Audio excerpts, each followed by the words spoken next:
Assalamualaikum warahmatullahi wabarakatuh. Shalom, Om Swastiastu, Namo Buddhaya, and greetings of Namo. Good morning and welcome to day 2 of 7th International Conference on One Health organized by Faculty of Veterinary Medicine, Universitas Provinsi. Honorable Dean of the Faculty of Veterinary Medicine, Universitas Provinsi. Honorable Head of the Organizing Committee. And our visiting guest, the keynote speaker, the guided speaker, our representative, Juliana. First of all, let us pray and give thanks to God Almighty. Despite His grace and purity, we can gather this morning for the conference praising the 7th International Conference on Water organized by Faculty of Veterinary Medicine, Universitas Provinsi. Let me introduce myself. I'm Fauzi Hidayat and Mindful. I'm Diana Prini. As the Master of Ceremony, we will guide the proceedings of the conference day. We would like to express my gratitude to our sponsor, Fkh Ub, Fkh, Sisi Nilai, Sisi Asia Timur, Sisi Dorotasi Kota, and PT Minyak Mobil. Your support has been invaluable in making this conference a success.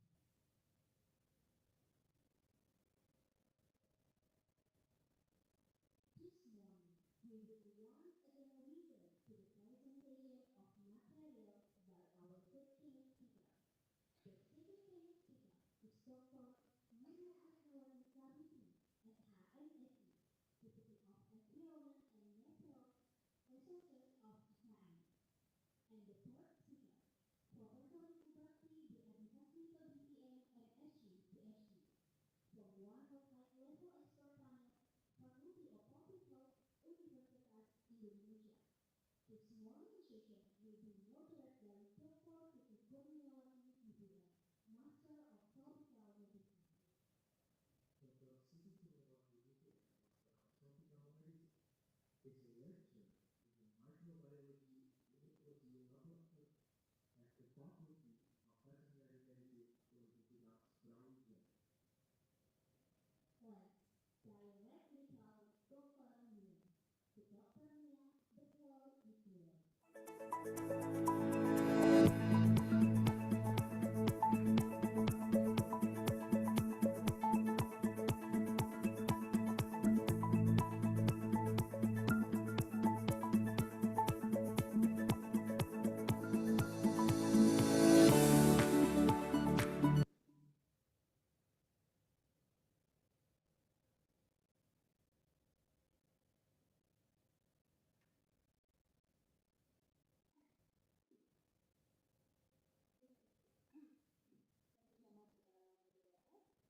Good morning, speakers and all participants.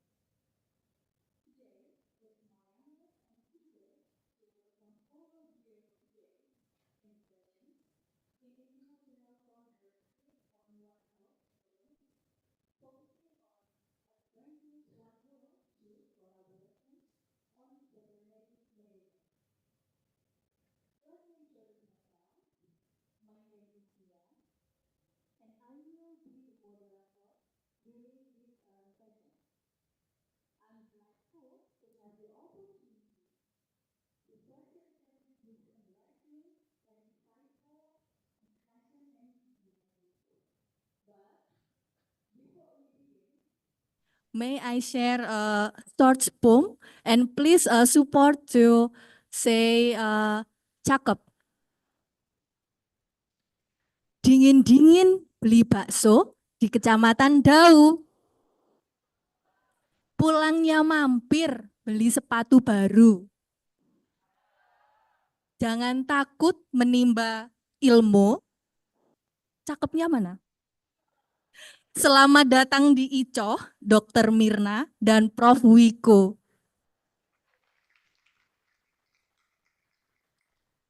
These sessions will be an excellent opportunity to exchange ideas, explore, and also new findings to discuss critical challenges and developments in advancing One Health through collaborations on veterinary medicines.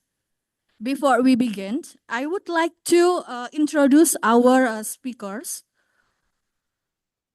Dr. Mirna Asnawati Savitri,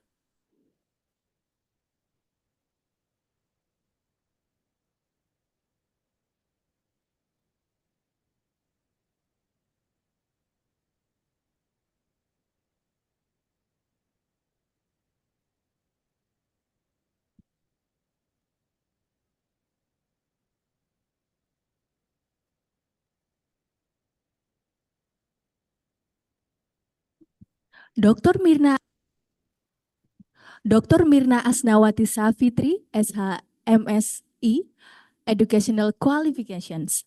This is based on elementary study in Muhammadiyah and also Sarjana Hukum Universitas Brawijaya Malang, Magister of Anthropology Universitas Indonesia Jakarta, and the Doctor in Ilmu Universitas Leiden with the title of Thesis Dissertations for a Standard in Indonesia. Now, it's my pleasure to invite Dr. Mirna Asnawati Savitri, SH MSE from the Deputy Environment Natural Resources, Nusantara Capital City of Indonesia. Please welcome Dr. Mirna Asnawati Savitri.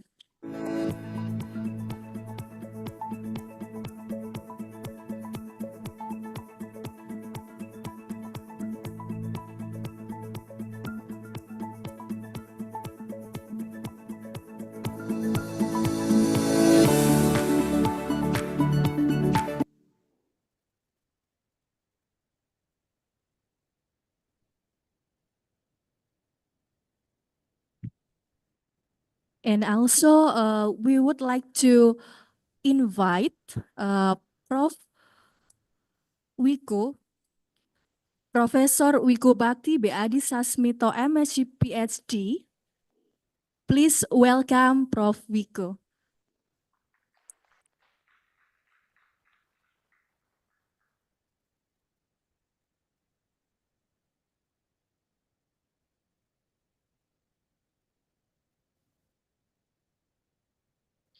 This is the CV of Prof. Wiku Bakti Beadi Sasmito, DVM, MSc PhD from Bogor Agriculture University, New England Epidemiology Institute, Colorado State University, Boston University, and also National License of Institute.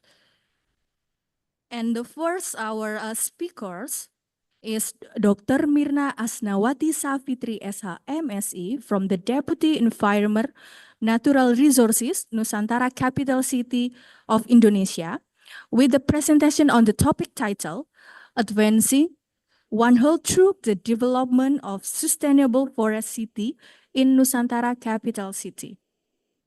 Dr. Mirna, you have 30 minutes for a presentation. And please, to Dr. Mirna, the floor is yours.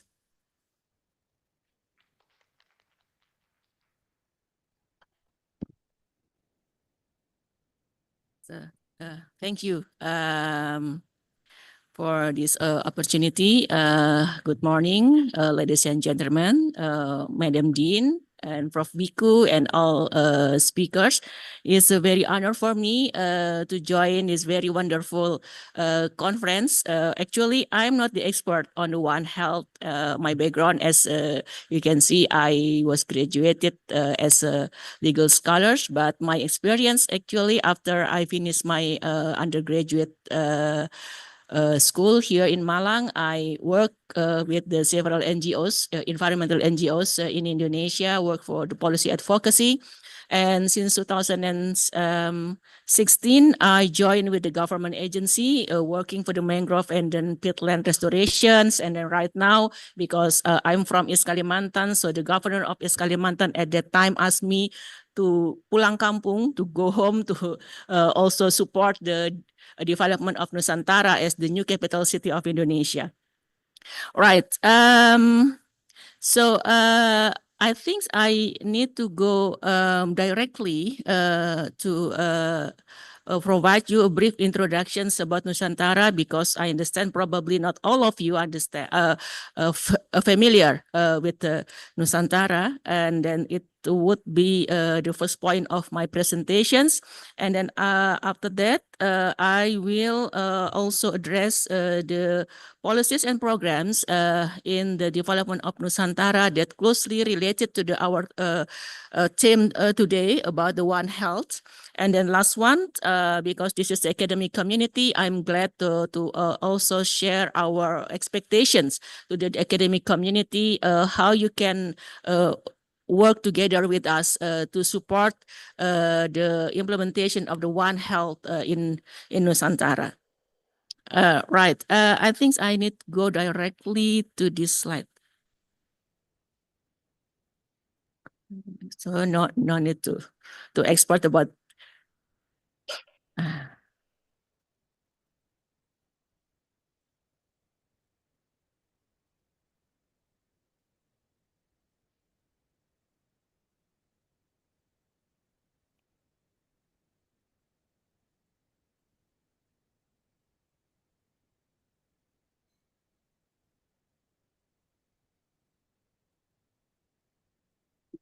Okay, let me start with this map. So this is the location of Nusantara, located in the East Kalimantan province, almost in the middle of Indonesia. So the total area of this new city is around 250,000 hectares. That is the land area or the terrestrial area of Nusantara. And then beside this 250,000 hectares, we still have the marine area covering almost 70,000 hectares. In Nusantara, we divide the area into two zones that called the urban zones, or in bahasa Indonesia we call it the KIKN, or Kawasan Ibu Kota Nusantara.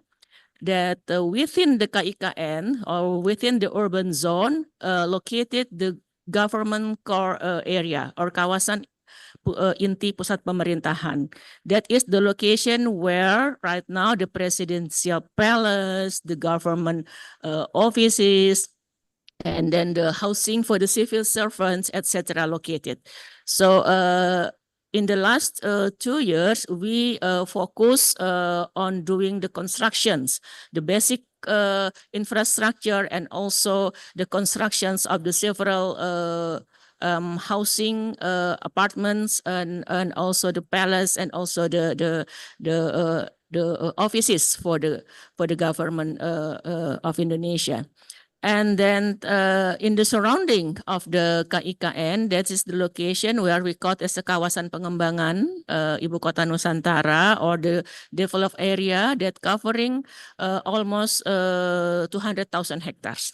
So that is the zones of the development of IKN. So what is basically the visions of moving the capital from Jakarta to Nusantara? First, that we want to accelerate the economic growth for Indonesia, not just depends on the Java Island. So that's why one of the reasons is also about the to distribute the economic growth to the middle of the Indonesian zones, like Kalimantan and also other eastern part of Indonesia. The second one basically related to the environmental protection, because we want to develop the sustainable city of Indonesia. If we look at the ranks of the sustainable cities in the world, seems that even Jakarta is not at the good rank of the sustainable city. So that's why the dream for Nusantara is to make this city become the sustainable city. And then there are three objectives or goals of this city. Beside the environmental objectives to make this as this city as a sustainable city, we also, as I mentioned earlier, want to accelerate the economic growth of the east of non Java Island zones, and also to strengthen the national identity. And then these locations from the historical part mentioned that the multicultural diversity already exists in the area that now being Nusantara.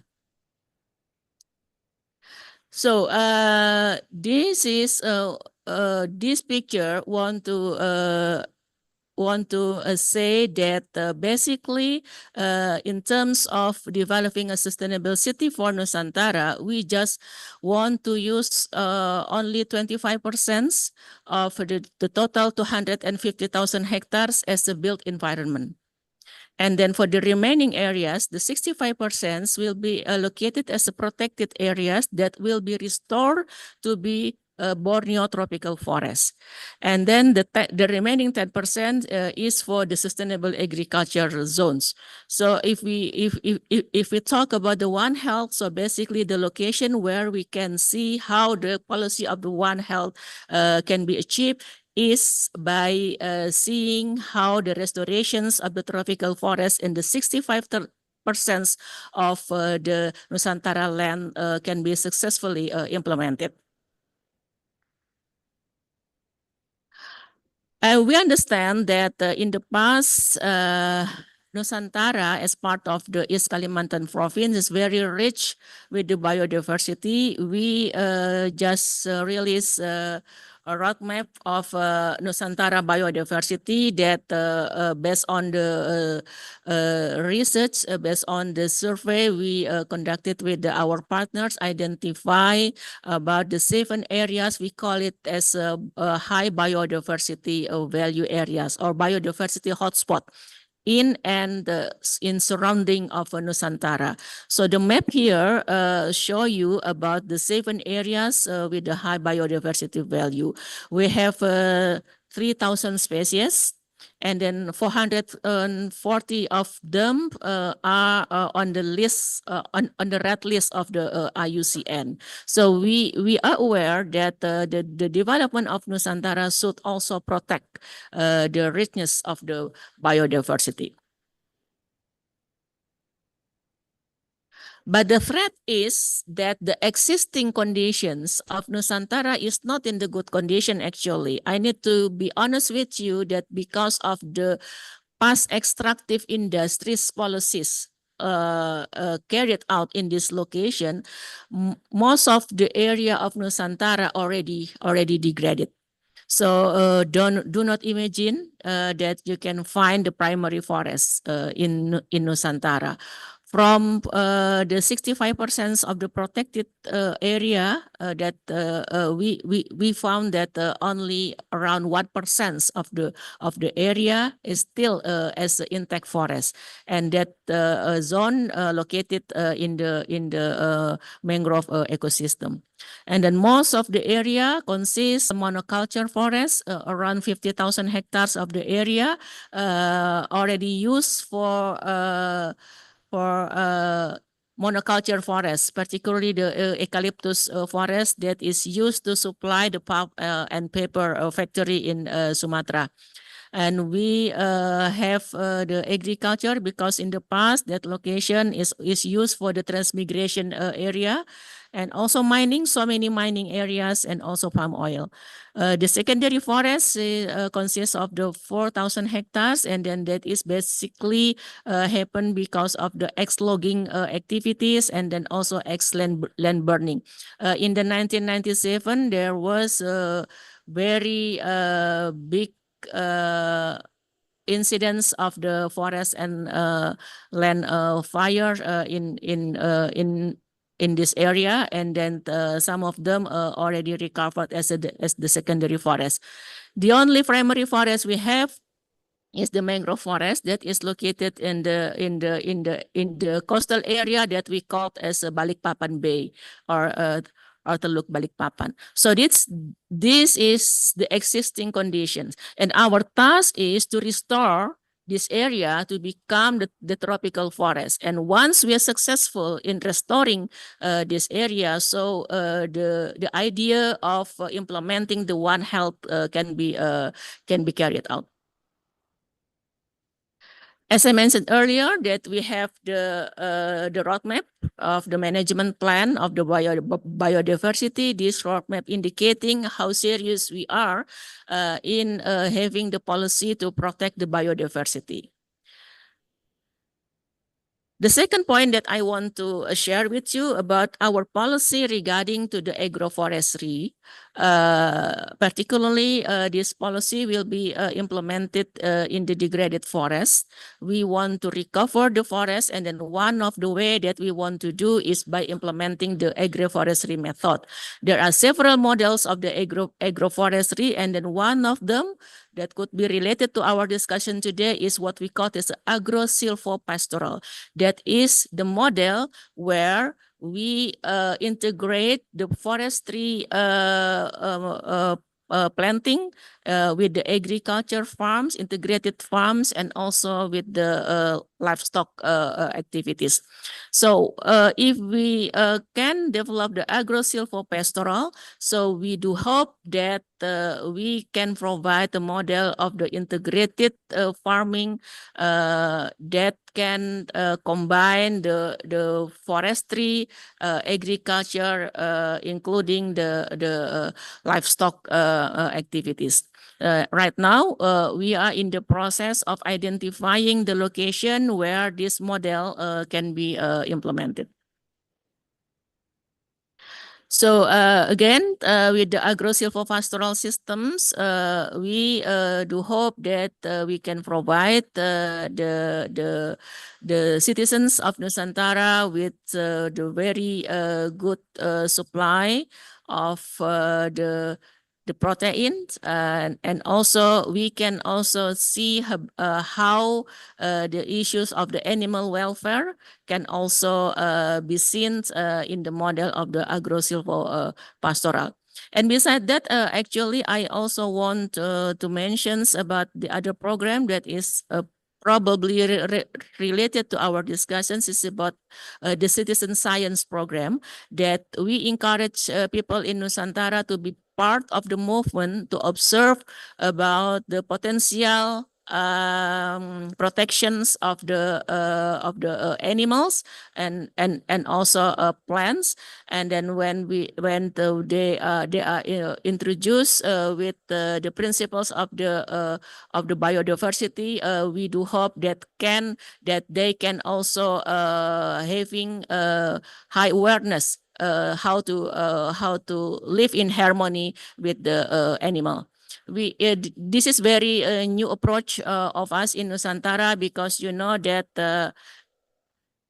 the new citizens of Nusantara coming from big cities in Indonesia like Jakarta and also the surrounding area of Jakarta, and many of them probably do not understand about the richness of the biodiversity, the richness of the animals, the local animals, the endemic animals in Nusantara. So we want to invite them to join with the citizen science movement, where they can enhance their awareness about the endemic animals in Nusantara, and also to understand about how important being in harmony with the animals there. And these are the strategies of implementing the agro-silvopastura. We already set up the target, and we already identified the location. Most of the location located in the protected areas, and then some of them in the agricultural cultivation areas or kawasan budidaya pertanian. We also developed the pentahelix teamwork with this model. We identify about the key stakeholders that can be our partner in doing this policy. We already carried out several capacity building for the forest farmers and also for the extension workers to support this movement. We also identifies about the potential funding because the development of Nusantara not just rely on the state budget. We also encourage to seek for alternative fundings, including from the private sectors and also NGOs. So we already developed several collaborations with these agencies. And then also some of the implementation strategies already carried out. And the last thing that I want to also use this opportunity to discuss with you about the potential collaborations with the universities, with the academic communities, because we already want to make this city as a sustainable city, as a forest city, and then in the forest city, meaning that people and animal need to be living in harmony. And then to do so, we provide the very big locations in Nusantara to be protected forests where the biodiversity can be also protected there. We want to restore the existing degraded land to be the tropical forest. We also will develop the awareness of the local people and also the new citizens of Nusantara to be aware about how to become living, how to be living in harmony with the animal. With the citizen science program, we are really want to to invite a collaboration from universities to develop together with us about the program of the citizen science.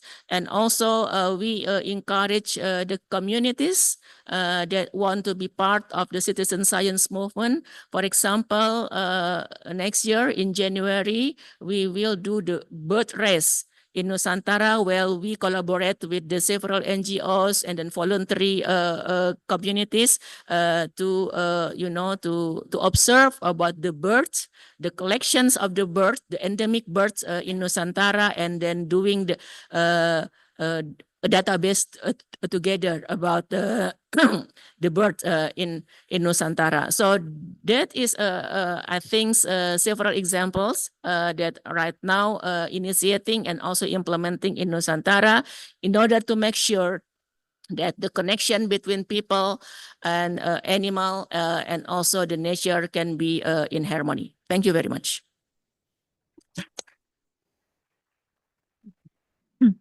Thank you so much, Dr. Mirna, for the insightful presentations. Now we are going to discussion sessions.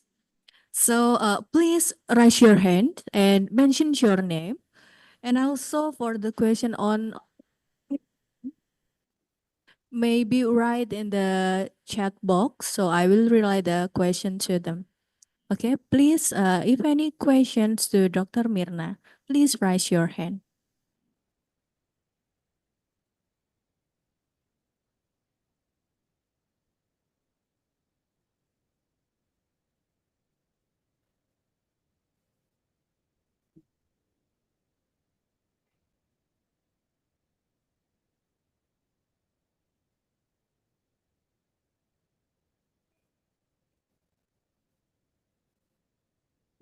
So we have two questions from two persons.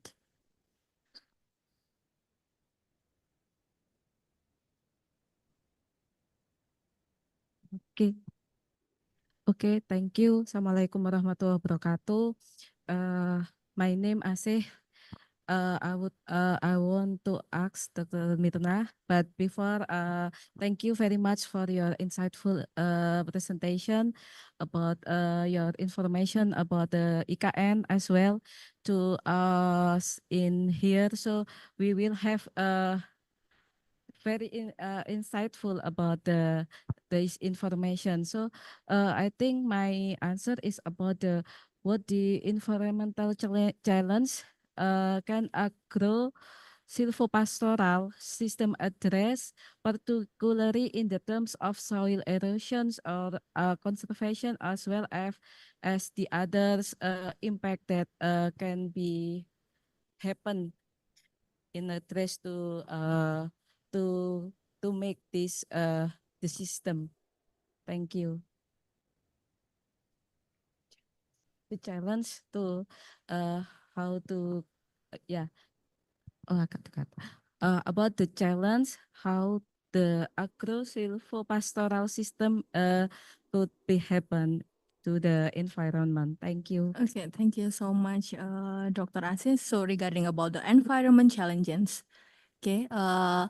Also the next question from Dr. Dia Ayu.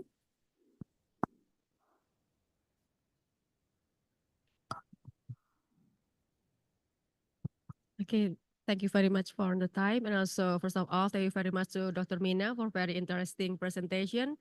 And also, thank you for honoring us as a keynote speaker in our conference.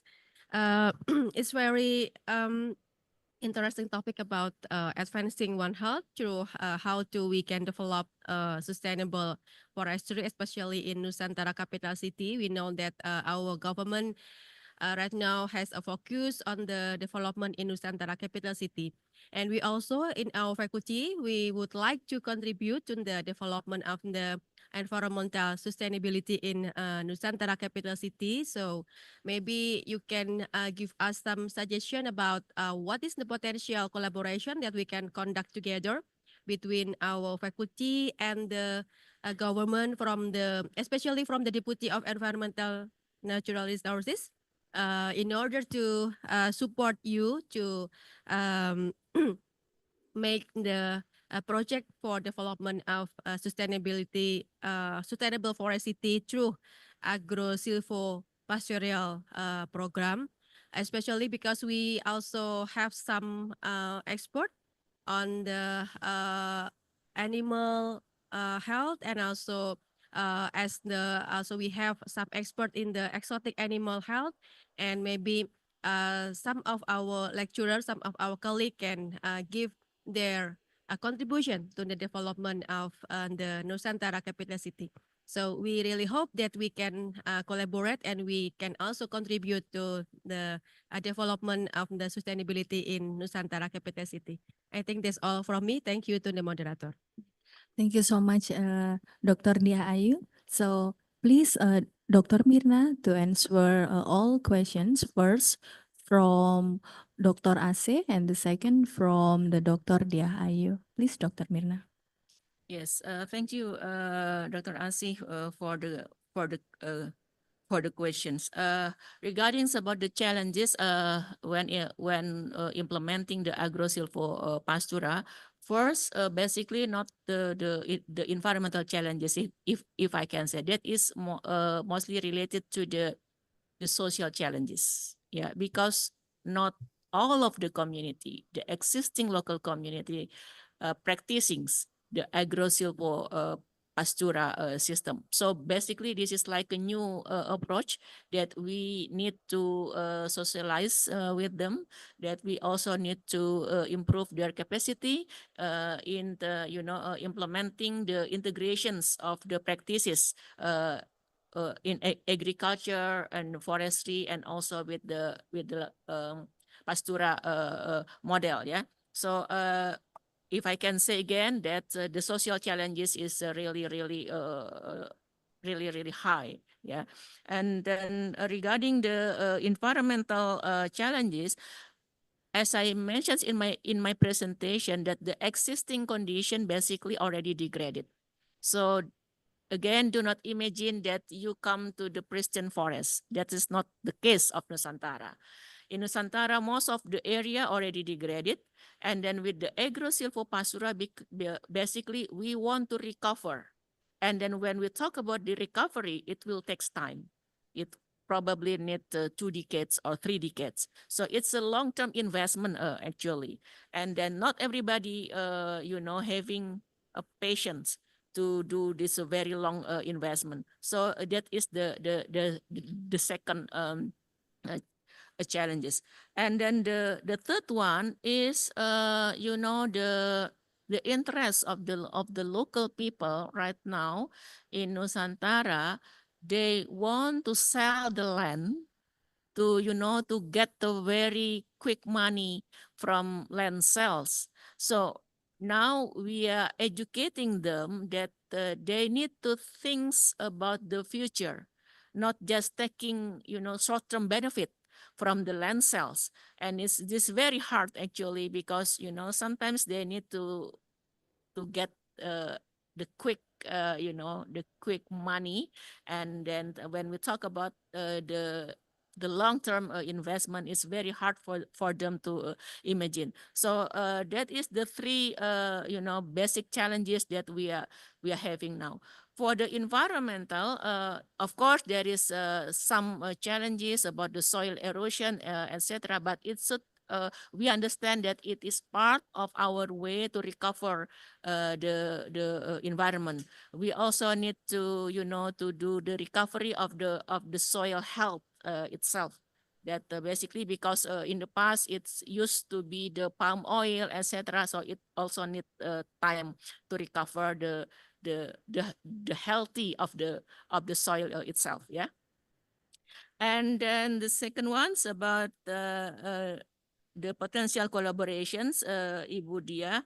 Actually, there are a lot that I can share, but if I can make a brief information, that first we need support regarding the research, yeah, and then the second one is the active involvement of the students to to work together with us, to also work with the local communities. And then the third is we do hope that the university can also be the active stakeholders in developing the partnership with the private sector. We also encourage the university to be part of the partnership. And then with the Brawijaya, actually, as we did with the other universities, we have an MOU that also covering a lot of activities. And then regarding the One Health issues, the agro-silvo pastura model is still, something like new for me, for us. And then we need support from the academic community in developing the best model for the agro-silvo pastura. And then the second, we also want to develop the edu forest in Nusantara. It's like here, you call it Ube forest. So we will do the similar in Nusantara, where in this area you can also develop the research, and also you can also use that area as the showcase of your innovation. And then the last one, that is regarding the animal welfare concept, actually. I personally, I haven't, I have, enthusiasm to understand about the animal welfare concept, and then how it become the policy for Nusantara Capital Authority. Because with the forest city vision, actually, this is not just planting the trees, but also to introduce the people how important forests for them. And then one of the importance of the forest is to provide the room for all species. So the multi-species justice should be, the values of our environmental policy. And to do so, we need input from your sides about how to,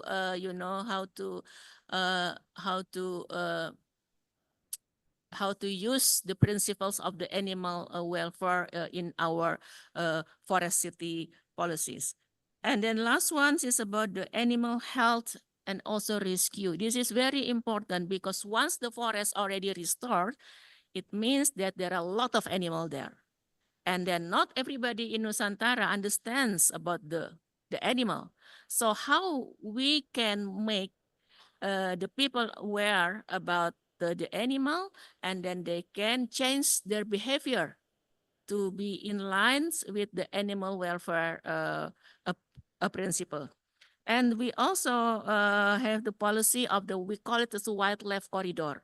So first, we want to reconnect the fragmented habitat of the wildlife in Nusantara.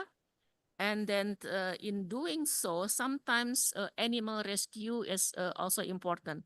And then right now, there are a lot of infrastructure project, construction project happening in Nusantara, and then we also dealing with the issue of the animal rescue. And then we do not have enough staff to do so. We do not have enough technology to do so. So if you can provide us with the suggestions about the technology and then the system, it would be appreciated. Yeah. Thank you so much, Dr. Mirna, for the answer of all the questions and hopefully find the answer. Okay, so before we move to the next sessions, we could conclude that the topic emphasizes promoting on One Health approach by creating the sustainability forestry in Nusantara, integrated the human, animals, and environment health, eco-friendly urban development, and biodiversity conservations. Now, we will move on to our next speakers. And it's my pleasure to introduce Prof. Wiku Bakti B. Adisa Smito, DVM, MS Master of Science PhD from One Health High Level Experts Panel, Faculty of Public Health, Universitas Indonesia, will be presenting on the topic One Health's perspective and Indonesians' experience. So please, Prof. Wiku, the floor is yours, and you have 30 minutes to present your presentations. Thank you so much. Okay, thank you very much for the moderator for the introduction. I'd like to say a few words of greetings, some of the people, important people, including Dr. Mirna Savitri, the Deputy for the Environment and Natural Resources of the NCA, the moderators, the Dean for the Faculty of Veterinary Medicines of Brawijaya University, and all of the participants here who joined physically as well as online. It's a pleasure for me to be invited for this Icoh, International Conference on One Health. I believe this is the 7th of the Icoh, which is it's a long-standing events, and I think this is a good platform for Indonesian society to have an outreach of the One Health issues, starting from Brawijaya University to have national as well as global impact. So let me bring the important updates, which probably most of you do not follow this, but this is an important step at the global level about One Health. So being involved as a Republic of Indonesia delegates for the pandemic agreement or pandemic treaty negotiations at the World Health Organizations called INB, Intergovernmental Negotiating Body, which is 194 member countries of the world since 2 years ago, joined serial negotiations events in Geneva, and I luckily involved around 7 meetings over there. And there are issues specifically for the One Health that has been discussed over there. And I think because of the experience of COVID-19 for the world, so that's why WHO member countries committed to have an agreement so that we can prevent of pandemic to happen in the future. However, it is not easy because different countries, different perspective, different political agenda. However, when we deal with the emerging infectious disease or pandemic potential pathogens, sometimes the language is not the same between human, environment, and animal. So I guess because of the interest of the human, we need to understand the other languages and interest, meaning the other world, not human world. So that's why by understanding that, we can prevent catastrophic impact to the human if the nature is imbalanced. So the previous presentations by Dr. Mirna about the importance of the human-animal environment interface in the new capital of Indonesia is key to make sure that at least not from Indonesia, that the pandemic potential will come. And we hope that this happen not only in Indonesia, but also other countries in the world. Imagine 194 member countries in the world need to be a harmonized policy, one health policy, which is multi-sectoral. It's a big challenge, which I will explain later. Next slide.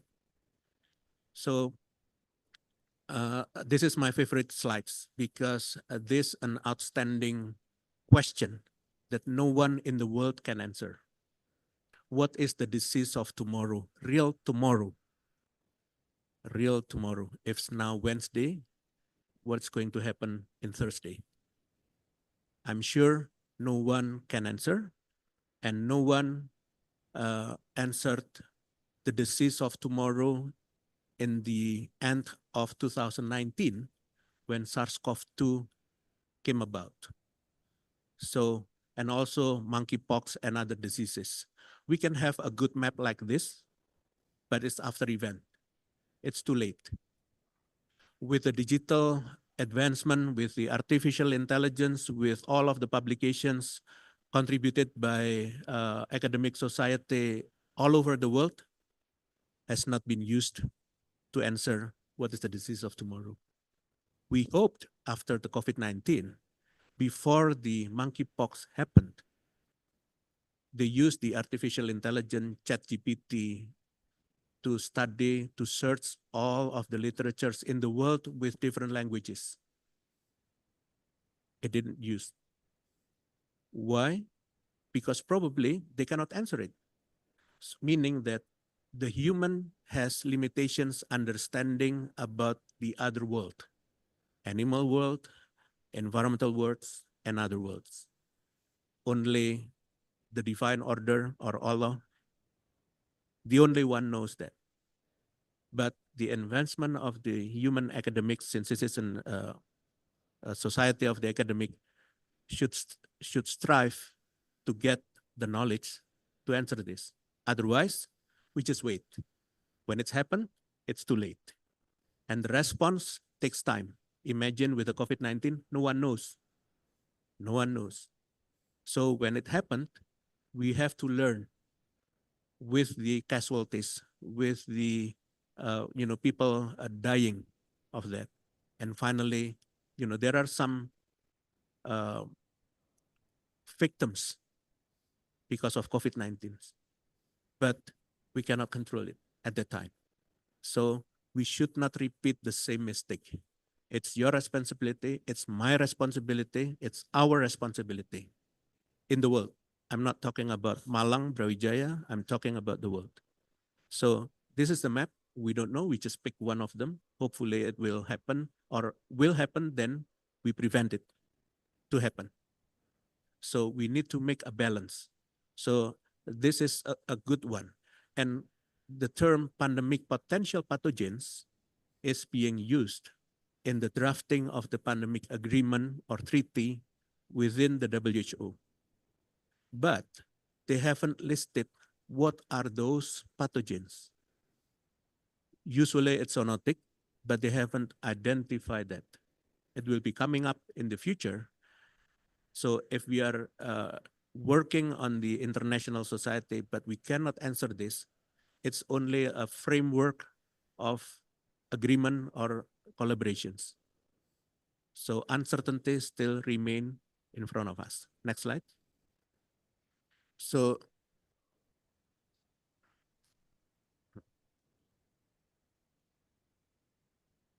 One Health approach. Again, this is a good example how different systems stand on its own, not collaborate. So health system and animal health systems. This is an example of Indonesia. Imagine that we need to identify the different systems, at least in these two sectors, health and animal health. What about environment? Not only in Indonesia, but across the world.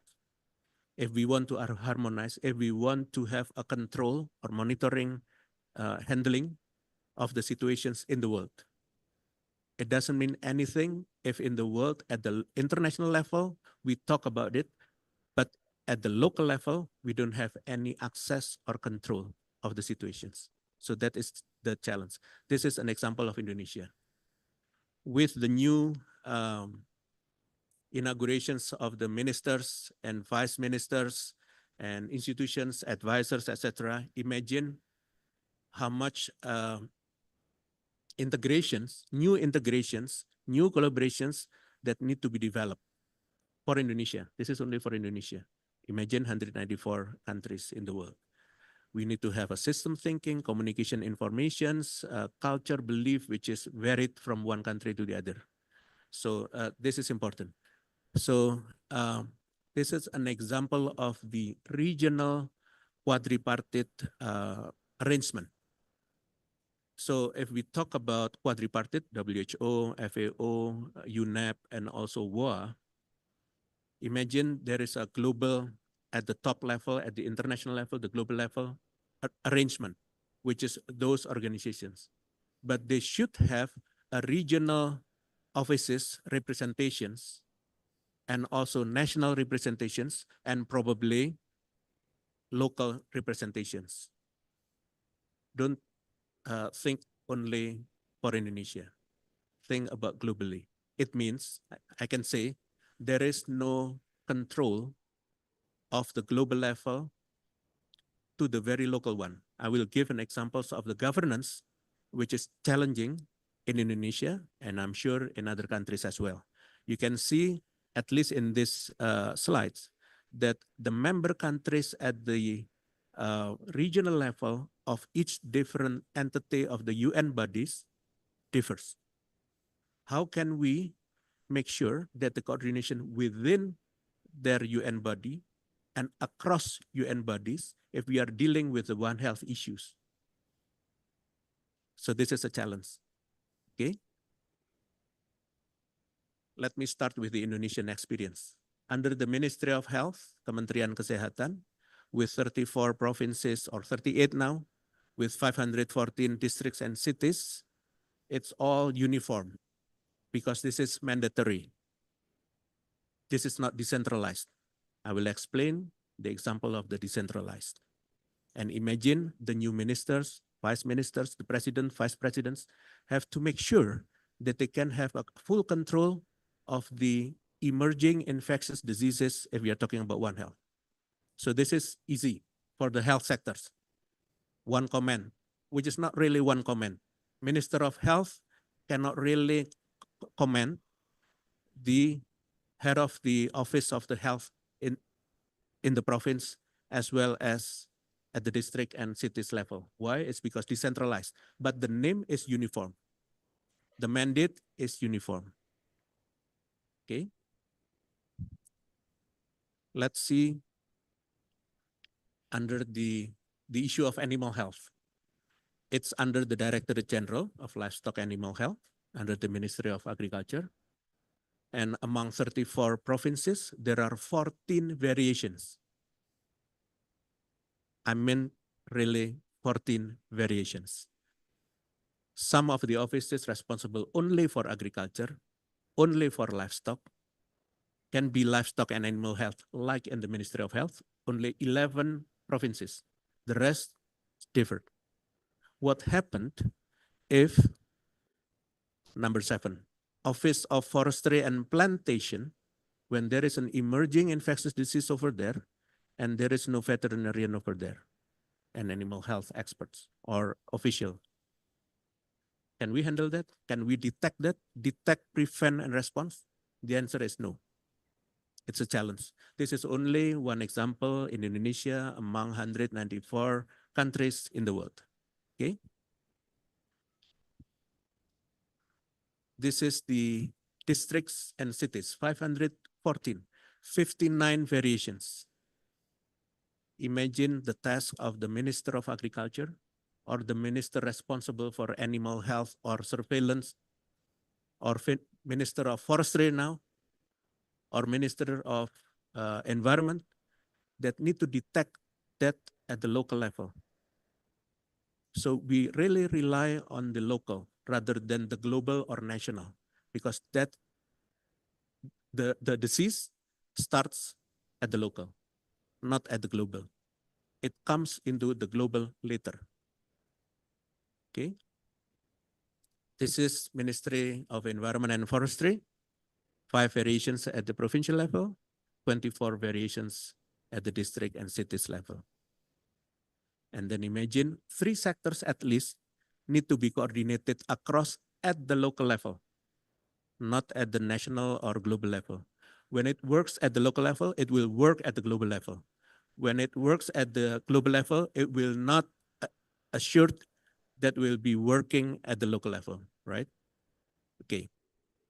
So now about the pandemic prevention and working group on international health regulations, including intergovernmental negotiating bodies under the WHO. Again, it's only one UN body, WHO. Each UN body has its own members. WHO is 194. For other like FAO, WOA, and UNEP, they have different numbers of countries involved and representations of the national in each country. When we have a treaty at the global level, it has to be agreed by the member countries of each entity or each UN bodies.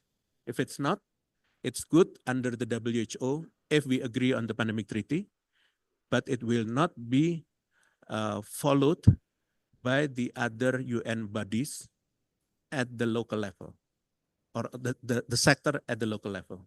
So that is the challenge.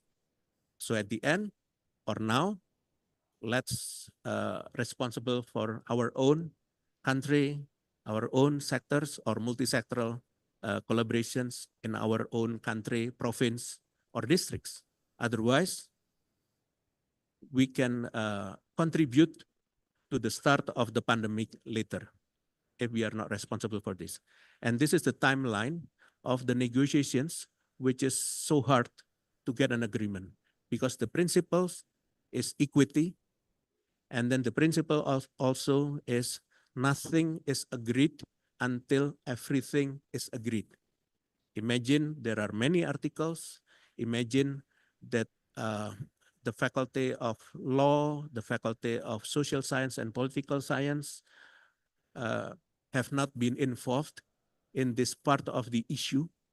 And then we only talk about veterinary medicines and probably public health and medicine, where the issue is issue of politics, governance, economic.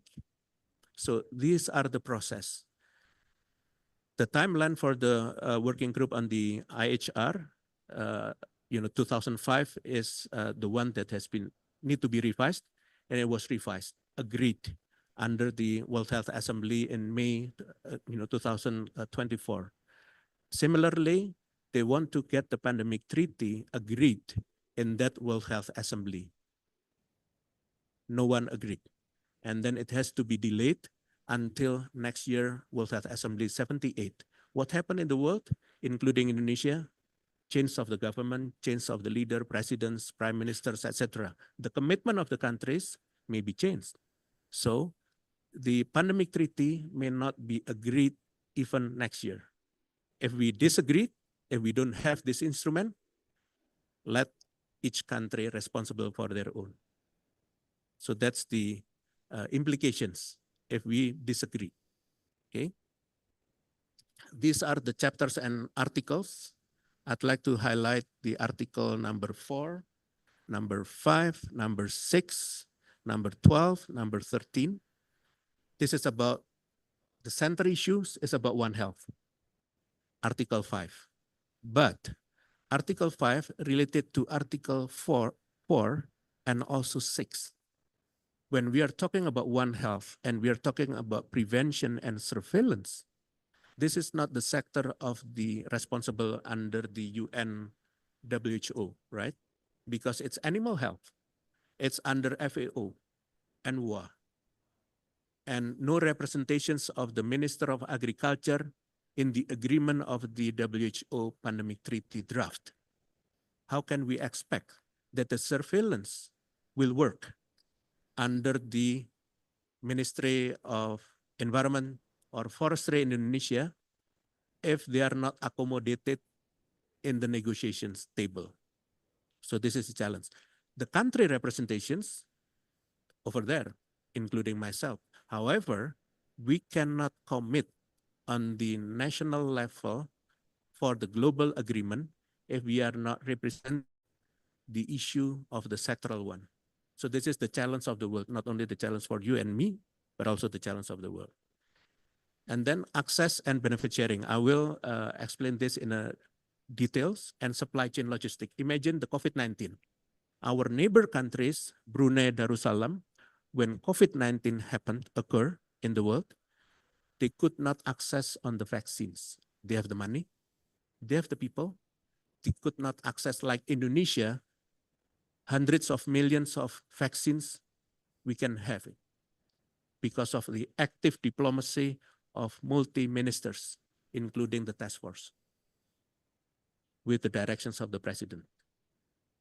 So it's so close, different approach. And then we need to have this, make sure that the supply chain in the world seamless. It didn't working out under the COVID-19. What happened in the future if we disagree? The country who can manufacture the vaccines, they can have the access at the first hand. The country who doesn't have the manufacture capacity and R&D, they could not. Although the pathogens originating from their country. For example, in Indonesia, we found the pathogens. If we cannot develop the vaccines, then we have to send it to others country, and then when they manufacture, they get the access first, and then we have to buy it. It's unfair. That's part of the agreements that being discussed. And I'm sure under the Faculty of Veterinary Medicine, Faculty of Public Health, Faculty of Medicine, and even law and others, they didn't understand this. They need to understand this and involve. Otherwise, the world is at risk. Okay? And we need to, because it has a relation. We can make a vaccines if we know the pathogen, if we know the sequence data, if we know the biological materials. If it's not, what kind of vaccines that we will develop? We don't have the information. And usually the biodiversity-rich country, which is usually developing countries, that's the pathogens origins. And they don't have the capacity to have a good surveillance. And they don't have the money, the funds. Where the developed countries, they are less diverse biologically, but they have the capacity to do R&D and also manufacturing. So it's imbalance. We need to collaborate. Okay. So please help me to zoom some of the issues. Like yes, Article 4, pandemic preventions. You see that parties, meaning countries, shall take step. The green meaning that it's being discussed but not yet agreed. In a green one, it's already agreed but not yet agreed totally in general. So imagine this is only yellow, meaning that some agreement of countries, but there is still dispute, outstanding issues that need to be negotiated. Okay, you see that the parties shall take steps. You know, each word. Imagine that the Faculty of Veterinary Medicine should be conversant, should understand the terms, etc., in Bahasa Indonesia, converted into English, and make sure that they understand the implications of the words and the sentence, each sentence. Yeah, through international collaborations. If there is no international collaborations, then it is not allowed, or what? See, multilateral setting. there is a meaning behind the multilateral settings. If there is no multilateral settings, then there is no collaborations, surveillance. You know, imagine this issue in details. If we rely on this issue on the lawyers, but they don't understand about One Health and the biological aspects, it's difficult to translate it, right? So that's why we need to have a collaborations multidisciplinary to make sure that we bring national interest into the global level. Okay, next slides. Yeah.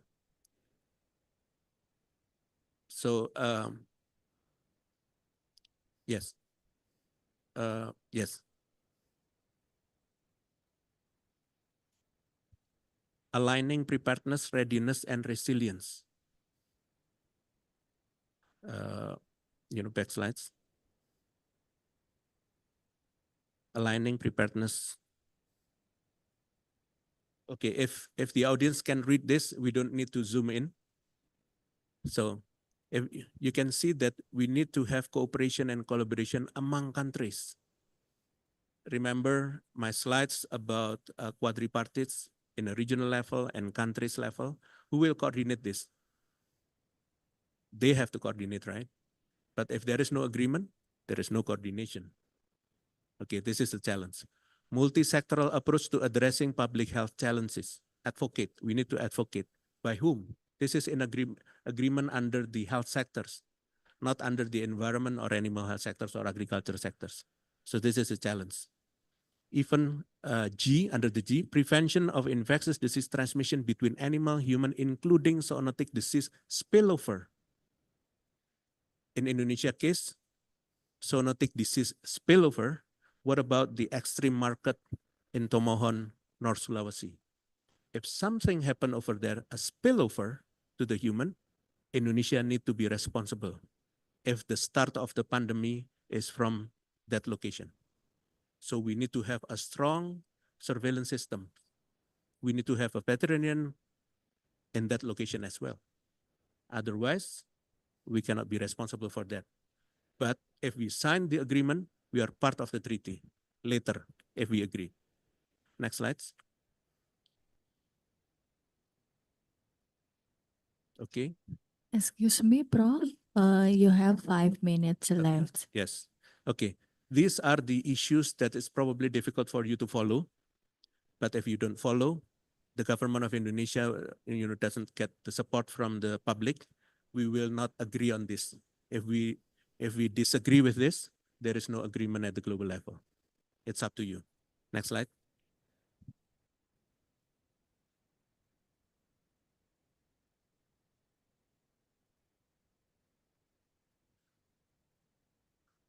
Okay, let me operate that. Next slide.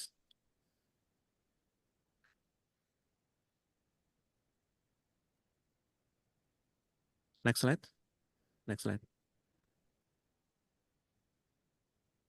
Next slide. Next slide. Okay. This is the concept of pathogen access and benefit sharing. We will share the result of the surveillance if we receive the benefit. That's what we want. The developed countries, they need us to share the pathogens and not to share the benefit. How can we make this happen? If there is a disagreement, and there are 3 groups, Group for Equity, including Indonesia is very vocal on that, and also African groups, faced with the G7 groups. If we disagree, there is no pandemic treaty. But basically that pathogen potentials, biological or genomic sequence data, imagine genomic sequence data can be sent through WhatsApp. Very easy. But it needs to be registered. Who is going to share? Who is going to use it? And it has to be transparent. If it's not, then we cannot follow them later. So the dispute of the Wuhan, etc., will not happen in the future if we agree on this. Until the development and the manufacture. Even the manufacture, we try to regulate that that 10% or 20% of the productions need to be shared to other countries, at least to the source of the pathogens. But the developed countries at this moment disagree. So imagine how difficult that we should agree on the global level. Next slides. Let me try to finish soon.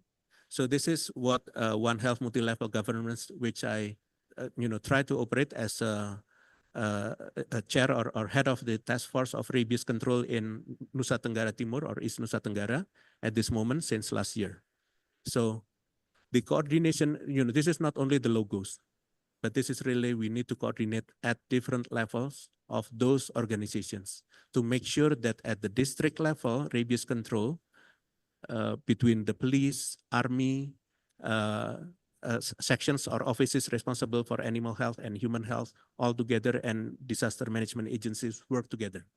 And they need to have the mandate, the declarations of the situations, etc. Otherwise, it will not be working. Imagine this is only one province. What happened in other countries? It cannot be handled if we have these problems, okay? And the data reporting systems, if we want to have one data for the zoonotic or pandemic potential pathogens, we have to collaborate. And sometimes they don't want to share. They don't have the capacity to identify as well, okay? But I try to coordinate, manage of those incapable provincial governance, to make sure that the district and cities level work together on their data.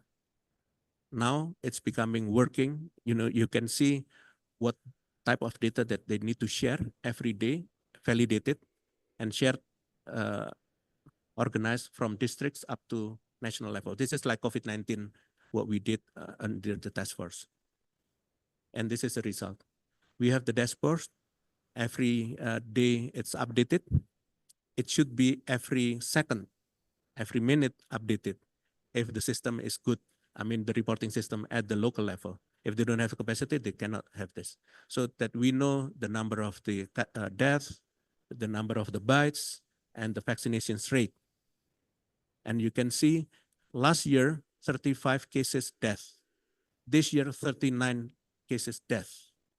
This is not a good sign. Even we have, it's only 2 months now, this dashboard.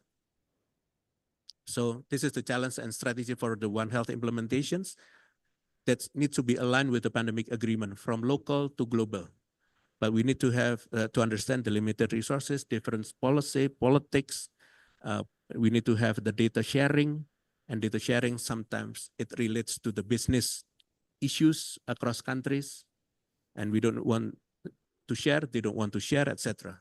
So these are, I'd like to end this presentations by saying this is our homework, and I think not only the Faculty of Veterinary Medicines or veterinarians should be concerned about this and collaborate with others, but also other sectors, not only districts, but also national levels. Okay, so thank you very much for your attention, and I hope this triggers your thinking. Thank you. Okay, thank you so much, Prof. Wiku, for your engaging presentations. And now we will move to the discussion sessions. And also for the all participants, please raise your hand if you have some questions. And for online participants, maybe could write in the chat box. So please, if you have any questions, raise your hand and mention your name.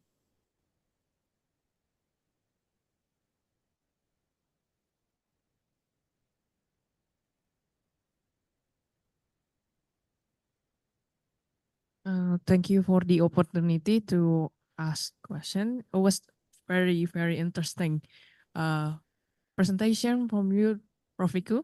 And I would like to ask one question only about the communication, because we as an academician, we need to communicate what we learn and what we observe on what we get to the society. So what are the challenges that you experience as an academician when it comes to communicate with about One Health to the politician and maybe some businessmen or economists or even the society because sometimes we seems not see eye to eye to them. And what I mean about the One Health, perhaps maybe the examples are uh, when the businessman transport the dogs or HPR, like monkeys or even cats, to the without the legal documents from area that free from rabies to area is not sorry from area not free from rabies to area free from rabies without the legal documents or legal way or transport. And maybe the another example is spillover risk when it comes to open the forest for the new city. Maybe that's my question. I will thank you. Okay, thank you so much, Dr. Esti. So, I still have there any questions? Okay, one more from Dr. Harry. Please, your question.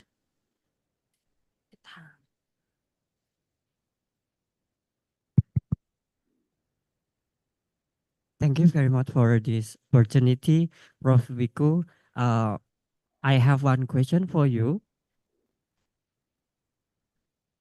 How to make OHCC or One Health Collaborating Center in our faculty, because this is very important for us as an academician society, like what you said before. Thank you very much for your answer before. Thank you. Okay, thank you so much, Dr. Harry. So for the first question is regarding about the challenges, and the second one is how about the OHCC? So please, Prof. Wiku. Oh, okay. We have still one question from Dr. Ayu. Dr. Ayu, okay, please mention the question. Thank you so much.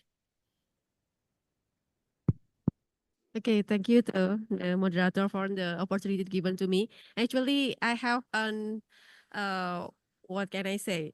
This is a big question actually in my mind, Prof.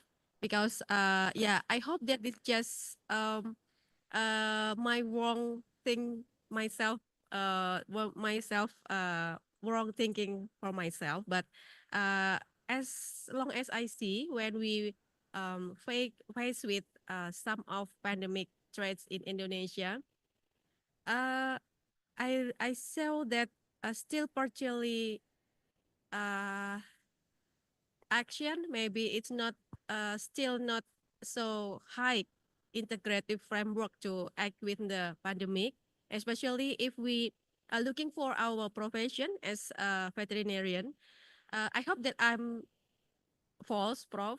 But I think that we still don't have a very strong intention or integrity as a veterinarian.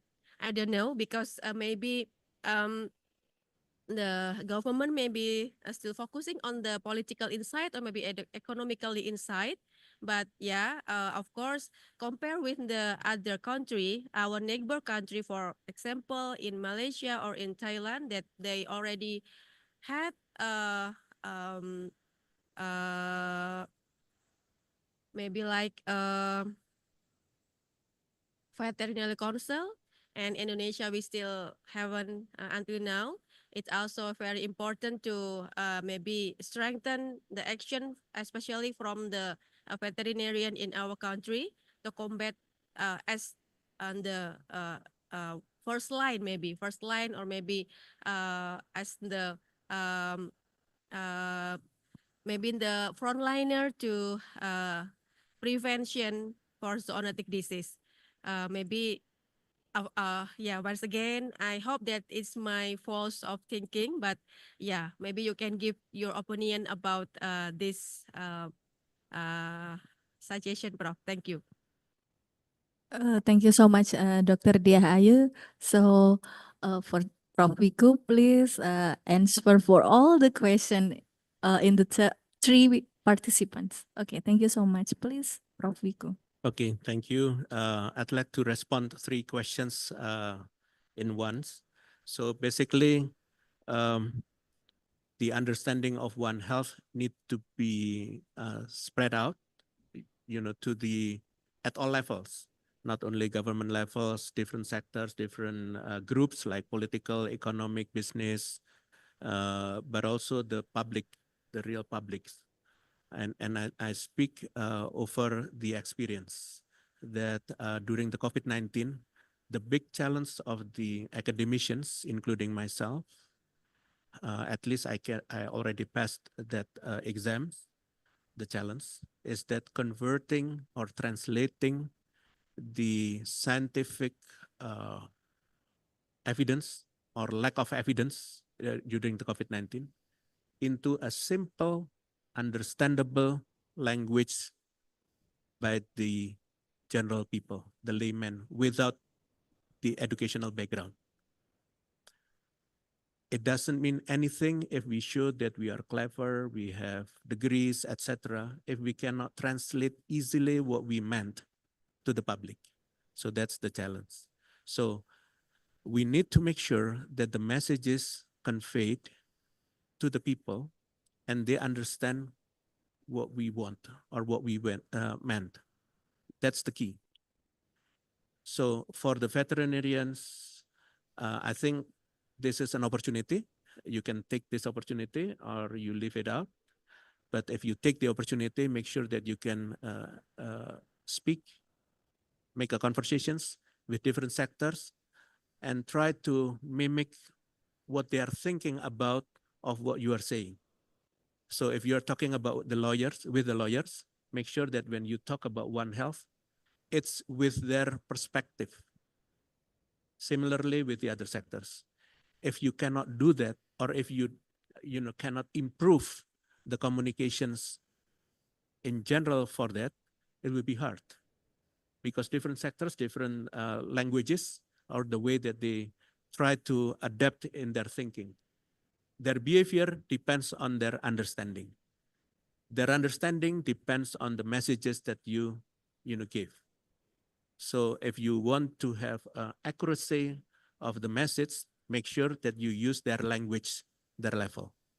For One Health collaborating centers, that's only the collaborating centers in the university academic levels.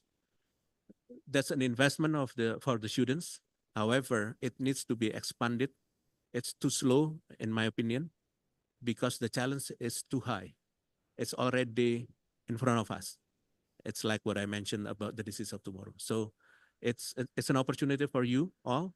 And I hope that the Brawijaya University and the One Health Society in the academics as well as in Indonesia can take important roles in the world, not only in Indonesia, but make sure that you start at the local level, go up to the national, regional, and global. Thank you. Thank you so much, Prof. Wiku, for the answer all the questions. This is very interesting because I put all my attention in the zoonotic diseases, Prof. But because we have still a time limitation, maybe I should save my question. Okay, so for the next, we could conclude the One Health approach integrated human, animal, and environments to prevent in the pandemic. In Indonesia, it helped control diseases through better coordinations and data sharings. This highlights is how collaborations can enhance both nationals and the global preparedness. Ladies and gentlemen, finally, we have now reached to end these sessions. As a moderator, during the sessions, I also apologize for any mistakes or disruptions during the sessions. I hope the insights shared today will be valuable and beneficial. And also, before handing over session to our master of ceremony, I would like to give a short poem again. And still in the morning, so maybe we still have the powerful to support and say cakep. Fkh Ub dipenuhi bunga tabebuya. Hati bersuka menyambut ceria. Terima kasih atas kebersamaan kita. Sampai jumpa di Icoh selanjutnya. Okay, thank you so much. This session hand on to Master of Ceremony. Thank you to Dr. Nia for a moderator, and thank you so much, Dr. Mirna and Professor Wiku Bakti for our speaker. Next, we invite moderator and our speaker to come down to receive certificate and also have a group photo session. Certificate will given to speaker and moderator by the Dean of Faculty of Veterinary Medicine, Universitas Brawijaya, Dr. Diah Ayu Oktaviani, MPOTech. To Dr. Diah Ayu, please you're welcome to proceed.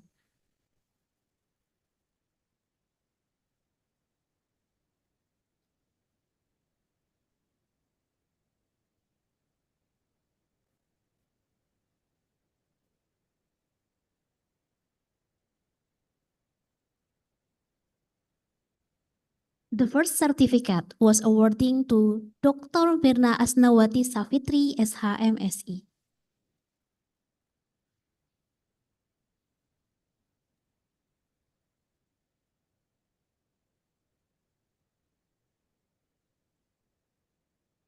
Photo session will be take 1, 2, 3.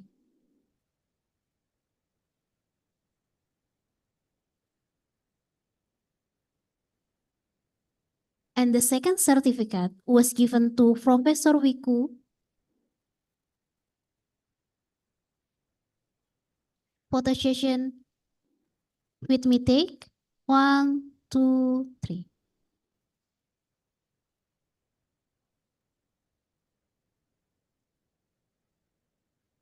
And then give a certificate to moderator, Dr. Siti Kurniawati.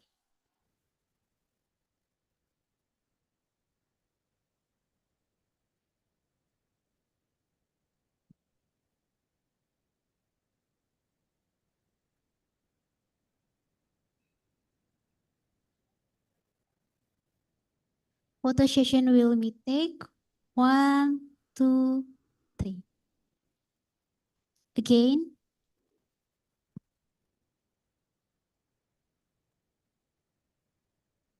One, two, three.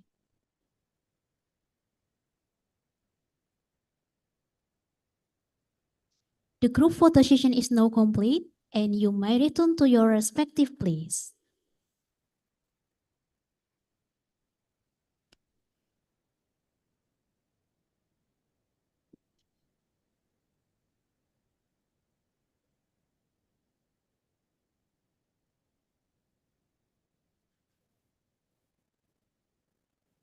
Next, we will continue to the next session, the presentation of material by fifth invited speaker, Professor Ernest Adiget from College of Medicine and Health Science, United Arab Emirates University, United Arab Emirates. And the sixth invited speaker, Professor Kenji Matsuno from Department of Biological Science, Graduate School of Science, Osaka University, Japan, and seventh invited speaker, Associate Professor Dr. Gayatri Tevi Selvaraja DVM PhD from Department of Veterinary Clinic Study, Faculty of Veterinary Medicine, University Putra Malaysia. This session will also be moderated by Dr. Gretania Residiawati MSI PhD. Dr. Gretania Residiawati MSI PhD is a lecturer in the embryology laboratory at the Faculty of Veterinary Medicine, Universitas Brawijaya. Let's directly call Dr. Gretania Residiwati. To Dr. Gretania Residiwati, the floor is yours.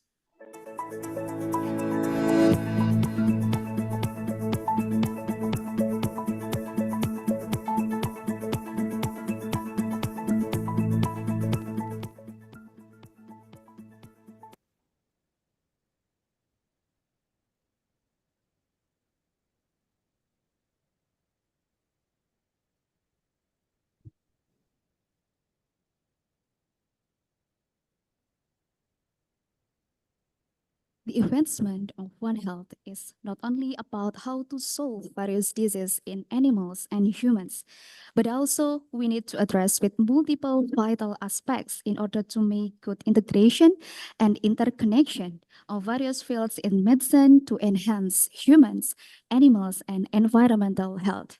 So, good morning, ladies and gentlemen. Welcome to the third plenary session on the 7th International Conference on One Health. I'm so glad to be here as your moderator. And ladies and gentlemen, in this plenary session, actually, we will have three of our esteemed speakers. And for this session, for you who would like to ask a question, you can raise your hand in the end of this session of the plenary session, or for you are attending virtually, you can just drop your question in the chat box. So without further ado, allow me introduce the speakers, the first speakers of this session. For the first speaker, he is coming from United Arab Emirates University. He is Professor Ernest Adi Gates from College of Medicine and Health Science, United Arab Emirates University. Good morning, Prof. Ernest. A very good morning. Thank you very much, Prof. I'm Okay, so before Prof. Ernest will deliver the presentation, please let me read his brief CV. Professor Ernest is a professor in Department of Anatomy, College of Medicine and Health Science in United Arab Emirates University. And on this session, he will deliver the topics, the role of integrative medicine in One Health. And for the skills and expertise of Prof. Ernest are in pancreas, diabetes mellitus, glucose metabolism, metabolic disease, insulin signaling, diabetes drugs, development. And I do believe with the impressive work of Prof. Ernest, it will give us more insight, especially about the integrative medicine on One Health. So without further ado, I will give the time for Prof. Ernest. The Prof. Ernest, for the floor is yours. Please, you will deliver your presentation on 30 minutes. Thank you very much, Dr. Britannia. And I would also like to thank the organizing committee for the kind invitation to participate in this prestigious conference. We are going to be talking briefly about the role of integrative medicine in One Health. And if we could move on to the second slide, then we can see that so Dr. Rahayu, can we move to the second slide, please?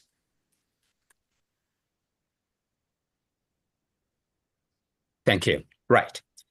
So before we talk about integrative medicine, it's we would like to mention briefly about what health is. So the word health is derived from an old English word, heal, which means wholeness, being whole and sound. And health is very, very important for the execution of day-to-day activities because, you know, we talk to each other, we say, oh, how are you today? And how is your health? And so on. So the health of the individual is also important for the family, for the community, and for the nation as well. So everybody will be happy to see their children, their parents, their friends in good health. So the importance of health cannot be overemphasized. It's extremely, very, very important. So if we can move on to the second slide, the next slide, sorry. And health is so important that the World Health Organization define health as a state of complete physical, mental, and social well-being, and not just the absence of disease or infirmity. So it's a very broad definition when we talk about health. And this philosophy of health is so important that it was enshrined in the Constitution of WHO in 1946. So very, very important because that defines who we are, that defines what we are able to do, and that defines how we can move forward in the future. And health is pretty much interconnected with all other aspects of our life, everyday life, working life, family life, community life. Without a good health, we can do nothing, absolutely nothing. So if we can move on to the next slide. And so what is integrative medicine? Integrative medicine or health. It's about looking at the mind, the body, and the soul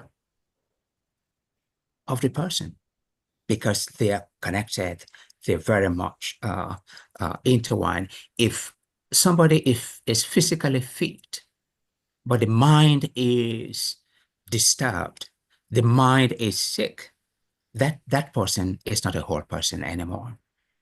So this means that the physical, emotional, mental, and spiritual aspects of the individual should be treated, should be managed to achieve an integrated health. So if we can move on to the next one. Okay, thank you very much. So in order to be able to treat the body and the mind and the soul, many aspects of healthcare will need to be integrated. What do we mean by that? We mean that we have to use not just conventional healthcare approaches, giving medication or psychotherapy, but other types of medicine approach or complementary medicine like acupuncture, like yoga, meditation, and so on are also necessary, also, or even family support at home. Right. So now we're going to move on to why do we have to be thinking about integrative medicine? Why do we have to think about One Health? That we're going to mention that later. This is because many chronic diseases, many chronic conditions like ischemic heart disease, diabetes, obesity, musculoskeletal system disease like osteoarthritis and many others, they will continue to rise. They are rising, they're increasing day by day, decade by decade. And this will pose a great challenge for us, for healthcare providers in the foreseeable future. People are aging, people are getting older in many parts of the world. And of course, aging will come with many chronic diseases as well. And we have to be able to look at these patients as in a whole person, to be able to take care of what comes with the chronic diseases. Right.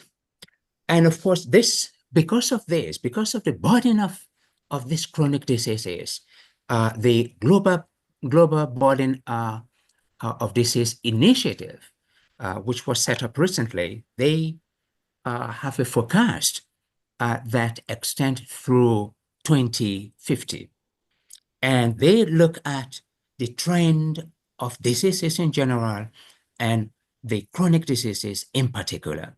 So, and we're going to see this in the next slide, that between 2022 and 2025, we could see that ischemic heart disease is going to continue to be number one, whereas neonatal disorders is going to decrease, stroke will increase, diabetes will increase, low back pain will increase, and so on. So basically, that indicates that there will be a continued shift in disease burden from communicable diseases to non-communicable diseases like metabolic disorders, stroke, and diabetes. And this study was conducted by Worsted and et al., and it was published recently in Lancet. If we look at the second slide, the next slide, we're going to see that in the next few decades, the healthcare providers will feel the impact of the increase in what we just mentioned earlier on, heart diseases, cardiovascular diseases, stroke, COPD, that's chronic obstructive pulmonary disease, musculoskeletal disorders, Alzheimer's disease, chronic kidney disease, and metabolic disorders. And these chronic diseases, unfortunately, have repercussions as well, as we're going to see in the next slide, that if we look at this and the Global Burden of Disease Group, they've looked at the number of deaths and disability adjusted lost years in gray.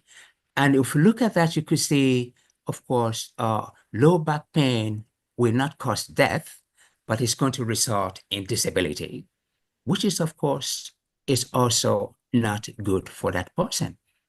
Because if a person has disability, the mood will be bad, the person may be depressed, and so on and so forth.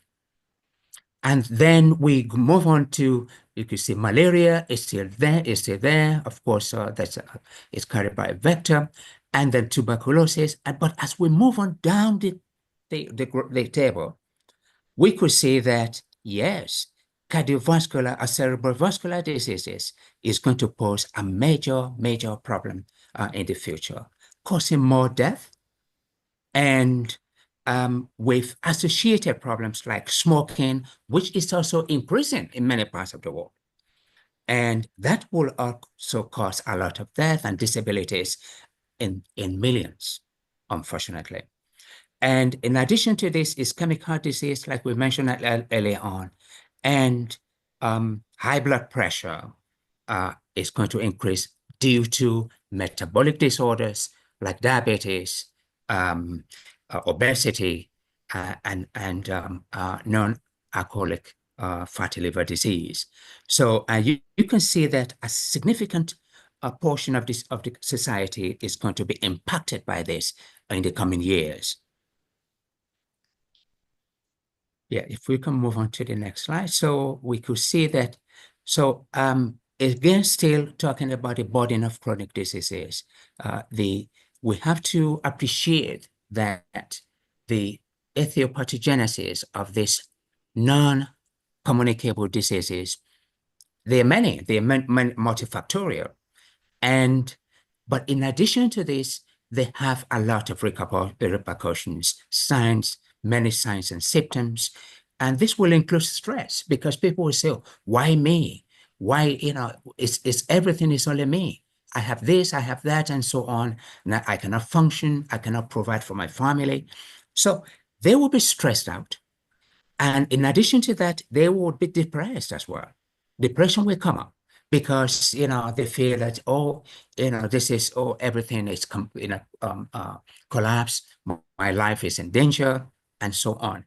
And of course, many of the diseases will be associated with pain, like low back pain, musculoskeletal diseases. They are associated with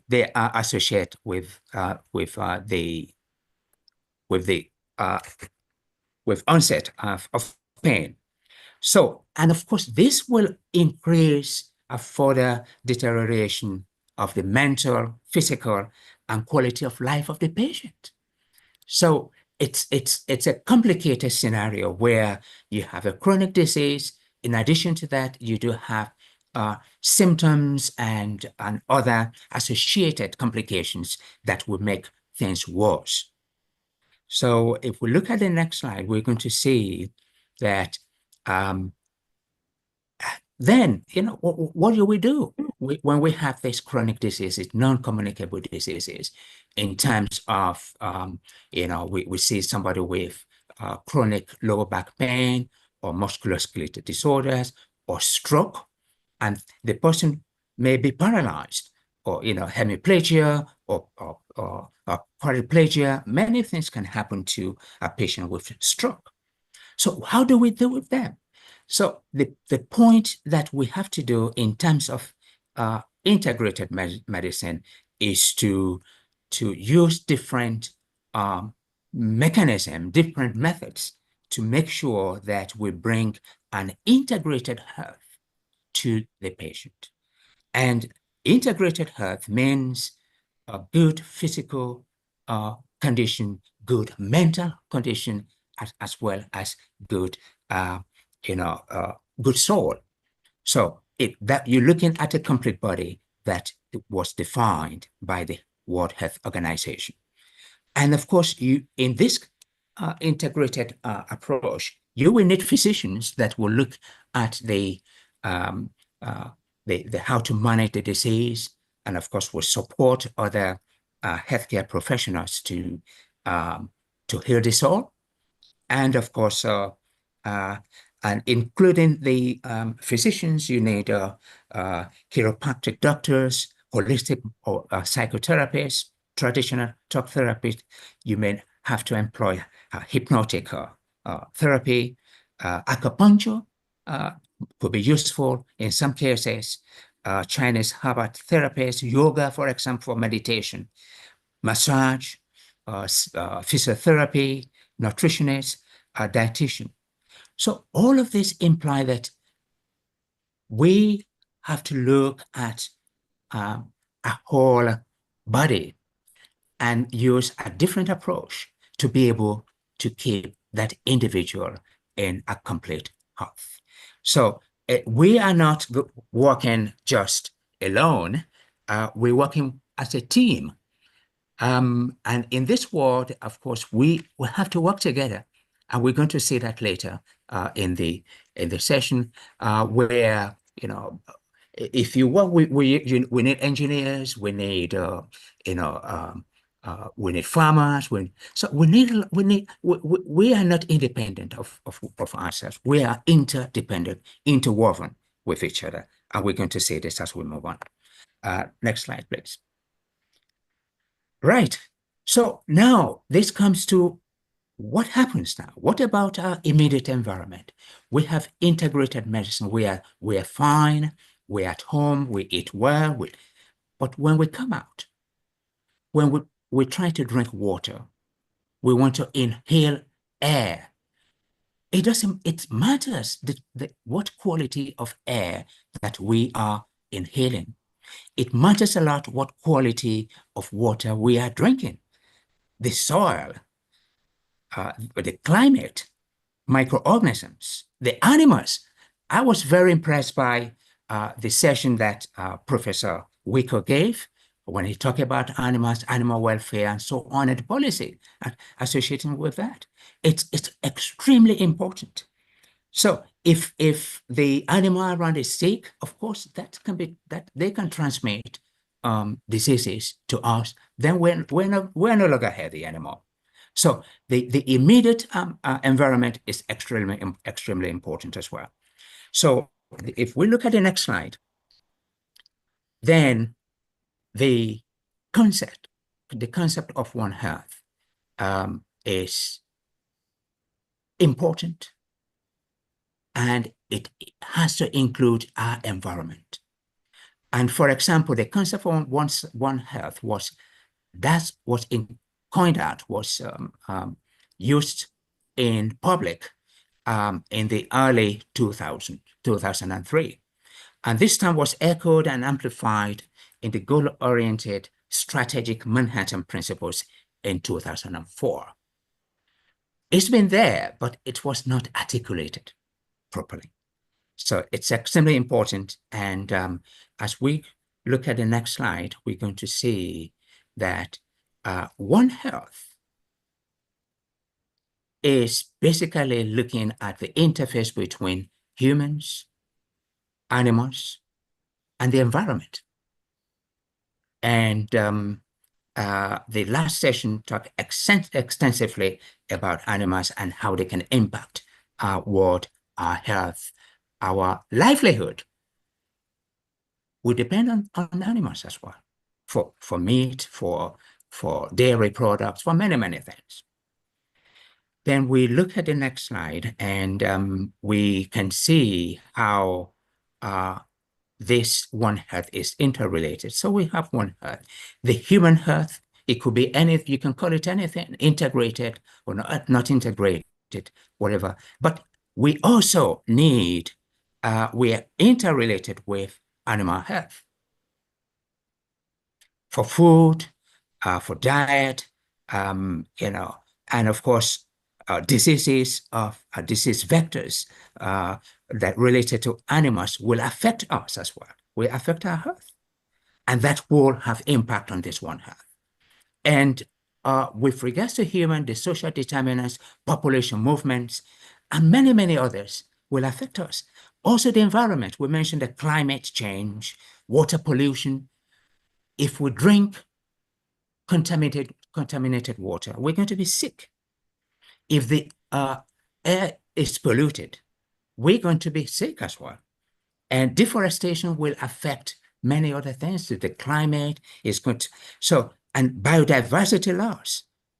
The ecosystem is very, very important for all of us. And I think that it's very important that the whole world is coming to paying attention to looking at this issue altogether, because they cannot be separated. So, and if we, in the next slide, we're going to see that they are looking at a concept called exposome, and proteasome, and so the concept of exposome is how are we exposed to the environment, to what is happening, and of course this study look at some specific environmental external exposure like tobacco, consumer products, lack of physical activity, water, and of course all of this can also change the histone composition in the body, leading to epigenetical changes, and that may have a health risk impact, and that may affect our lungs or heart and other areas. So if we look at the environment that are pretty much external, the green space, urban environment, traffic, the social capital and so on, those can also affect us, because if we are hooked up in a traffic jam for hours and we're stressed out, we're depressed and so on, that can affect us as well and change, lead to epigenetical changes in the body. And the next slide will also look at how this exposome will affect many other factors in the body, like the gut microbiome. What we eat, the type of dairy product that we eat, will affect the gut microbiome, or gene expression, metabolomics, epigenetics, like we said earlier on, and of course the diet, physical activity, work, toxic chemicals, sleep. Good sleep is also important. All of this, they're extremely important in determining how our health is. And in one study actually showed that 70 to 90% of the risk of developing a disease is determined by our exposome. So a lot of environmental factors, which are non-genetic, non-inheritable, can determine how a disease is developed in human. It's like diabetes, for example. It has been shown that those kids that were born during the Second World War, when there was little food, they tend to develop diabetes in later life. And the next slide, if we look at this, like if we look at disability adjusted life years and look at exposures, air pollution, and if we look at the peak right here in the early neonatal years to between up to about 10 years, they are much more vulnerable to air pollution, quality of water, and so on. And also in the aged, they are also more vulnerable to the quality of air that we breathe in. If they are polluted, they have that. And of course, if we look at the number of deaths, it also has a higher spike in the early life and also in the late life when the immune system, unfortunately, is not so strong at these two periods, in the early life and the late life. So if we move on to the next slide, we're going to see, yeah, thank you, right. So now we're looking at the animal health now, which Professor Icoh talked about extensively, and a very amazing talk. We can see that it is estimated that zoonosis are responsible for 2.5 billion cases of human illness, billion cases, and up to 2.7 million deaths worldwide each year, in every year. So that means animal health is equally important. It's very important if we want to be healthy. And of course, example of those, this would be Nipah virus, West Nile fever, SARS in Asia, Canada, and high pathogenic even influenza, bovine spongial from encephalitis, River Valley disease, and Ebola virus in West Africa, and so on. I mean, just a drop in the ocean. There are a lot of things. Just imagine if your cat is sick, and that sickness can be transmitted to human, to the owner, and so on and so forth. So we are pretty much interdependent. So we look at the next slide, and we can try to summarize now that in order to provide a complete and optimal health care for our patient, the patient under our care, it is very, very important to treat and manage the individual as a whole person. Look at the mind, the body, and the soul. And in terms of integrated therapy, that should help us to look at the physical, emotional, mental, and spiritual needs of that patient, of that individual. And in that case, we would need both conventional and complementary therapies to achieve this, to achieve an integrated health. And then we'll look at the next slide. So, and in order to sustain integrated therapy, we have to maintain a safe and conducive environment. That is very important. That's very, very important. Water, air, our environment, very, very important. So the resources like water, food should be available, should be clean, should be conducive to living. And domestic as well as wild animals, the ecosystem in our vicinity should be healthy. If we want to be healthy, they have to be.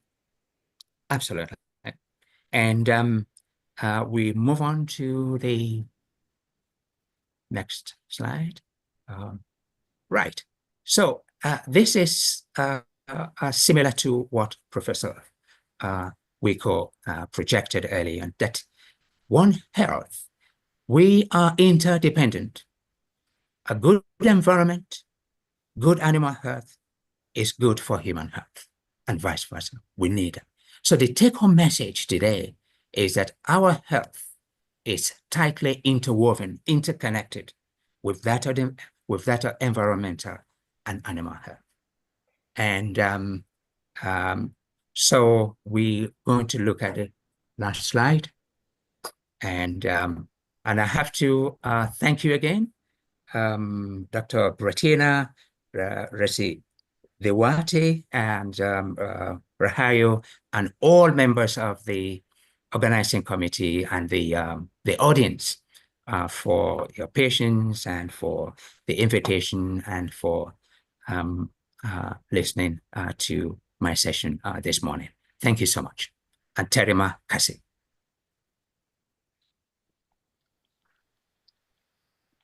Thank you very much for Prof. Ernest for the very nice presentation and give us a lot of insights, especially for the role of integrative medicine in One Health. So, ladies and gentlemen, we go to the next speaker.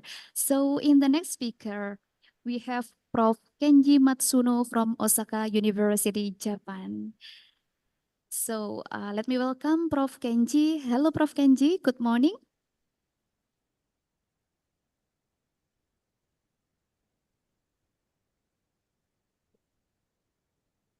Prof. Kenji, could you hear my voice?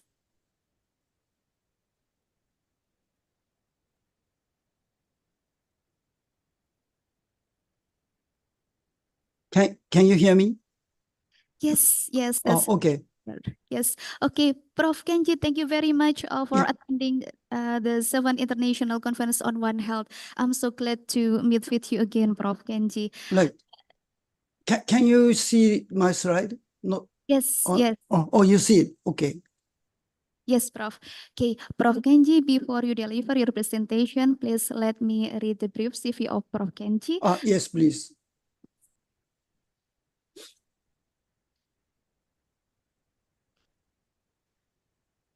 For the operator, please kindly share. So this is the brief CV of Prof. Kenji Matsuno. Prof. Kenji Matsuno is a professor for Department of Biological Science, Graduate School of Science, Osaka University, Japan. And this is the academic qualifications of Prof. Kenji. Prof. Kenji pursued the Doctor of Science from Waseda University in Japan Developmental Biology and Master of Science in Waseda University, Japan Developmental Biology, and also BS in Waseda University. And Prof. Kenji Matsuno is research focuses on the cellular and molecular mechanisms that regulate signaling pathways, particularly those are critical for developmental biology and disease purposes. So without further ado, I will give the time for Prof. Kenji. Prof. Kenji, we will have 30 minutes for the presentation. Okay, thank you very much. Thank you so much. See you.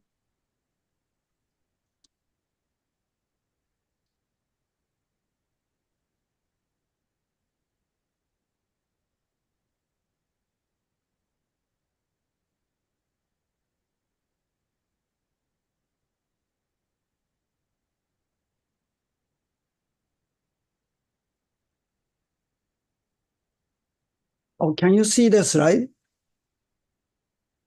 Yes. Oh, okay. So thank you very much again for your very kind introduction. And my name is Kenji Matsuno from Osaka University. And today I like to talk about not signaling, especially I'm focused on the PKNX gene function in the not signaling suppression. And today I'm going to talk about three things. And first, I will introduce not signaling. And then second, I will give you some background of PKNX gene, which is our main focus in this presentation. And third, I'm going to talk about idea PKNX mutant macrophages may secrete an inhibitor against not signaling. I like to try to propose this hypothesis in this presentation.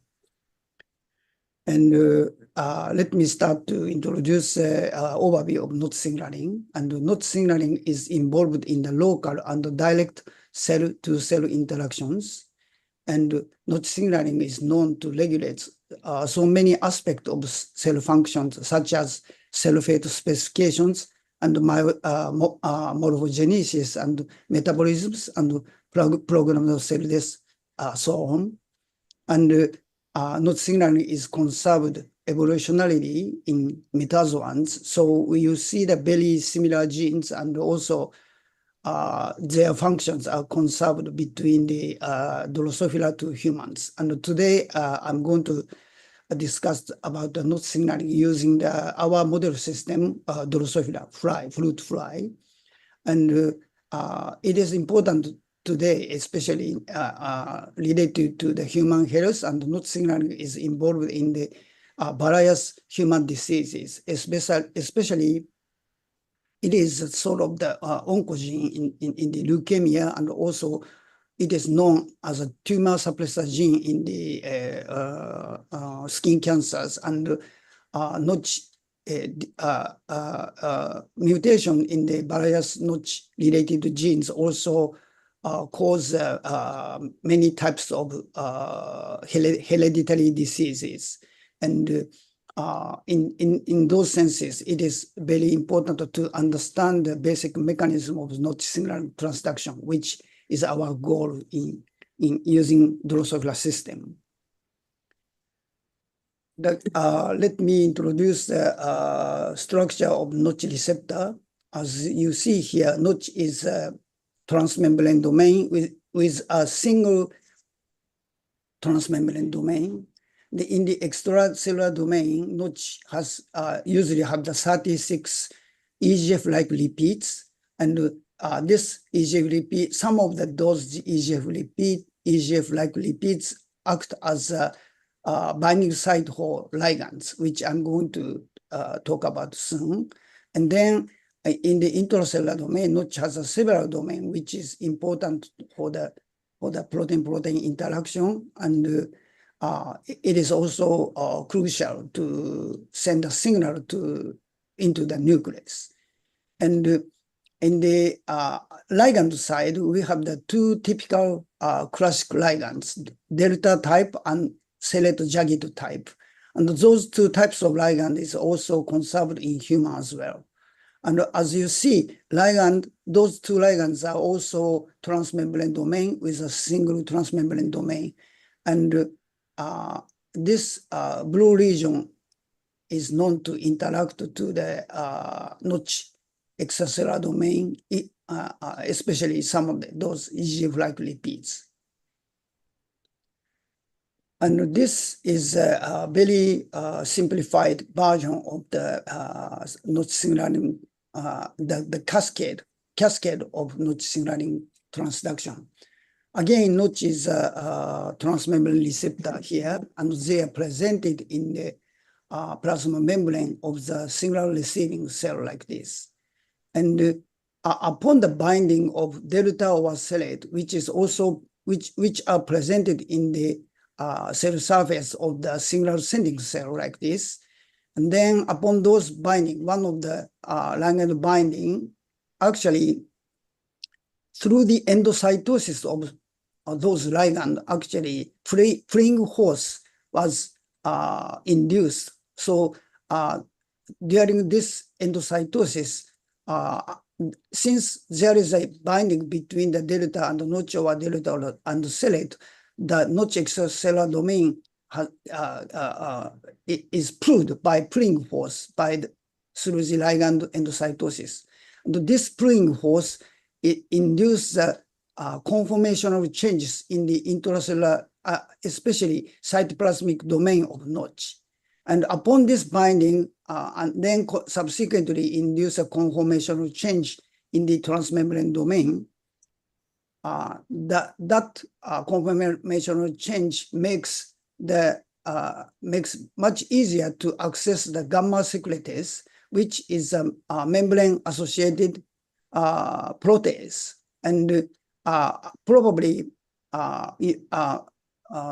it is well known, gamma secretase is also protease, which is induce Alzheimer's diseases. And this notch pathway and Alzheimer's disease seems to be, it is known to share the same protease, which is gamma secretase here.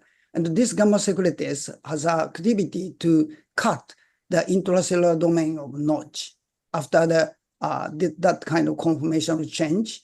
And since this is endoprotease. They can cut at the transmembrane domain, and as notch intracellular domain has a nuclear translocation signal, now notch intracellular domain is released from the anchoring position, which is at the plasma membrane. They are released and then translocated into the nucleus.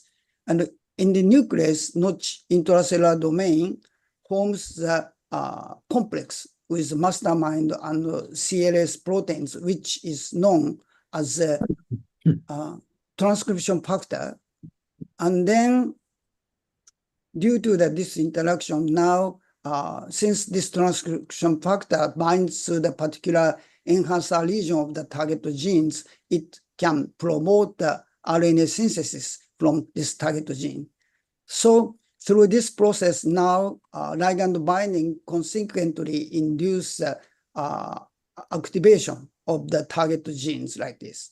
And as you may notice, in this process, you don't see the steps of the signal amplification, such as phosphorylation or cyclic MP synthesis. So dislike to other typical signaling system, notch signaling has no signal amplification step. So this is important to the sensitivity to the change of the signaling activity. So here, let me explain that the signaling is very sensitive to the changes of gene dosage or activities.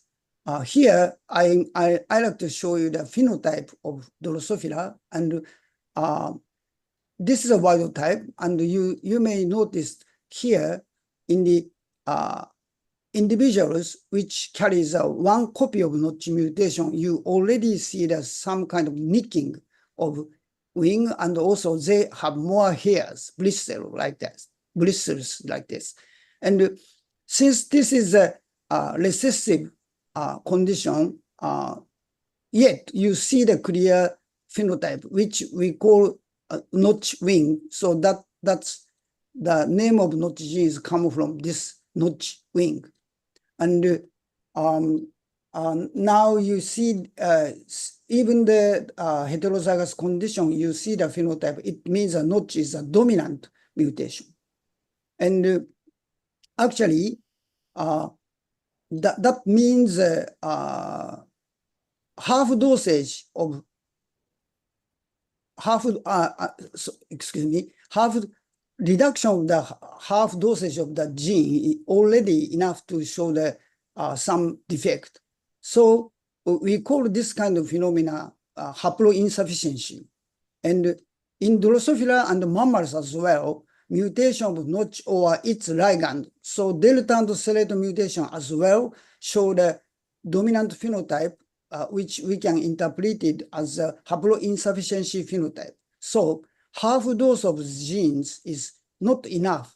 So here you see the half of the genes wild type, one copy of genes wild type, but this is not enough to support a normal development. So the genes related to the notch signaling is very sensitive to the gene dosage. And there is a reason. This kind of small difference is important to the steps of lateral inhibition, which is a major step, major mechanism which is controlled by notch signaling pathway. So first, let me explain the initial condition, and those two cells express the ligand and notch at the equal level.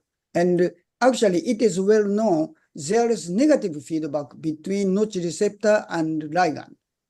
And then at the beginning, they have the almost equal signaling activity. However, by chance, if this cell has a higher signal, since there is negative feedback between the notch receptor to the ligand, now notch signaling start to inhibit the expression of ligand in high signal cells. And then subsequently, if they they really strongly signals this inhibition also, that becomes stronger. So now you see in this particular cells, you don't see the expression of the ligand, and they only express the notch. On the other hand, in these cells, now signaling is reduced and negative feedback is also suppressed. So in this case, they strongly express the ligand only. So during this step, which we call lateral inhibition, only one cell had the states of on of notch signaling, and the other cell become off state of notch signaling. So in this process, as we call lateral inhibition, now we can find that those equal, the cell has an equal potential now become the take place the binary cell fate decision. One is blue cell fate and the other is a red cell fate. So this kind of phenomena can be observed in the many systems, especially the early neurogenesis in Drosophila as well as human cell, human embryo. Let me explain here the Drosophila neurogenesis. And in the wild type, this region is actually neuroepithelial cells. And then as you see, this pink cells has an equal potential to become the neural cell fate. However, once one cell start to differentiate it into the neurons, those cells begins to express delta ligand strongly. Since they express the delta ligand strongly, this ligand activates a notch receptor in the surrounding cell. So this consequently,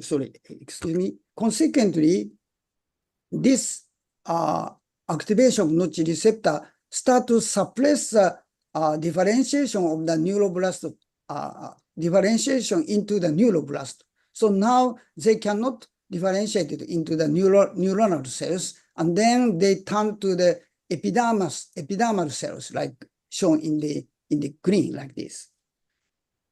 So if they repeat this process, they can select about 25% of the cell as a neuroblast, and the other rest of the cell differentiated into the epidermoblast, like this. So this is a normal situation. So we call this lateral inhibition, okay?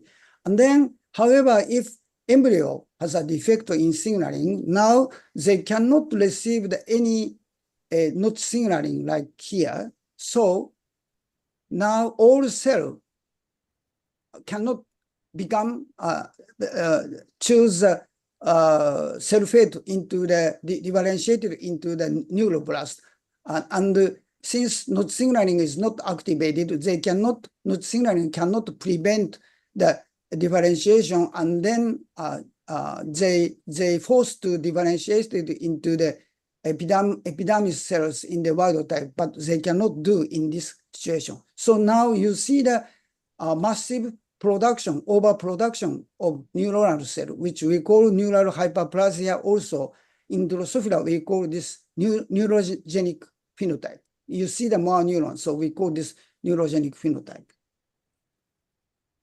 And let's move to the next topics. Let me introduce the Pkh gene, and this is the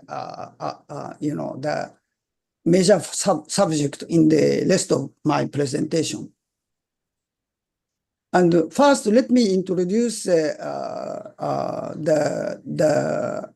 phenotypes of Pkh gene. And name of the Pkh is named after by their Pkh-like mutant eye. So, and then since Pkh is linked to the X chromosome, we call this gene Pkh. So Pkh. And Pkh is actually first observed in this particular phenotype, and after the cloning, it was found Pkh protein is conserved. Pkh genes is conserved in human, So it is conserved from fly to human. And also, Pknex gene encode a very big transmembrane protein composed of 3,433 amino acid residue. So very big protein. And as you see here, they have the 16-time transmembrane protein. And we found actually this big protein is localized, specifically localized to the ER. So now we know Pknex is an ER protein. And let me explain the neurogenic phenotype associated with the Pknex gene. And this picture shows the Drosophila embryo of lateral views of the Drosophila embryo, and purple show the neurons, neural cells here. And this cartoon show the Drosophila fly embryos nervous system, and gray show the central nervous system, and blue show the peripheral nervous system like this.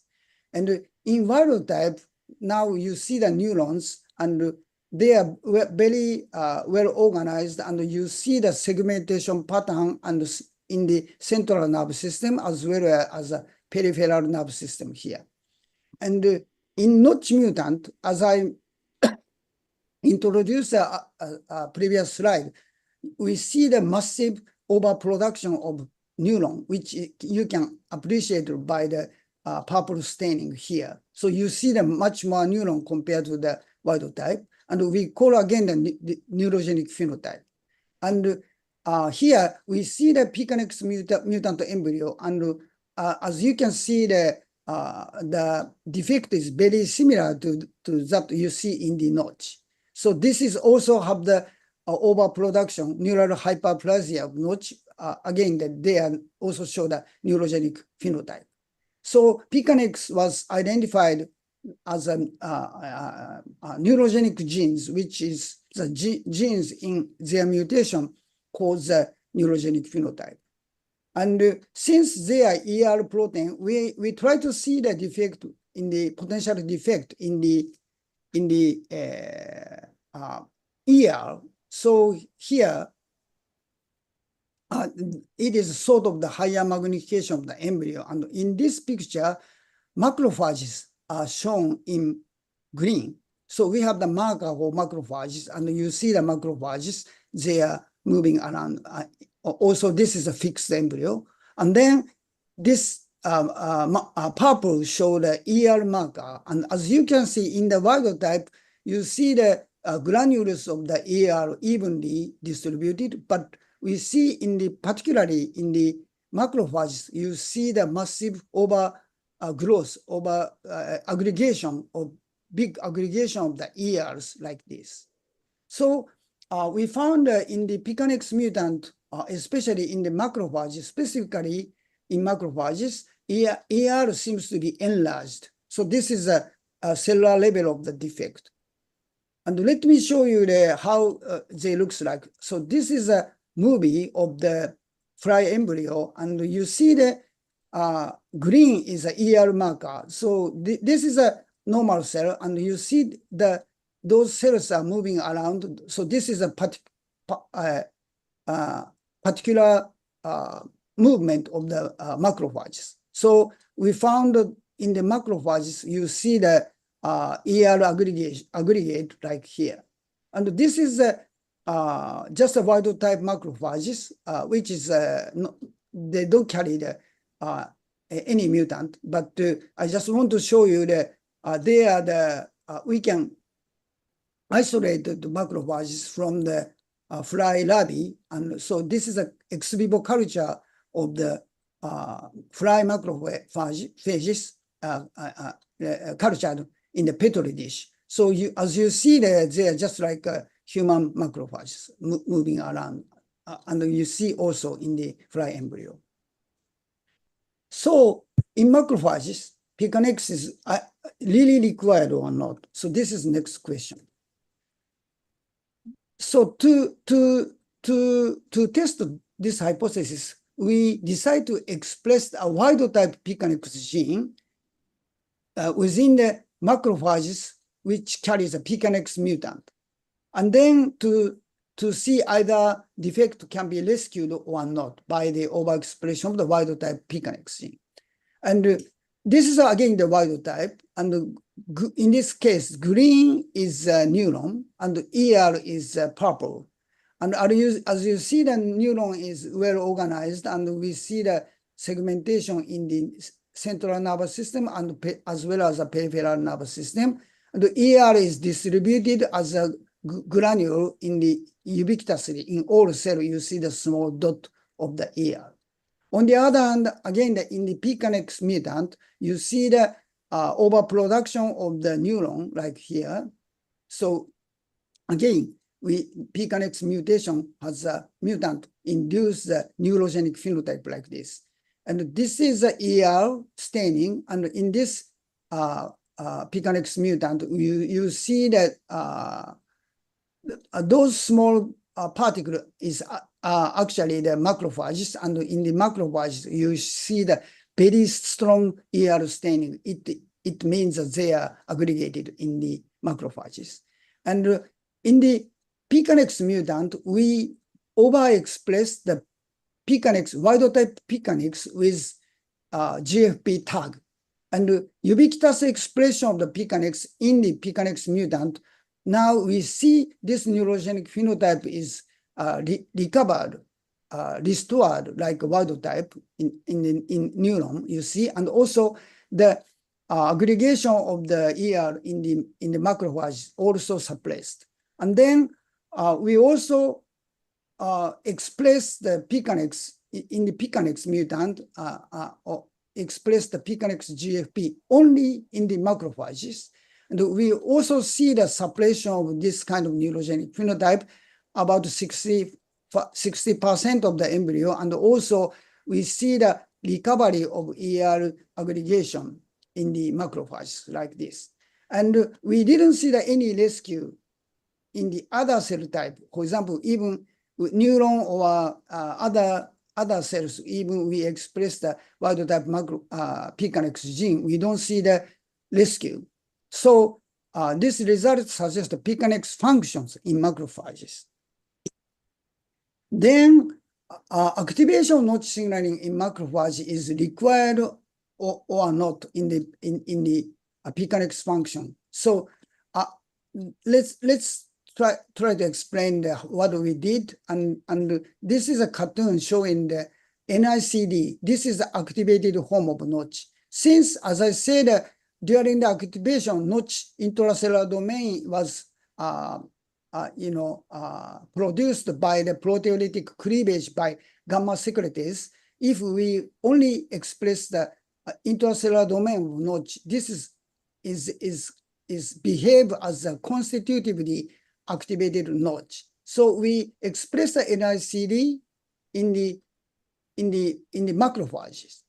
Okay, so again, this is a wild type. We see the nicely organized neuron in green and ubiquitously distributed granule of ER. And in the PKNX mutant, we see the neurogenic phenotype, overproduction of the neuron and ER aggregation. And even we express the NICD in the macrophage, we never see any suppression of mutant phenotype. So you see that 98% of the embryos show that this kind of neurogenic phenotype, which is equivalent to the PKNX mutant alone. And the ER defect is still observed in this pattern. Okay, so we don't see the suppression of the ER defect as well. So in macrophages, PKNX is required in macrophages. However, activation of the notch signaling in macrophage did not rescue the neurogenic phenotype, which means notch signaling in macrophage is irrelevant to the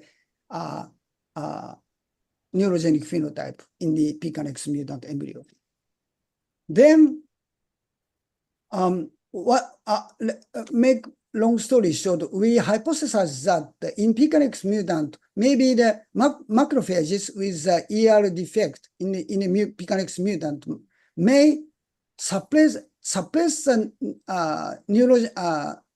not signaling in neuroectoderm by the secretion of some inhibitory factor from the mutant macrophage. And we like to test this hypothesis by two approaches. One is we like to try the ablation of the macrophage in Pkh mutant. And if this hypothesis is correct, ablation of the macrophage in the mutant, it means no inhibitor. So it should suppress the neurogenic phenotype.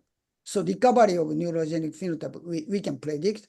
And also, if we transplant the mutant macrophage into the wild type embryo, we should induce the neurogenic phenotype in the wild type embryo after this transplantation.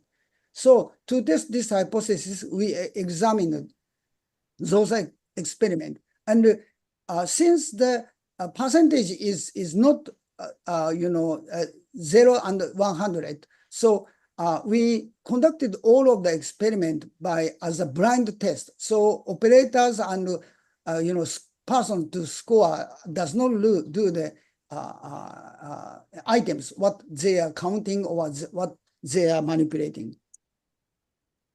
So this is a result, and let me explain first from the ablation.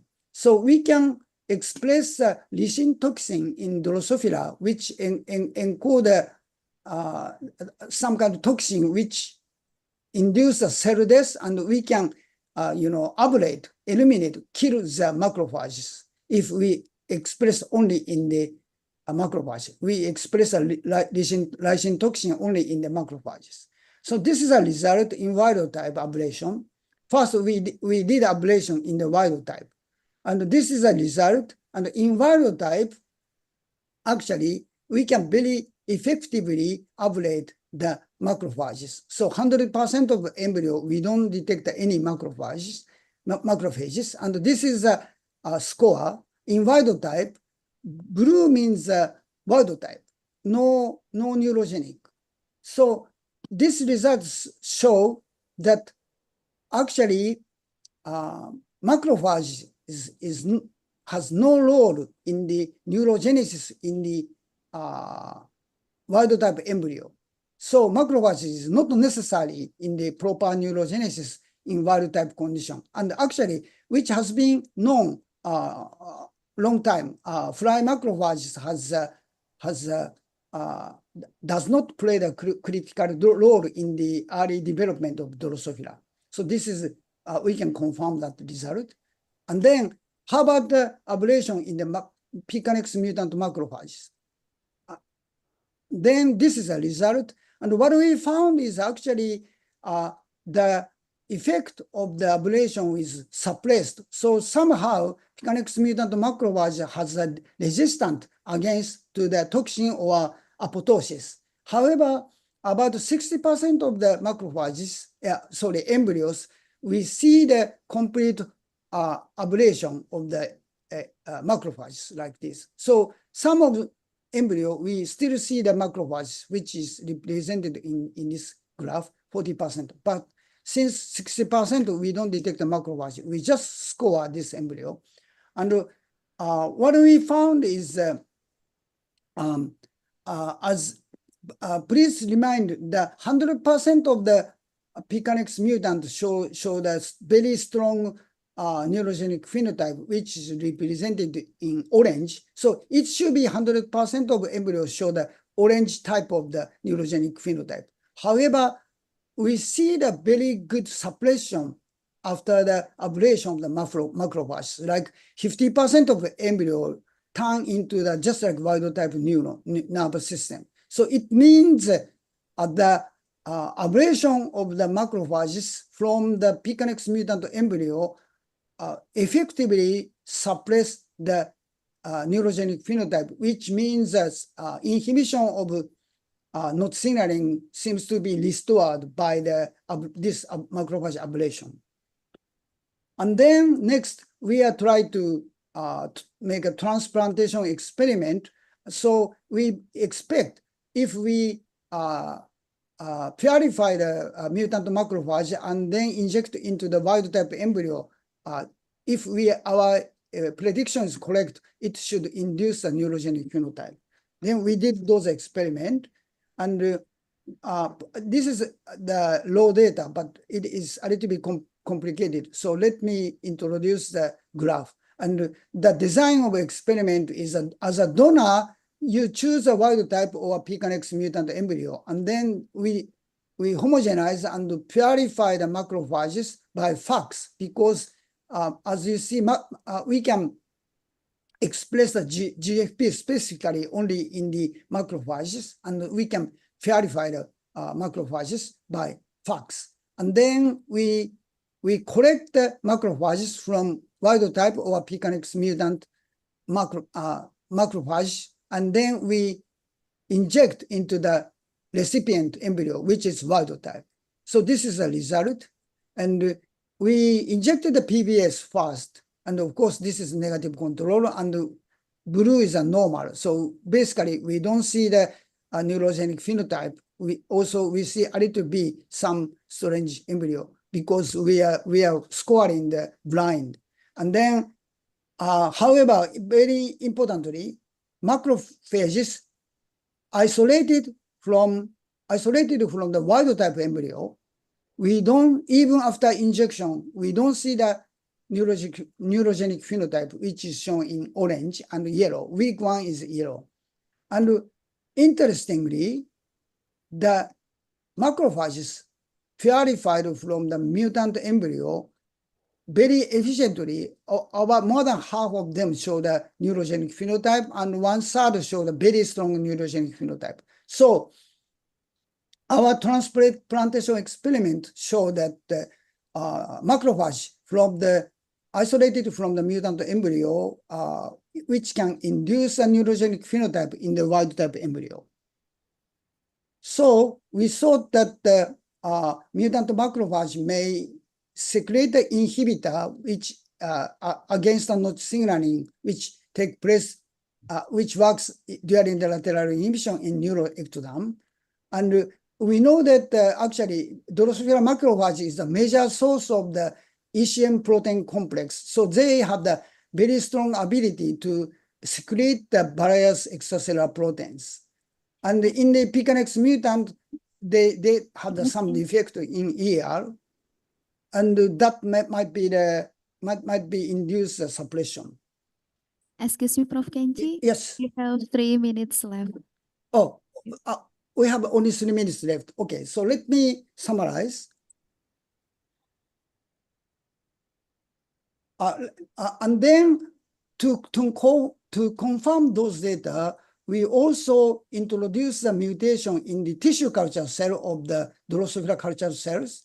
And then we culture them, and then we recover the media, and we inject the media into the embryo. So now story go to the tissue culture cell, and the PBS, again, no neurogenic, but if we overexpress the wild type conditional media, also no effect, but in the mutant culture conditional media can induce neurogenic phenotype. So we think that now we have we can produce some kind of inhibitor in the tissue culture system. And as a discussion, we think ER defect may induce the protein defect in the protein folding or induce abnormal processing, and then also abnormality in the glycosylation, which may inhibit the notch signaling. So I stop here, and most of the work has been conducted in the Tomoko Yamakawa, who now she has her own laboratory in Ibaraki College, and those are grant, and thank you very much for your kind attention. Thank you very much, Prof. Kenji Matsuno, for the very nice presentation. Okay. And also for the very nice pictures and video. I'm so sorry to disturb you because this is just no problem. Yes, thank you very much. Yes, okay. Thank you very much, Prof. Kenji. So, and ladies and gentlemen, we will have a very interesting speaker for the next speaker. Okay. We have here Associate Professor Dr. Gayatri Sevi Salvaraja from the Faculty of Veterinary Medicine at University Putra Malaysia, Malaysia. So please welcome Professor Gayatri.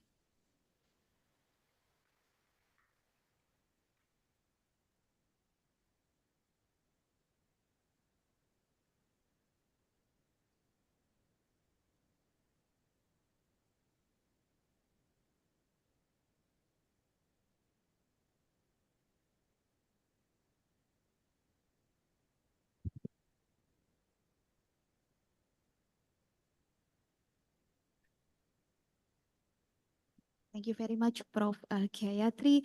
So before the presentation from Professor Gayatri, let me read her CV. Associate Professor Dr. Gayatri Devi, SDVM PhD, DHFIM, is coming from Department of Veterinary Clinical Studies, Faculty of Veterinary Medicine, University Putra, Malaysia, Malaysia. And with the academic qualification, DVM and PhD, is coming from Utrecht University, the Netherlands, with the fields of specialization in main specialization, small animals, internal medicine, with sub-specializations, oncology, infectious disease, and molecular biology. So without further ado, I'll give the stage to Prof. Gayatri. A very good morning, ladies and gentlemen. So thank you, University of Brawijaya and the organizers of this conference to invite me over to share a little bit different concept of One Health. Maybe not so commonly presented at One Health conferences, but I took up this challenge to at least give an overview, and maybe also would like to have this concept heard by you, the younger generation, so that we can actually help and look at One Health in a slightly different aspect. So it's about integrating One Health approach in cancer diagnosis and treatment. So I'm not going to go into the methods of diagnosing cancer and all the different treatment options we have, but I will be looking at more on what is the current concepts, current issues, challenges, and how the way to look forward in future.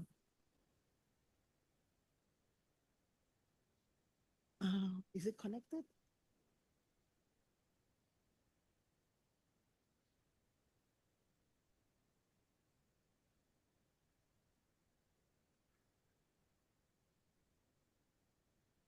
Oh, okay. All right. It worked. Finally. Okay. So I think I will not dwell into this aspect. So we are all undergoing a lot of global changes involving population growth. There's a lot of geopolitical problems and also industrialization. There's a lot of pollution, particles. There are lots of new chemicals and drugs, and also microbes, viruses, parasites, bacteria, and also antimicrobial resistance that is coming into play. And, we are all exposed to a lot of different ecosystems, and there are a lot of pressure onto our ecosystem and environment health also as well. And because of all this global trade and biodiversity erosions, we have a lot of problems, and there is all these infectious agents are actually emerging and re-emerging. And we also have non-infectious diseases that are coming up. So this is an area where we lack a lot of information, but of course, I think it is actually a soft spot that we need to address, because a lot more non-infectious diseases are being seen over the years. And one of it is cancer. So cancer is a disease that affects not just humans, and it is affecting humans worldwide. And 1 out of 3 people can actually develop cancer in their lifetime. And it is usually characterized by the uncontrolled division of cells, which becomes malignant, so it's cancerous, and it spreads, okay? So metastasizes and affects the whole body, terrorize the whole body system, and eventually the host or the person actually succumbs to the treatment if they are unsuccessful in treating it. So it is a complex and multifactorial disease, and it is an interplay between genetic components. So it is different individuals with different genetic makeup. There is also the metabolic diseases, okay, that is within the host, which makes it different. Cancers can develop, such as hormonal diseases and nutritional associated diseases also as well. So all these actually can contribute to cancer development, including immunological aspect. So depending on the host, people how their immunological system is, what is their the immunity level, as well as the different immune cells that are present, can actually make a difference, in development and progression of cancer cells. So it is a really multifactorial disease. It is not something that we can point out what causes cancer. There is always an association, but there is no cause. There are many different animal models in cancer. Of course, just now we heard studies by previous speakers, Professor Kenji, on Drosophila, so we have the PCX gene, and also it's very interesting to look at that. We have C. elegans, worms, mouse, rat, rabbit, zebrafish. We had another speaker also presented on zebrafish, hamster, and also cancer in other animal models such as dog, cat, horse, pig, and also goat. But of course, pig and goat, they are actually livestock animals, so they don't live that long to develop, to accumulate mutations and to develop cancer. But dog and cat, they are actually our pets. Okay, so they live all around us in the same environment we share and the same air we breathe. And sometimes, similar types of source of food, fish, where the fish comes from, we also feed our pets. Chicken, the same chicken meat, that we consume, but they can be processed into dog food and cat food. So actually, pretty much we are sharing the same environment and risk factors with cats and dogs, because mainly cats and dogs, they develop cancer spontaneously, naturally, and we don't induce cancer in them. So these are just some of the pictures that I would like to share with you from our hospital. So we have cancer developing in the skin, mouth, oral cavity. We have in the mammary gland, like breast cancer in humans, we have mammary gland tumors. We have in the bone cancer. This is also a skin type of lymphoma in a dog. Intestinal cancers, oral tumors. Yeah, a lot of oral tumors we see. And I always get questions from owners asking, could it be the food that caused the cancer? And there I go give them 1 hour lecture on multifactorial diseases that causes cancer. So you cannot blame the food alone. One Health. So One Health, I think you have already, you're a pro at it now, by now, is an integrative effort of multiple disciplines working together locally, nationally, globally, okay? So for the benefit of people, animals, and the shared environment. But of course, the One Health approach takes a holistic view of health, but it is more zoomed in to the zoonotic diseases, infectious diseases, while not or minimally addressing non-infectious diseases. So what are the non-infectious diseases? Okay, so one medicine is actually the concept, One Health, one medicine. And this actually came from the human medicine, the concept that says that, we try to create or develop medicine that can be used in humans and also in animals, and also the way how we diagnose, we can actually share the diagnostic methods, the tools across the species. And One World, One Health concept was appeared somewhere in 2004, like 2003, then 2004, it was officiated. So, but One Health itself is like what we know, okay, the terminologies. So, but the non-communicable diseases approach for One Health is basically trying to link chronic diseases or non-communicable chronic illnesses to the reasons, so multiple stresses, toxic stress, a new lifestyle of individuals, and even animals are also feeling it. And the changes in the environment, the globalization, the industrialization, and the development of new pollution, what they call particles, carcinogenic substances that we are exposed to. So these are the non-communicable diseases that both animals and humans can develop. Cancer is number one. Of course, osteoarthritis is there. Cardiac diseases, neurodegenerative diseases, renal diseases, and immune-mediated diseases. So what are the challenges in the current cancer research?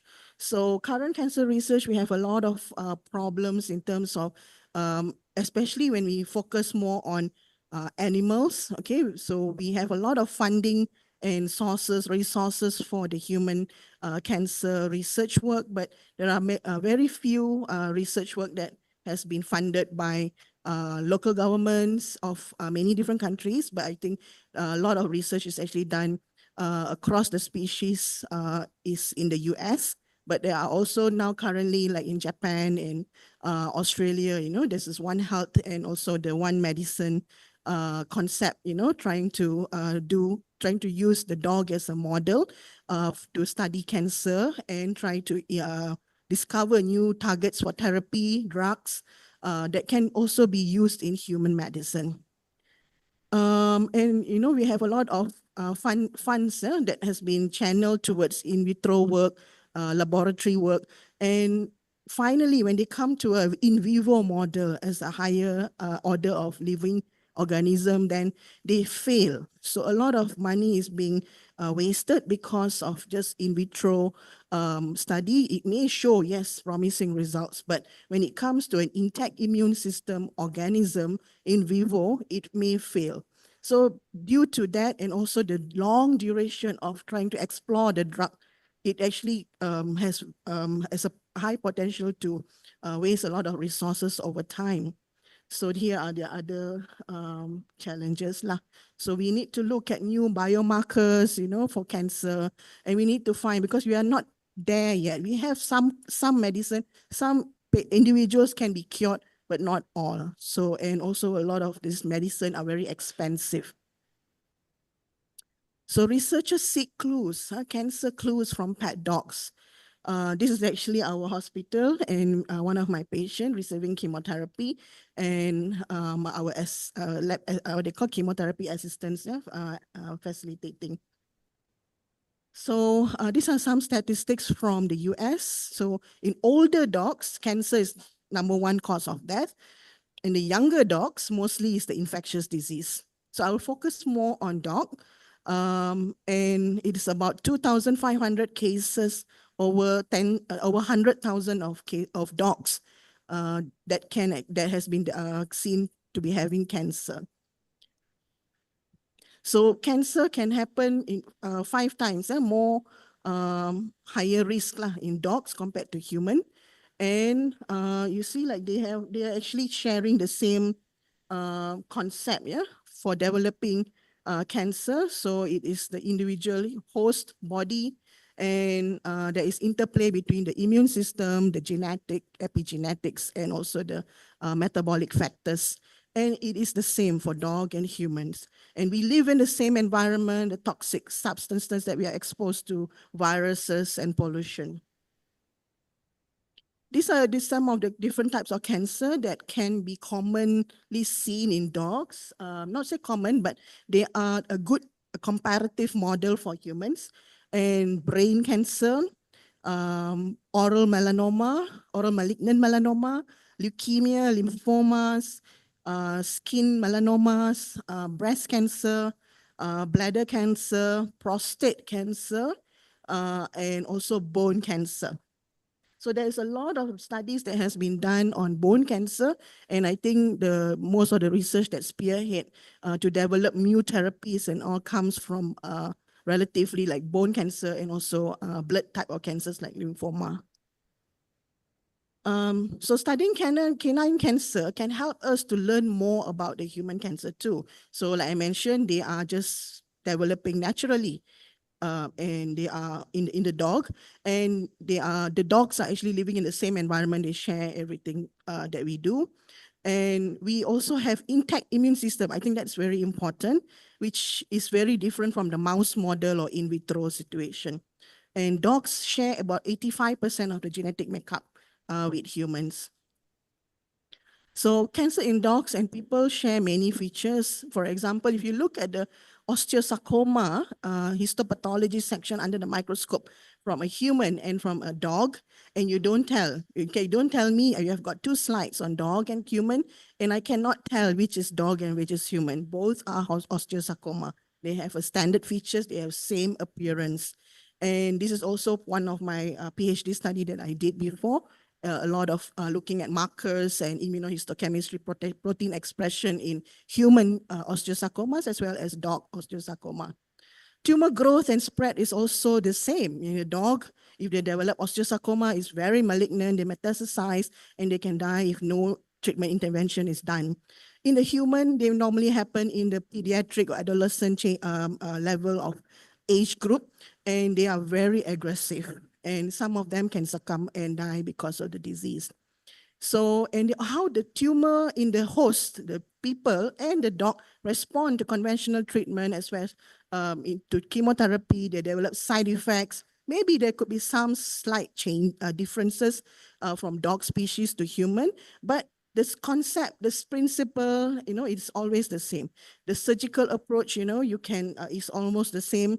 Amputation, if you have a bone cancer, we try to remove the whole limb, and we try to look into new treatments like radiation and other novel therapies to target the metastatic disease. Classification of dog and human tumors has been done in so many different research, and I was also one of them who actually we did studies with my supervisor those days back in 2007. We were the first ones, few groups that actually developed the gene expression profiling based on at that time we had the fresh, what they call, the canine genome was not, what they call, was known at that time. So we managed to do microarrays, cDNA microarrays. Those were the early technologies. But now over the years, there's a lot of things has come. We have looked at, we can actually look at exosome, gene profiling. We can have, now we have NGS. We can profile anything we want, from methylation, gene methylation, from mutations and so forth. So just this, I would like to mention that they actually did similar proteins, that is expressed by the tissues in human and canine breast cancer or mammary gland tumors. They are very similar. So they see all the similar expression. And this is also from the study that I did. So you can look at that. We had one protein, which is actually currently we are still studying it. So I did not disclose here, but the expression pattern on immunohistochemistry for these tumors in dogs and cat and the human is very same. They were the same osteosarcoma, but they are expressing the same protein. So this is just an example of how you can do it in-house in your laboratory. The dog and humans also can share the same mutation when it comes to cancer. So breast cancer and also osteosarcoma. Okay, so there are a few types of cancer that they looked at differences, and they have shown that they are the same type of protein or the same type of gene that is mutated in the dog and also the humans. Here are just few to list, but there's so many, and it's ongoing research here in this area, where there are reports on different signaling pathways that are affected in the dog and also in the human for different type of cancer. And here is just this is on breast cancer or mammary cancer, and like Wnt signaling, P13K and ACT signaling. Okay, so these are among the pathways that are very prominently affecting the breast cancer in the human and also canine cancers also. So there are lots of studies has been done. And BRCA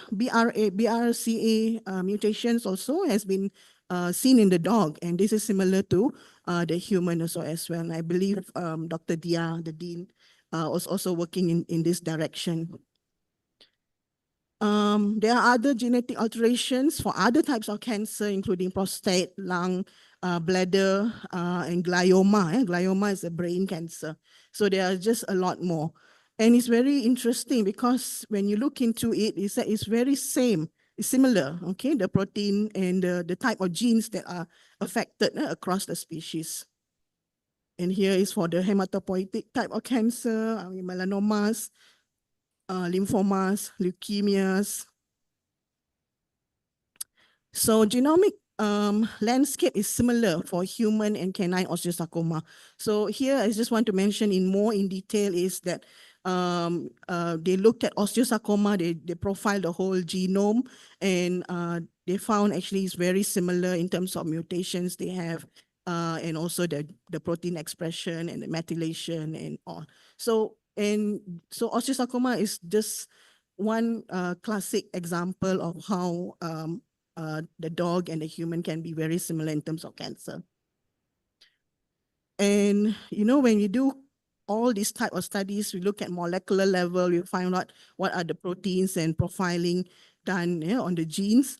What is the next way to move forward? We need to get all this information so that we can develop new targets. We can identify new targets for therapy and develop and collaborate with the pharmaceutical companies to develop new innovative approaches to therapy.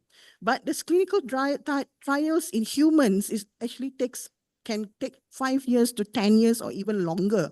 And if you do the same target, which is shared by the human and the dog, and you actually do the clinical trial on humans, you may save a lot of time in terms of just within 3 years, you will get the results comparable, and you can actually facilitate the treatment trial in humans much more faster. So if it fails at the dog spontaneous cancer level, then there will not be a lot of resources and money wasted in going into trials, because human life is also very important. Dog lives is also very important, but their lives is shorter than us. So if we can do a difference, let's do a difference to them so that we can help them, but at the same time help humans. So this is how dog can be used, spontaneous cancer models can be incorporated into the clinical trial pathway.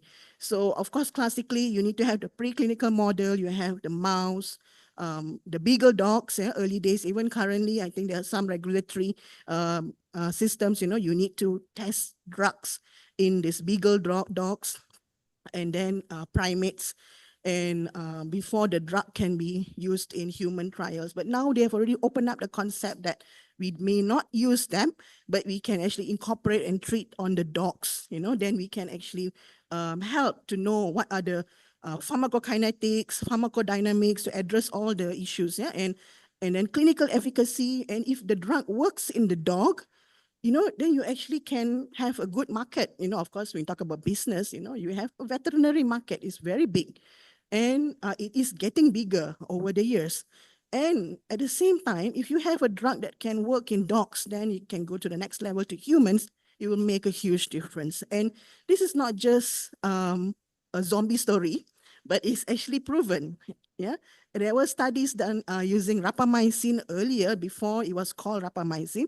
So they actually tested the molecule, and this is a study done in US by the National Cancer Institute researchers, and the researchers were led by a veterinarian. It's actually Dr. Chan Khanna. And I got the opportunity to meet him personally and had a lot of discussion in several different conferences. And he has a lot of passion in osteosarcoma research. And he has a veterinarian spearheading the comparative oncology group in National Cancer Institute in US. And they have actually done a lot of trial where they cooperate a lot of veterinary schools in the US, and they did multi-center trials. They looked at pharmacokinetic dynamics, gene expressions, and a lot of different collaborative work. And this was actually one of the new, the drugs that was discovered in the dog and trialed in the dog and then used in the adolescents, children with osteosarcoma, and it was actually workable. So now this is actually one of the treatment options for human osteosarcoma as well. Other treatments are now coming up. They are looking at small molecule inhibitors from the profiles, gene profiles. Toceranib palladia, we have it, even Malaysia, we are using it, but it's not officially registered, but it is workable. I think in Southeast Asia, we start to have this drug. Japan has it, Australia is using it, and a lot other countries are also using it. So these are different types of drugs that inhibit certain molecules, certain genes that is highly expressed in selected type of cancer like I mentioned here. So you have hemangiosarcoma, osteosarcoma, bladder cancer, mast cell tumor. So they look at different pathways, the genes, and inhibit in order to treat the cancer. So current and future outlook. So One Health concept now requires definitely breaking down the interdisciplinary barriers. So you cannot separate human and animal veterinary medicine anymore, but you need to collaborate. And from the ecological, evolutionary, and environmental sciences as well, try to discover new treatment options and discover what are the causes also or associations with cancer development that can be prevented in future. One world, one health, and one cure. This is just something to share with you before I sort of end my slide. The next slide this is the current collaborative work that is now very high in, is done a lot in the US. The Clinical and Translational Science Award One Health Alliance. Alliance means you need to have collaboration, and they collaborate with different vet schools, they collaborate with different institutions of research, medicine, veterinary school, both, and they look into computational bioinformatics. They have resources in terms of epidemiological data. They have a lot of allied health sciences, veterinarian and medical and bioinformaticians are all working in this group, so that they can understand more the genome landscape of dogs, not just dogs, but also other animals and humans, and try to come up with new treatments and prevent, do a lot more approaches for cancer. And here is just to show you how, treating cancer is just not a one-man show. You need to have a team. So you have a medical oncologist, you have surgeons, you need to have a radiation oncologist. So these are different options that we need to provide to the animal pet owners, and also critical care, specialty services. In case the cancer is in the brain, you have a neurology, or you have something associated with the cardiac disease, then you need to have the cardiology in there. Definitely diagnostic imaging is now also a very huge thing, try to have to be able to diagnose and stage cancer is very important. Precision medicine is the key word here. And, a lot of pathology work, histopathology, and exploring new antibodies and markers, biomarkers for diseases, for the prognostic biomarkers, as well as therapeutic biomarkers as well. And all these are very important before we can actually do clinical trial, good clinical trial, and understand more how to incorporate genomics, proteomics, and metabolomics, and epigenomics, and so forth, the omics world now. Cancer knows no borders. So I would like to end this presentation today. Thank you very much. Thank you very much for Professor Kayati for the very nice presentation. I was into your presentation a lot, Prof. Yes, the Q&A session, but for 3 of the speakers.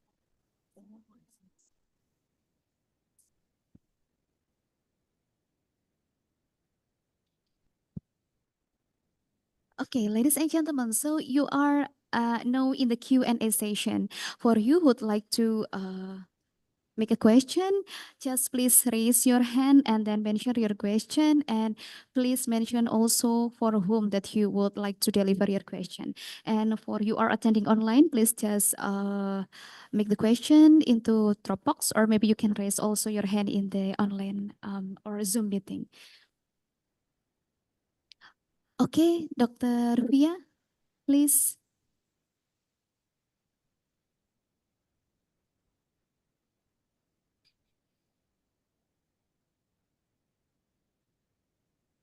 Okay, thank you very much, Dr. Resi, for the opportunity. My name is Via Amalia. I am from Universitas Brawijaya, and I would like to give question to Prof. Gayatri. Thank you very much, Prof. Gayatri, for the amazing presentation. So we know that cancer is the one of most common disease in human and also in animal. Especially in small animals. And you have explained before in your presentation about some factors that can develop cancer in animals, maybe in human also, like genetic, metabolic, and also immunologic, if I cannot mistake. So how does One Health contribute to understanding those factors and also maybe the environment factors that can influence the development of cancer? Thank you very much for the opportunity. Assalamualaikum warahmatullahi wabarakatuh. Hi, can you repeat again? So what are the environmental factors and the two? Okay, I will repeat my question. So, how does One Health contribute to understanding the factor like genetic, metabolic, and also immunologic, and maybe the environment factors also that can influence the development of cancer? Thank you, Professor. Yeah, thank you very much for that question. So I have that pretty diagram that I showed earlier about how genetic metabolic condition state, as well as genetic, epigenetic, and immune in the immune system itself that can come into play when cancer starts to develop. So that means it is always an association. So we cannot say that, because of this one factor that it can develop. So of course, but the genetic, the person can, the dog, they can harbor a mutation, but whether that mutation is what they call a fully penetrated mutation, meaning that they will actually sooner or later develop the risk of, there's a risk for developing cancer or not, is something that we can monitor now. Because it's very difficult to mention how these actually interplay, but definitely if the immune system is down, so meaning that there is some underlying immunity diseases, then you can have cancer to progress if there is already a development of cancer in the body. So normally when people get to know they have cancer, they do not know when it started. It's only when they start getting sick or they find something abnormal with them, then they get it treated. But now we actually have this genomic landscape where you can just do a blood test, like liquid biopsies. Have you heard? You can do a blood test. You can do your whole next generation sequencing, the whole profiling that can actually people use bioinformatics to predict, okay, you have this kind of mutations and what are the risks for developing what type of cancer. So if you have the opportunity to do that kind of test, would you want to do it? Is number one. Okay, so not everybody wants to do it. And of course, this is also relate back to our mental health, whether we want to know whether we have the risk of cancer and whether we can do something to prevent it.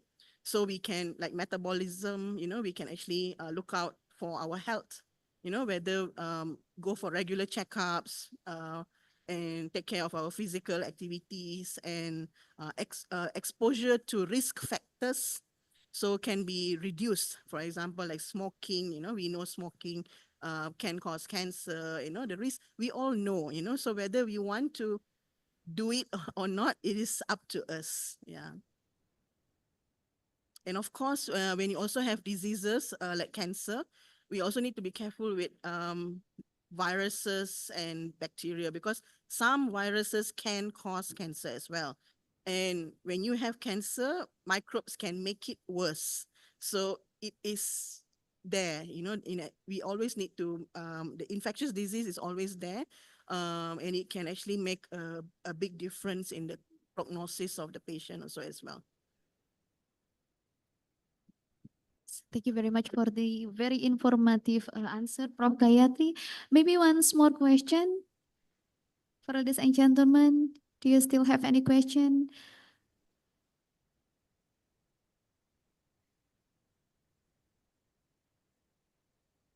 Okay.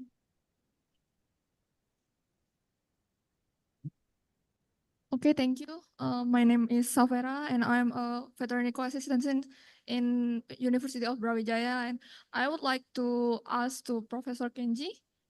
My question is, are there any non-genetic disorder in human associated with mutanic in Picanex homology? Thank you.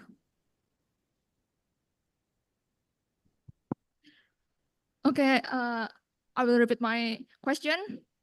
Are there any non-genetic disorder in human associated with mutation in Picanex homologue? Thank you.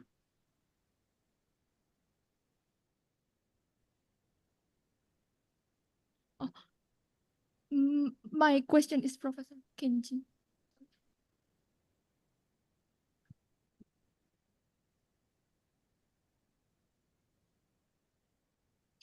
Could you repeat your question a bit Okay. louder, please? Okay, my question is Professor Kenji. Are there any non-genetic disorder in human associated with mutation in Picanex homologue? Thank you. Yes. Okay, Prof. Kenji, could you hear the question well?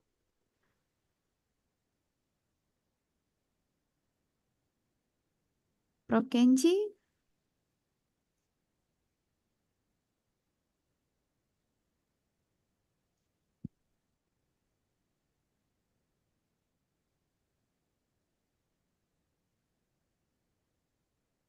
Hello, Prof. Kenji, are you there?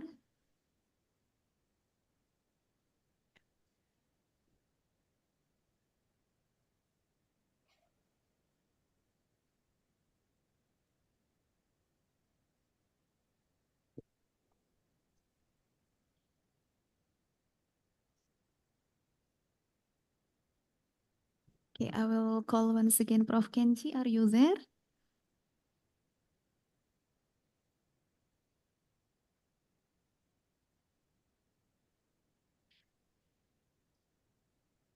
Okay, I think, so sorry for the participant. Maybe you could just drop your question in the chat box, or maybe you can send directly the email for Prof. Kenji to the question. I'm so sorry for that. So maybe, ladies and gentlemen, this is the end of this session. I'd like to thank for all of your participants and all of your cooperation to join this session. And I also would like to thank for Professor Dr. Gayatri, Prof. Kenji, and also Prof. Ernest, who are willing to join this plenary session. And I do apologize if there is any mistake on this plenary session. Thank you very much and enjoy the next agenda on the 7th International Conference on One Health. Thank you. Thank you.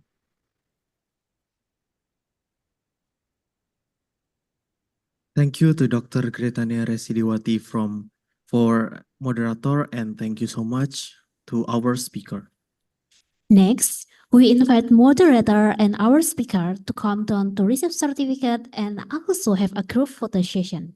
Certificate will given to speaker and moderator by the Mr. Ibnu Raharjo SS, Head of Administrative Affairs at the Faculty of Veterinary Medicine, Universitas Brawijaya. The first S certificate was awarding to Professor Ernest.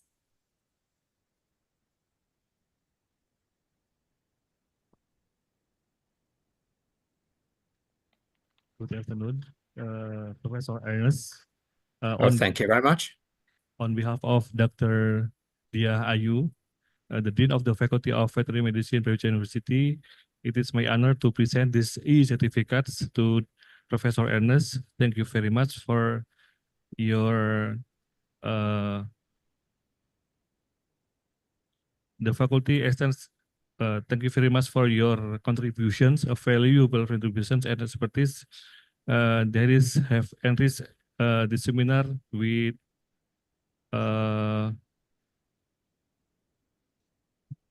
valuable collective knowledge. Thank you very much, Professor Ernest. Thank you very much. And the second certificate was awarding to Professor Kenji.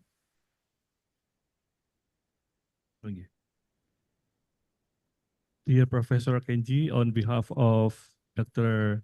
Dia Ayu, the Dean of the Faculty of Veterinary Medicine, Brawijaya University,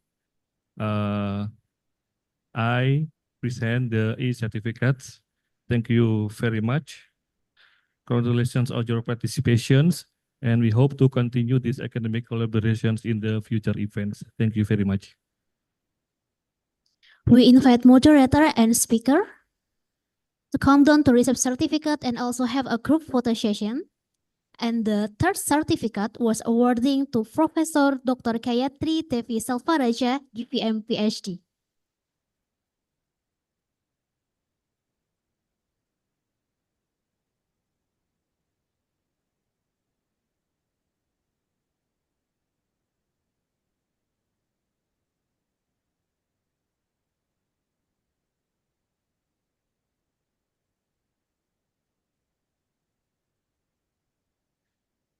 Photo session will be take 1, 2, 3. Again, 1, 2, 3.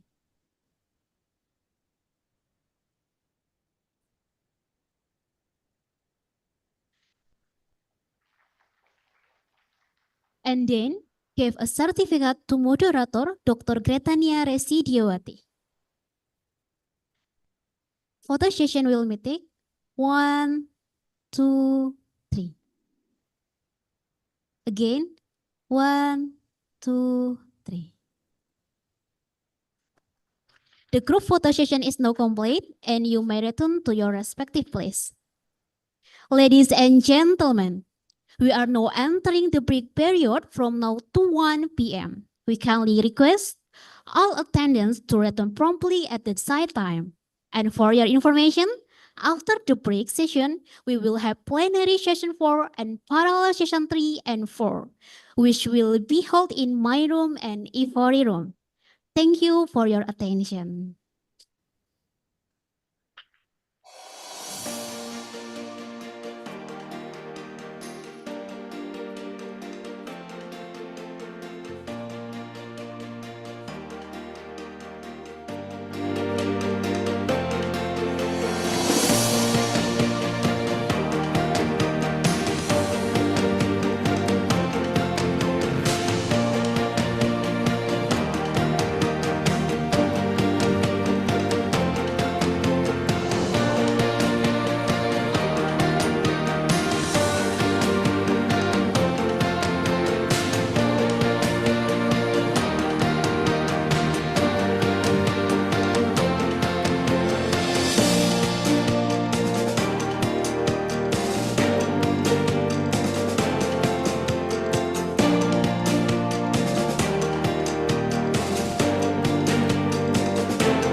Good afternoon, ladies and gentlemen.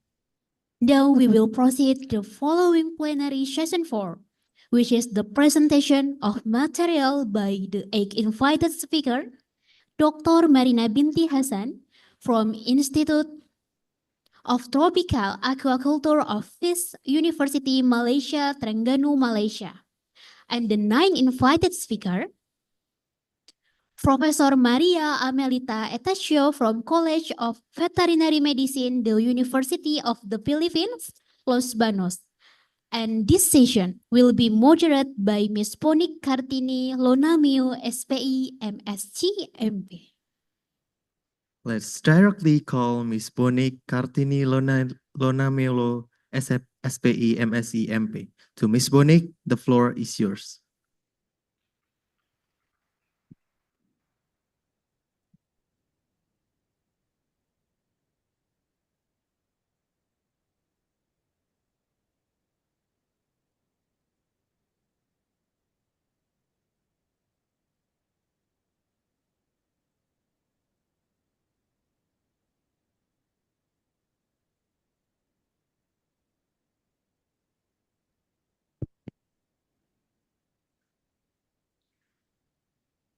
Good afternoon, ladies and gentlemen.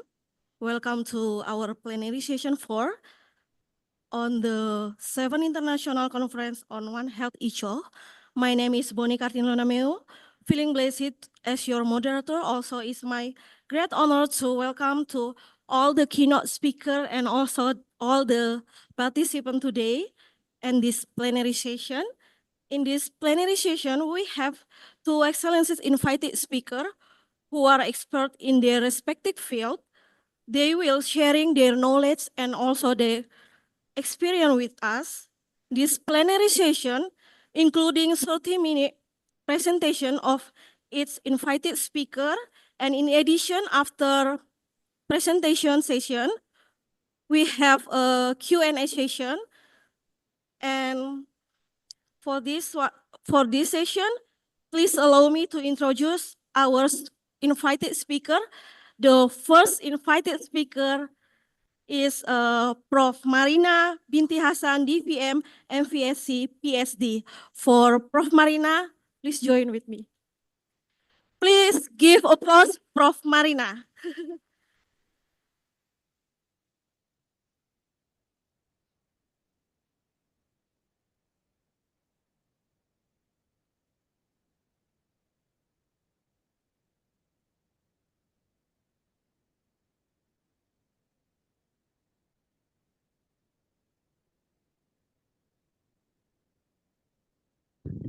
Thank you, Prof. Marina, for your time. And before she delivered her presentation, please allow me to introduce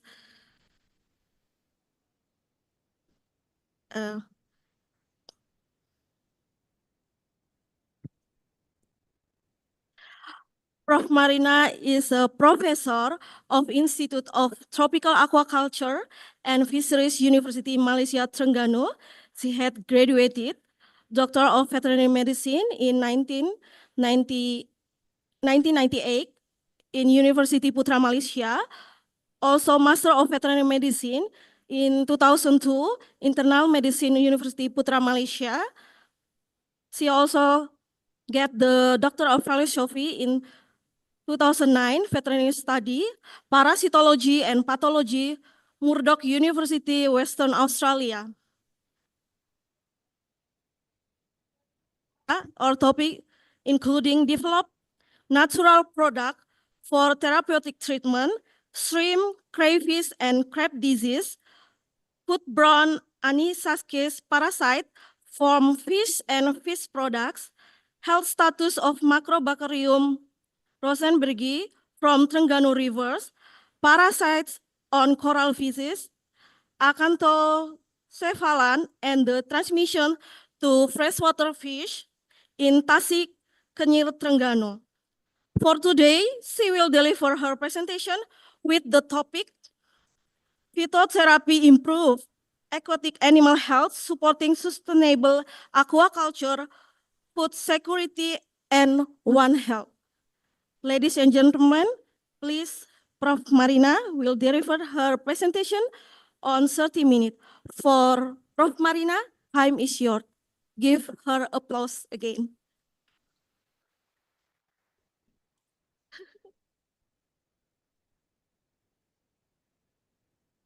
Okay, I'm sorry because I never sit during presentation. Okay.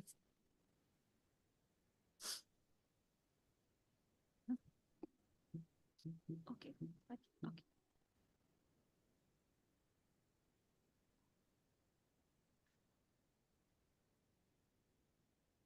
Um, okay, Bismillahirrahmanirrahim. Assalamualaikum and very good afternoon, ladies and gentlemen. So before I start my presentation, I want to thanks to the 7th International Conference on the One Health, especially for the Faculty of Veterinary Medicine, Brawijaya University. Okay. And today I'm glad to share about my knowledge, experience, and also a little bit in with the aquaculture industry. Okay, and then if I mention about the traditional medicine, so I think it's in your head, you think about the herbs, is it? And also plant medicine. Okay, so today I want to share with you all how the herbs or plant medicine plant okay can apply in the aquaculture. Okay.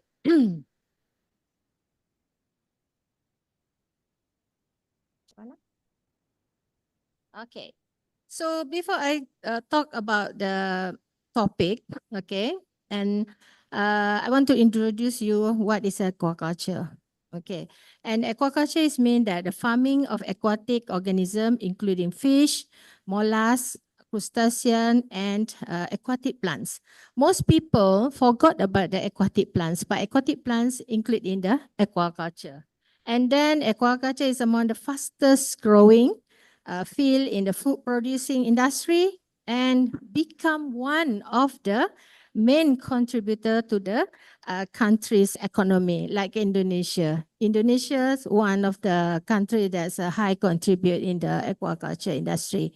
Okay, when you see that the figures that I give there, aquaculture is a shows that the growth almost 2 times, okay, as fast as other food or meat sector, such as beef, okay, poultry, and also pork and also cereal. Okay, this is the figure is I just want to show that the contributions actually of aquatic animal foods to animal protein supply for per capita. This one is an average in 2019 and 2021. So the darker blue and also the yellow dots there, it shows that the high contributions country to the aquatic animal food for the protein supply.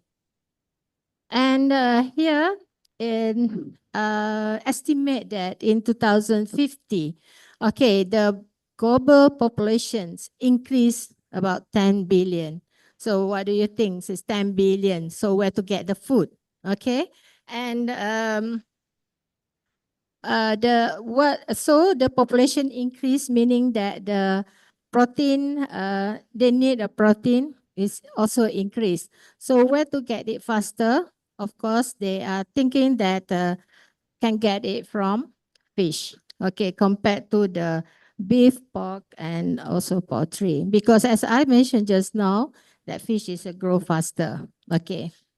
And when you see that the sustainable development goals there, so this is the estimate that this is the what we are trying to achieve actually in 2030 under agenda 2030.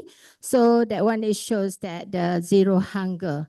So now that if I'm not mistaken, the population, the world population, if I'm not mistaken now, okay, this is about 8.5% that the people in the world hunger. So they are trying to achieve that, maybe reduce it, or on 2030, maybe zero. Okay. Okay, this one actually need for growth in supply of aquatic animal food by 2050. Okay, this is what the statistic actually the one that in 2022 actually the needs is 20.7 kilogram per capita. So they want to maintain that 20.7 kilogram per capita in 2050. So the world need plus 22%.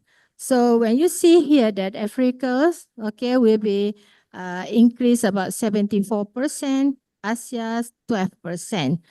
Okay, and then when you see there's a Y, okay, minus 5%. This is because of the statistic shows here that's because of they also see that the population at that area. Okay, they said that maybe at Europe the population will be decreased, okay, by 2050. Okay, so the world captured fisheries and aquaculture productions. This is the statistic that they viewed. That is from FAO 2024. Okay, and it shows that the global fisheries and aquaculture productions is about 223.2 million tons in 2022. So it means that the global aquaculture production is 130.9 million tons, and global capture fisheries is 92.3 million tons. So the aquatic animal production by region, okay, Asia is higher, is 70%, and the main producer of aquatic animals by country, of course, China is a champion, is about 36%. And then you see India 8%, Indonesia 7%, Vietnam 5%, and Peru 3%. Okay, so what is the main criteria as a future food? So we must think that what we need to increase our food. So you see here that the food must be consumer safety and nutritive value and health benefit, okay, available of biological and technical knowledge, high demand, okay, and short life cycle like aquaculture, okay, not even 1 year, so you can harvest maybe in 1 year 2 times harvest, okay, and household budget with a good market is not too expensive, okay, everybody can buy and then get the food, and biotic and abiotic stress response and also tolerance. Okay, so this one I want to show you about the relationship between the land and also the marine from water, okay. When you see here that non-target marine captured fish and also target marine captured fish, so some will go to the aquaculture feed and some will go to the livestock. So from the land, you also can see that the crops, okay, the crops, for example, we contribute to the aquaculture feed, for example, soybean, okay, and when you see the from the marine, okay, from the marine aquaculture feed also, the waste the from the non-target and target and also the crops, okay, go to aquaculture feed and then goes to the farm fish and also the crustacea. Okay, this is a mariculture, we can say that. And then from why from the farm seaweed and farm mollusk. So these two is important when the environment is good. Okay, because if the pollution, so you cannot get the seaweed, the good seaweed, and also maybe you fail in the farm mollusk. Okay, because it depends on the environment. So if everything is okay, so you can get the good aquatic food and maybe increase the production in aquatic food. Okay. Okay, when we are talking about aquaculture, so what we aim in aquaculture. So the goal actually of aquaculture for today, okay, in the future also to provide society with enough food that is high quality. Okay, that's why we need that our environment also healthy and secure and also healthy. We don't want to eat that like more residue in our fish, for example. Okay, this is our target. And of course, in our life also, we have problem, is it? It's not only in the industry. So in aquaculture industry, okay, what is the problem? So for me, disease is a big problem in industry because what we see that if for the shrimp industry, for example, when we see the shrimp industry, if got the disease in 2010, EMS start infect our shrimp, and then after that, in 2000, like 2017, 18, so the productions go down. So you can see that if your shrimp got infections or problem with EMS, the production loss is about 100%. So however, okay, today, from statistics, it said that the feed is a big problem. But for me, the feed is a big problem because of the price increase. So the farmer maybe cannot afford for the feed, okay, for the how big the pond and how big the industry. So because of the feed is so high. So but for me, the disease is really important. But all of this is as a statistical analysis from them. And then I'm also right about the climate change there because we already knows about the climate change. So climate change can change so many things. Okay, and then the climate change is a major threat to aquaculture, thus leading to emerging disease.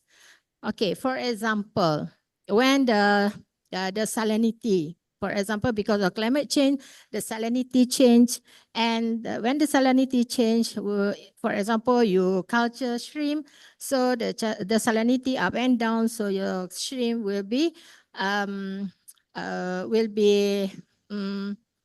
not good conditions. Maybe the immune system of the shrimp will be decreased. Okay, so it's easy to get the disease. For example, the Vibrio disease.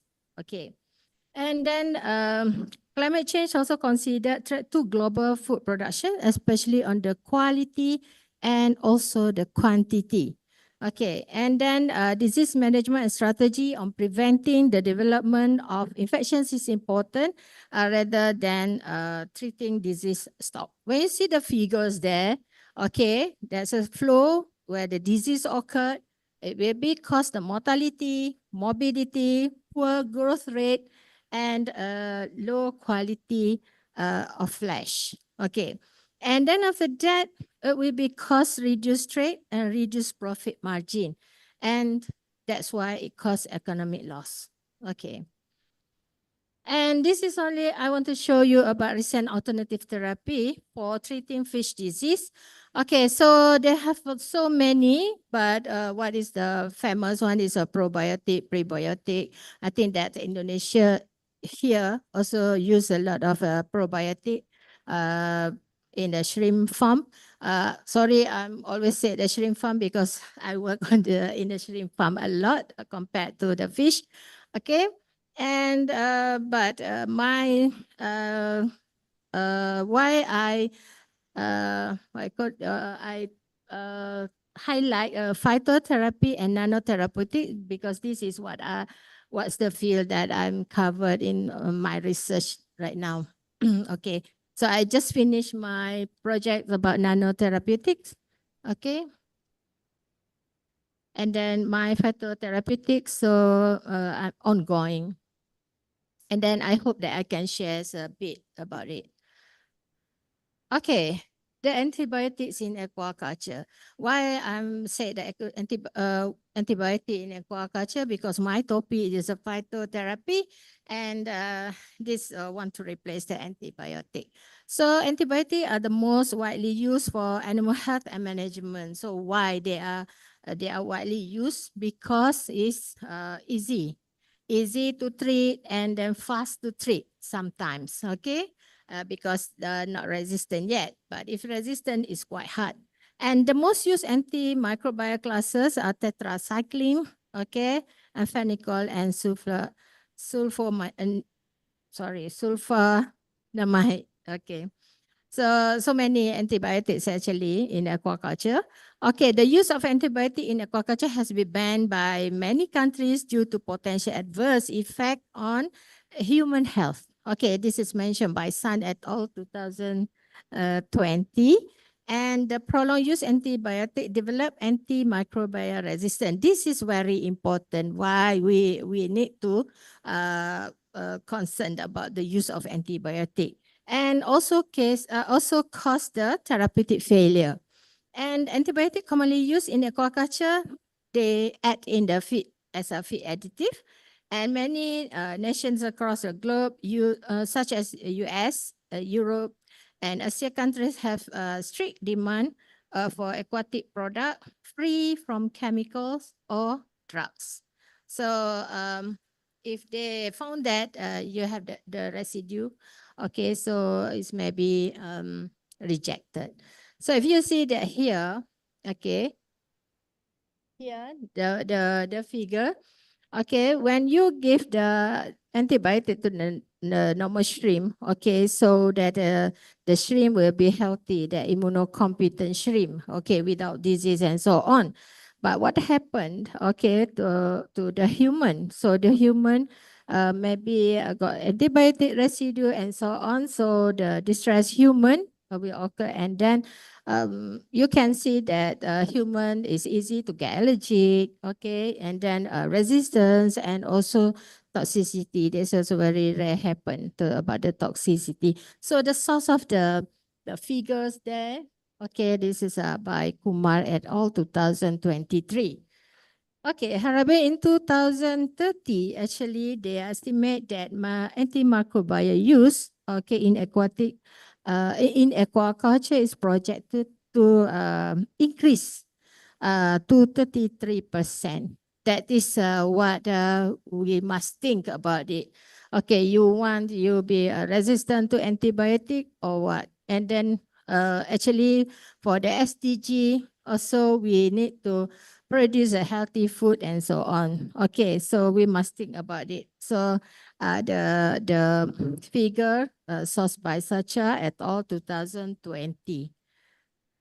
And this is what I want to show us about antimicrobial consumption in aquaculture 2070, and then maybe 2030 they give they do the what we call it assume that in total what happened 2030. So this is a statistical also, and then this is from Sola et al. 2020. So the 4 countries, okay, with the largest share of antimicrobial consumptions 2017. If you see here, that China is about 57.9%, and India and 11%, Indonesia 8%, and Vietnam 5%. However, these countries are projected to remain the largest consumers to antimicrobial in 2030. So you can see here that China share decreased marginally to 55%.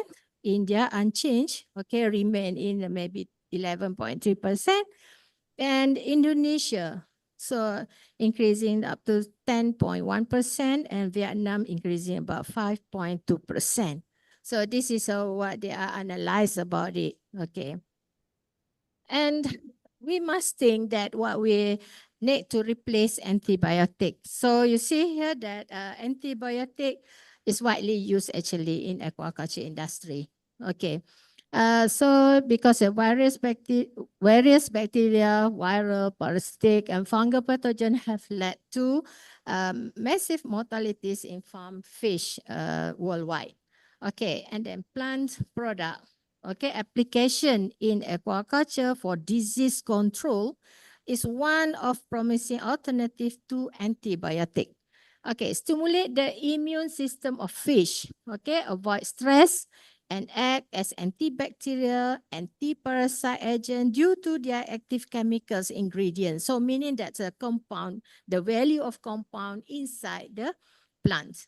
Okay, so when you see here that's the figure, okay, the shrimp, and when you inoculate with immunostimulants, okay, and then you can get the healthy shrimp, okay, can combat what are the pathogens, okay, and then after that, if you eat, so you have no problem, you happy, okay, you have no allergic reaction, and then also it's not toxic to you, and then that is safe, and why we need to replace antibiotic. Okay, this is a health benefit and antimicrobial mechanisms of phytotherapeutics. So what is a medicinal plant? Actually, medicinal plant is any plant, okay, that the roots, stem, leaves, flowers, seeds, or seed pod contain substances that can be used for therapeutic purposes. Because why? Because the different parts sometimes got the different concentrations of the compound, which is maybe the flowers got a high concentration for the compound, which is anti-parasite, for example. Okay, and then here, this is, I just want to show, here,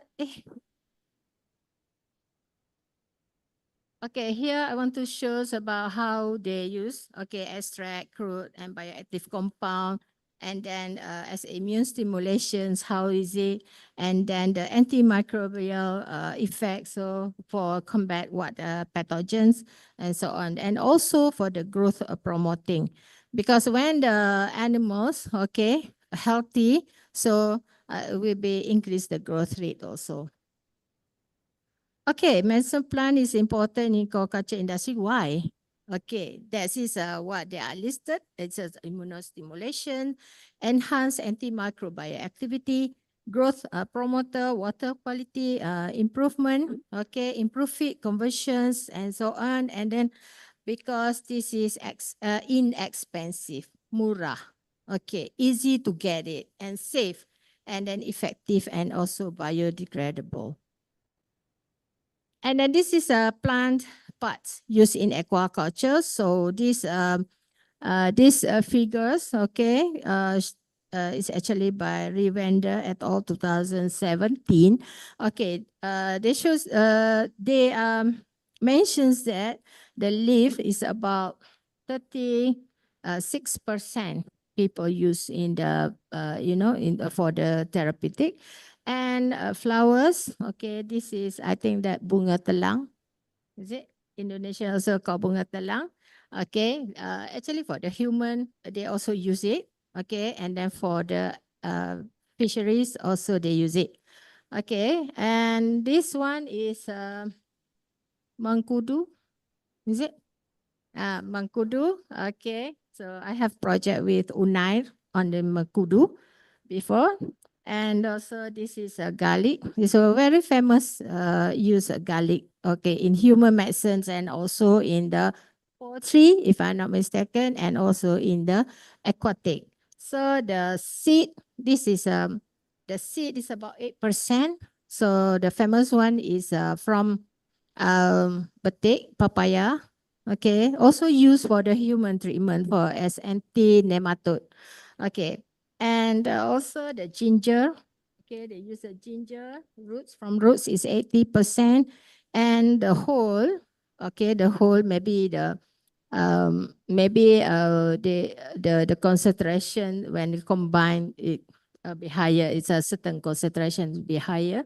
So use the whole is about 22%.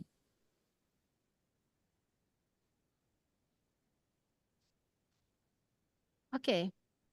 I see here that medicinal plant used in aquaculture. Okay, globally there are over to 750,000 plants, and only 5%, okay, of the plant species have been screened for biological activity. This is reported. The latest that I can get is from Raman 2017, but it's now is around more than 5 years, so maybe the figures increase. Okay, and Malaysia estimate about 12,500 plant species, and 2,000 have been claimed as a medicinal plant properties, and about 25% of the prescribed modern medicine in the world are made from medicinal plant. Okay, and then the medicinal plants are source of many bioactive compounds, which afford an opportunity, pharmacological research and drugs development. And then medicine plant consists of a variety of phytochemicals, and the safety of plant is important to observe before this could be recommended for treatment. So this one is you must check about the toxicity first before you decide that what is the right concentrations for the treatment.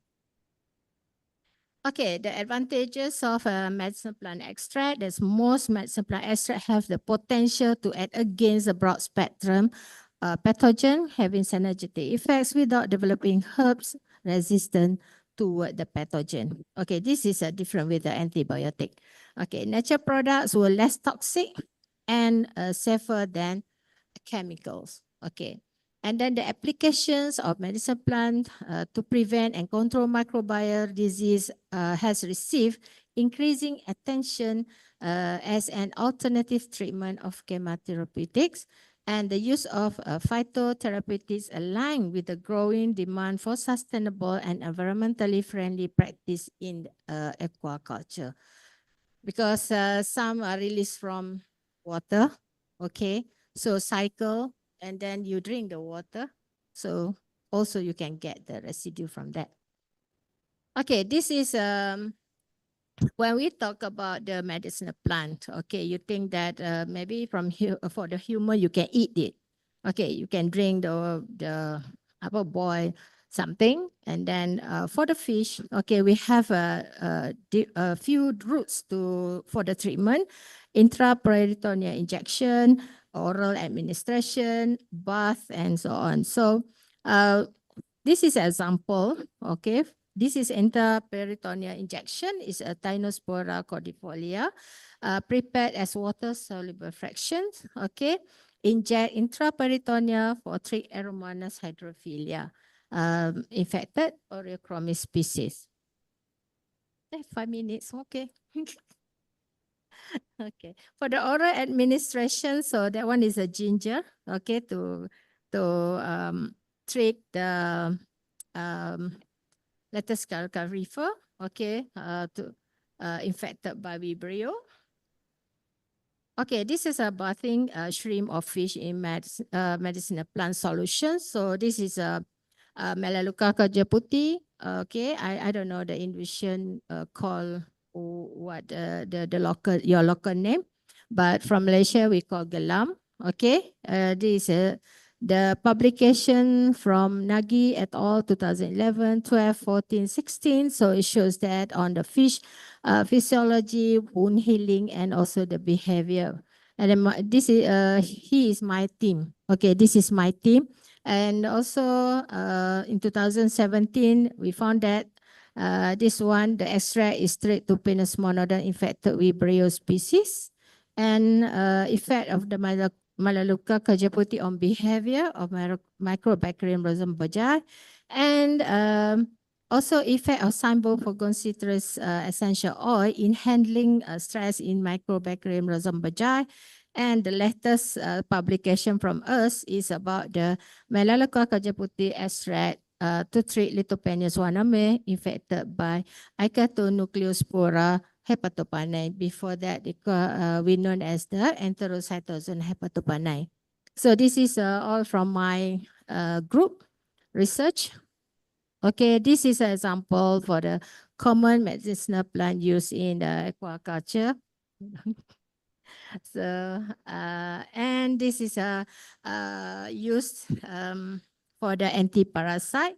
Okay, this is important to show for you that this is a morphological changes of Probovirus butridensky eggs after exposed to the Melaleuca kajaputi leaf extract. under scanning electron microscope. If you don't know that's what is Probovirus butidensky, this is an ectoparasite, so you can get it from the carapace of the microbacterium. So this is the parasite. Okay, then this is the eggs. So when I treat with a different concentration, you can see that the lower concentration already, you can see that the dead larvae. So the morphology of eggs different change. Okay, and higher concentration is not higher, this is a bit higher, moderate.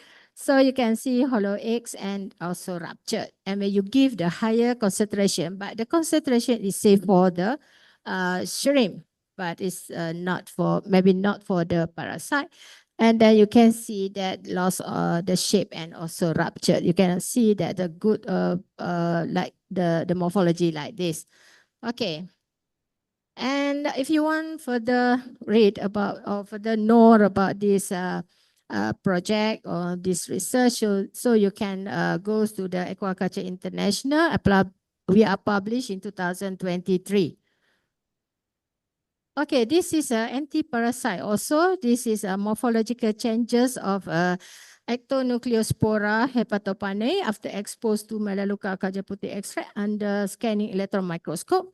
So this is the EHP, we call the normal ones. And then this is the, what we give the low concentration. So you can see that this stop rupture, but it's not too severe. And then after that, you increase and then you can see this is a more severe, and then when you increase the concentration, you can see that the severe of the spore rupture. Okay. For the wound healing, this is a quite interesting result. Okay, you can see that the wound healing, I choose only 12.7 milligram per liter concentration. Okay, Melaleuca kaja putih extract. Okay. At 1 hour, okay, at 1 hour treatment, so we can see that migrating of epidermis, center of the lesion, and also the club cells. Okay, and then the wound healing, actually after 3 hours, you can see that the initial basement membrane and club cells, you see there's a different migration of club cells, and also the melanin start to appear there.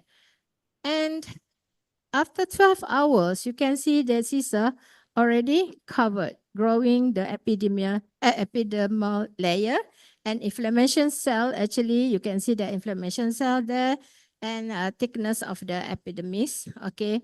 And then about 48 hours, you can see the active proliferations. Okay, here. Why it's important to close the wound? Because we don't want that any pathogens, bacteria enter to the body. Okay. And if you want to know details about it, you can read this article. This is from the Aquaculture Report, okay, published in 2023. And also, when you want to see that how this one, how the Melaleuca kaja putih effective of it, and then you can as an antibacterial, so you can read this research, okay, from the material letters in 2024, okay. And for the growth and immunological response, I only have one project, so the last one, okay.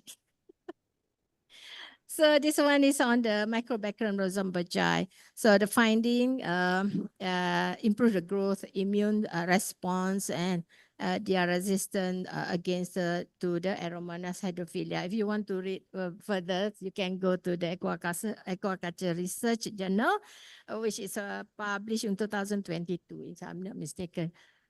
So the conclusion, okay, the medicinal plants are effective, economic, eco-friendly, easy biodegradables, non-resistant foaming, and without much side effect.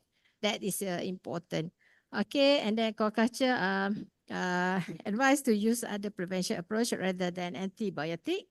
Okay, and then phytotherapy can improve quality aquatic animal health, supporting sustainable aquaculture, food security for one health. Okay, So the suggestion is research on development of modern phytochemicals and drugs from medicinal plants to control various fish disease problem. Okay, so I think that's all. Thanks to my team, okay, research team here, Dr. Anwar, Dr. Asma, Dr. Manina, Miss Nurul, Miss Joy, and then the rest. Okay, so thank you. Thank you for Prof. Marina for insightful presentation. And for the next agenda, we have another invited speaker. She is Professor Maria Amelita Celino Estacio, DPM PhD, DPC CLEM. For Prof. Prof. Maria, please welcome Prof. Maria. Prof. Maria in online Zoom, yeah. Okay. Maybe IT committee, please help to, yeah. Okay. Okay, so thank you so much. So I'll be sharing now my slides so that I can do the talk. Okay, so yeah, okay. Okay, Prof. During you prepare your PPT, please allow me to introduce your biography to our participant. Prof. Maria Amelita Celino Estacio, DVM, PhD, DPC CLEM. She is a professor and Dean University of the Philippines, Los Banos, UPLB. And in 2019, she is a visiting professor of Honan National University, South Korea. And during 2016 until 2019, she has a visiting research collaborator, University of Tokyo, Japan. In 2004, research fellow, University of Michigan, Ann Arbor, USA. 2001 until 2004, Doctor of Philosophy major in Applied Molecular Bioscience, Graduate School of Bioagriculture Science, Nagoya University, Nagoya, Japan. And in the 1994 until 1996, Master in Agricultural Science, major in Reproductive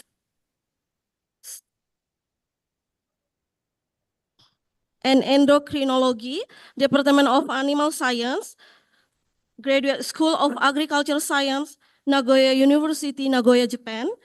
And in 1985 until 1991, Doctor of Veterinary Medicine, University of the Philippines, Los Banos, College Los Banos, Laguna, Philippines. She will deliver her presentation in the topic, One Health Approach to Address Endocrine, Cardiovascular and Neurologic Disease, Animal Modeling for Translational Biomedical Research. Please join with me welcoming Prof. Marina. Prof. Maria, for Prof. Maria, time is yours. Okay, so good afternoon. First and foremost, I'd like to thank the organizer of this international conference on One Health, and congratulations to the University of Brawijaya for organizing this very good conference. So, can you see my slides, and is my audio okay as well? Yes, Prof. Can Okay. see your slide, but please full the slides. Okay. So let me. Thank you, Prof. Okay. So let me just remove this one. Okay.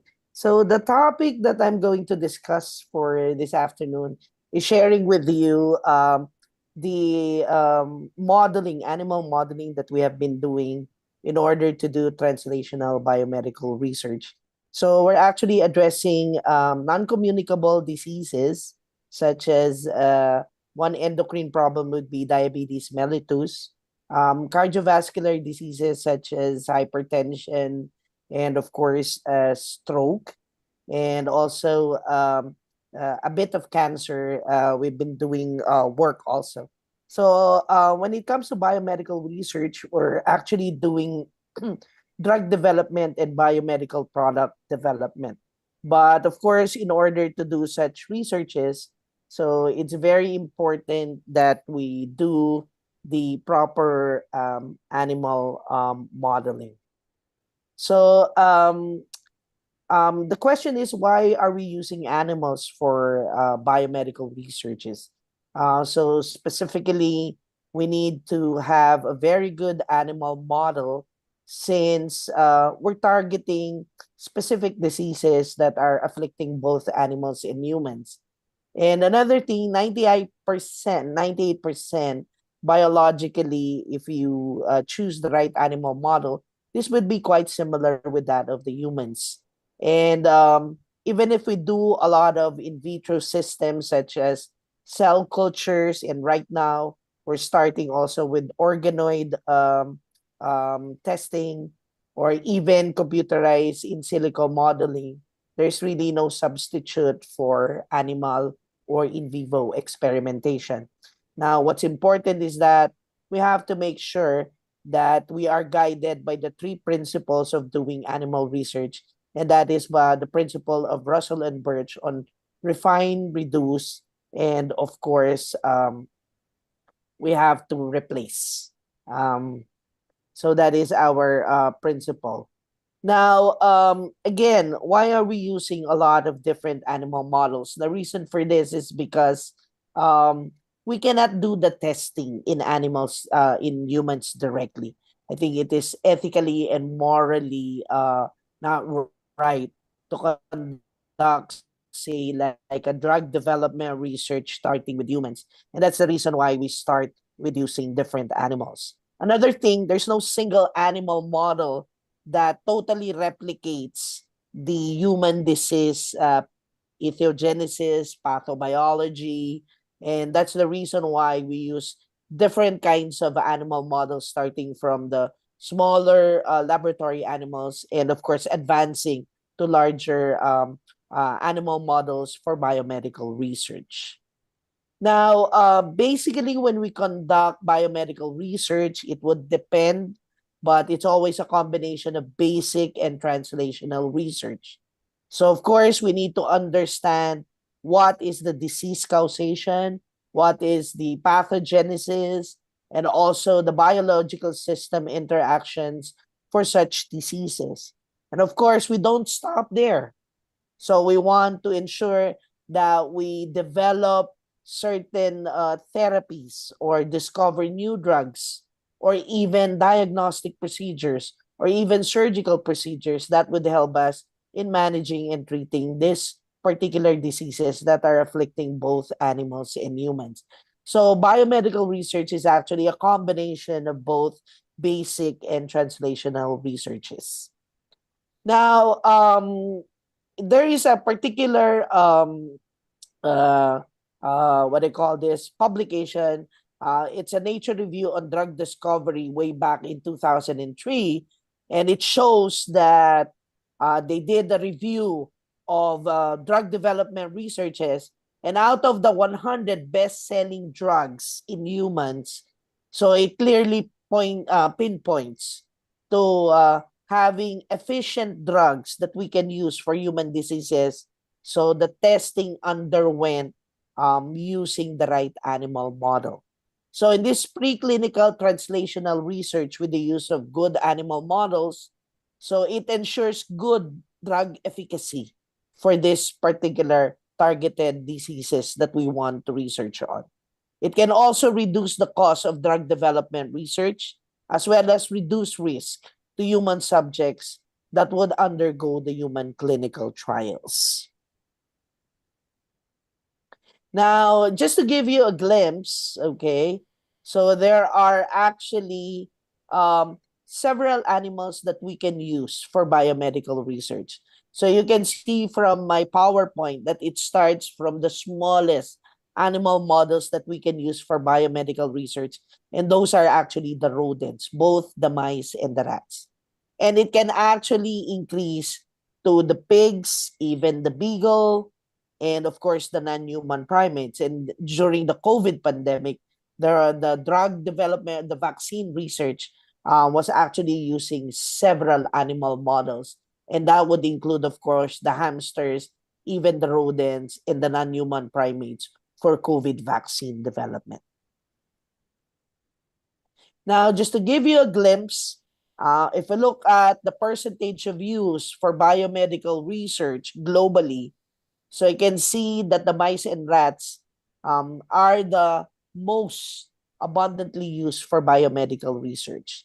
We're using hundreds of millions of mice and rats globally for biomedical research. So with regards to the laboratory mice, so this is the most commonly used laboratory animal for biomedical research. And the reason for this is because based on anatomy, physiology, and even the genetics, they closely resemble that of the humans. Around 95% of the 30,000 genes that are actually shared by both mice and humans. And that's the reason why mice are adequately or commonly used for biomedical research. Now, there are basically different types of laboratory mice that we are using for biomedical research. So, as stated in the table, we have what we call outbred strains, inbred strains, and right now, for the past 20 or 30 years, a lot of biomedical researches are actually using what we call transgenic or not knockout strains of mice, as well as congenic strains of mice. Now, if you're just doing a lot of toxicological, pharmacological researches, or safety evaluation tests as prescribed by the Food and Development Authority in your country, as well as certain pharmacological diseases, so outbred strains of mice are actually popularly used. So one of the popular outbred strain of mouse that is currently used globally is what we call the ICR mice. So it stands for the Institute of Cancer Research in the US, and this is popularly used, as I've said, for these particular researches. Now, with regards to inbred strains, one of the popularly used strain is what we call the C57BL6, or abbreviated as C57 Black 6 or B6 mice. So this was developed by Cecil Little in Harvard University, and is also actually the founder of one of the biggest animal vendors globally, the Jackson Laboratories, wherein we can buy a lot of these laboratory animals for biomedical research. So this B6 or C57BL6 is popularly used for physiology and pharmacology researches. We also use this for type 2 diabetes studies and even obesity researches that we are doing in our university. Now, one of the non-communicable disease that we're very much interested is diabetes. So it's one of the leading causes of mortality in humans, and you can use different models for this.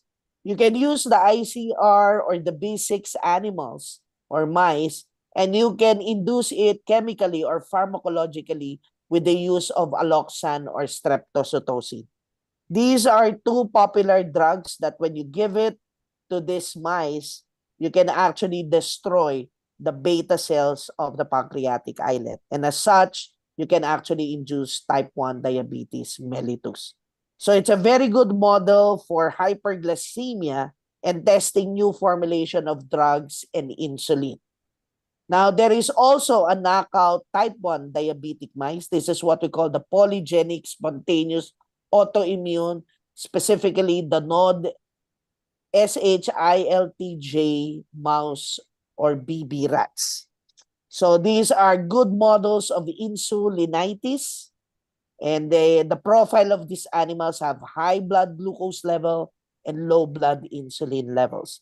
So this is a very good type 1 diabetic knockout model, and you can use these animals to evaluate new drugs and therapies for type 1 diabetes mellitus. Now, if you're interested in studying type 2 diabetes mellitus, there are now pre-diabetic mice models. There is also monogenic and polygenic knockout type 2 diabetic mice. Yes, why do we need the pre-diabetic mouse? So remember that we want to catch the diabetes early. And this particular model that you see is a pre-diabetic model for type 2 diabetes. So this now is popularly used for the studies in understanding pre-diabetes as well as diabetic neuropathy. So this is also a very good model to check just in case you have new therapies for cases of pre-diabetic cases. Now, for the monogenic type 2 diabetic model, so one popular knockout model is what we call the DB-DB mouse. So it has a mutation specifically in the leptin receptor. So which means that these animals are not producing the leptin receptor. And that's the reason why they are obese, because they are hyperphagic. So which means they have a very good appetite and they cannot control feed intake. So they develop chronic hyperglycemia as well as pancreatic beta cell atrophy and hypoinsulinemia. So it's a very good model for all the phases, phase 1, 2, 3 of type 2 diabetes. This is also popularly used in evaluating new drugs and compounds or therapies for type 2 diabetes. And since they are obese, these are also popularly used for obesity researches due to diabetes mellitus as well as diabetes-associated wound healing studies. Now, we also have a polygenic type 2 diabetic mouse, and this is the Tally-Ho J model. So it's a hyperglycemic, hyperinsulinemic, hyperlipidemic obese model, wherein it is characterized with pancreatic islet enlargement. And this is a very good model because it mimics many characteristics of the human type 2 diabetes mellitus. It's popularly used as a model for the 3 phases of type 2 diabetes mellitus. And this is also a very good model to use for evaluating new drugs, compounds, and therapies for type 2 diabetes mellitus. Now, this is one of our publication. We published it in 2009 using the type 1 diabetic model. We actually use aloxan. And this, if you want to read more, so we're doing also drug development research and natural product research. So we tested several plants, and this was published in the Journal of Medicinal Plant Research. Now, with regards to inflammation, remember that a lot of diseases starts with inflammation. So we're also doing a lot of inflammation studies and using the outbred ICR mice. So we were able to publish inflammatory studies. One of this is a 2021 publication in the Experimental Animal Journal. And we also have a 2023 publication on inflammation on the journal Pharmacognosy Report. So you can check out this publication of ours if you want to read more on the proper modeling for inflammation studies. Now, another laboratory animal that we are frequently using is also the laboratory rats. So why rats? So we are using the laboratory rats for biomedical research because of its large size. So comparing it with mice, we can collect more blood, so we can actually test specifically more hematology, biochemical, or even hormonal studies. Another advantage of the rats is that they're very resistant to diseases, and there are also a lot of knockout rat models of human diseases. So we're specifically using rats for our obesity, hyperlipidemia, and hypertension studies, as well as stroke. But as you can see, there's a lot of uses for biomedical research for laboratory rats. Now, again, there are also outbred strains of rats. If you're familiar, one of the popular ones is the Sprague Dolly strain from the US and the Wistar Imamichi from Japan. There are also inbred strains. So the Lewis and the Fisher are from the US, and we also have inbred strains of Wistar from Japan. And we also have a lot of transgenic or knockout strains for different human diseases. Now, one of the popular strains that we are using is the Sprague Dolly rats from the US. This actually originated or derived from the Japanese Wistar rat, but was developed in the US. And it's popularly used for pharmacology, physiology, endocrine, metabolic diseases, and neuroscience researches. Now, in Japan, one of the popular strain of rats that is being used is the Wistar and the Wistar Imamichi. So these are very good rats. So again, same uses for biomedical research, for neuroscience, physiology, pharmacology, and even neurosurgery researches. Now, one of our interests is the knockout model of spontaneously hypertensive rats. We've been doing studies on hypertension, specifically developing and discovering new compounds to address hypertension. And one knockout model that we are using is this one, the spontaneously hypertensive rats developed from Kyoto University. It's a very good model to understand the genetics of hypertension. And in our case, we're actually using this model in order to discover new compounds in order to address hypertension in humans. So we use also the Sprague Dolly rats. This is one of our research on stroke, specifically ischemic stroke. So we actually use the Sprague Dolly rats to develop a surgical model of stroke. And of course, we check also the benefits of the compounds present in our Philippine stingless bee honey and propolis on how it would be able to address the ischemic stroke neurological damage. So this particular research, again, if you want to read more on our results, this is a 2017 publication of ours in the International Journal of Applied Research in Natural Products. So we also tested the effect of the virgin coconut oil using the same rat ischemic stroke surgical model using the Sprague Dolly rats. And we found interesting results in using the virgin coconut oil in attenuating the neurologic abnormalities when we induce the ischemic stroke in the Sprague Dolly rats. Again, if you want to read more, so this is a 2020 publication of ours in the journal Acta Medica Filipina. Now, as I've said, one of our interests also is on hypertension. So we are doing studies on different endemic legumes in the Philippines, and we publish this using our spontaneously hypertensive rats that we purchased from BioLasco, Taiwan.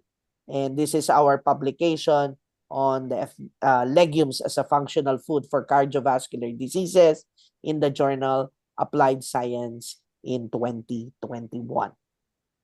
So we also, as I've said, we're into developing biomedical products, and one of these are hemostatic agents that we develop in the Philippines, and we use the Sprague Dolly for the different rat bleeding models that we tested it. So we use this particular model. They're very good models in order to mimic the different types of bleedings in order to test our biomaterial.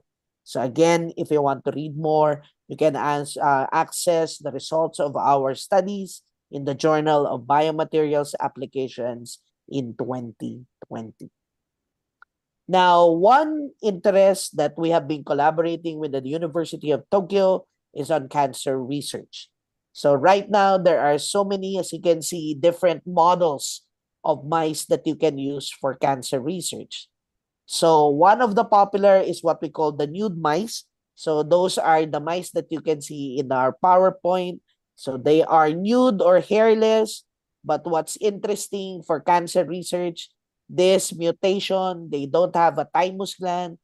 So they do not develop or produce T cells. And as such, if you actually inject cancer cells, so it would actually develop in this particular mouse, as you can see in my PowerPoint. So those are the tumors that are developing or have developed in this nude mouse. Now, the nude mouse was popularly used in the 70s, 80s, and 90s, but right now, there are more good models for cancer that you can use. One is what we call the SCID mouse. So these are the severe combined immunodeficient mice models. In this particular mice models, their mutation, they cannot produce both T and B lymphocytes. They are also radiation sensitive, so that when you engraft or inject fast and slow growing cancer cells, they would actually grow, or even primary cell lines for cancer. And this is a very good model for studying blood-borne cancers such as leukemia and lymphoma. Now, another knockout model of mice is what we call the RAG. So this is, again, they lack T and B cells. And again, it's a very good model for understanding and studying both fast and slow growing cancers, as well as studying efficacy of new compounds and drugs. There's also a multigenic immunodeficient NSG. So there are several mutations for these knockout models. So they lack T and B lymphocytes as well as NK cells.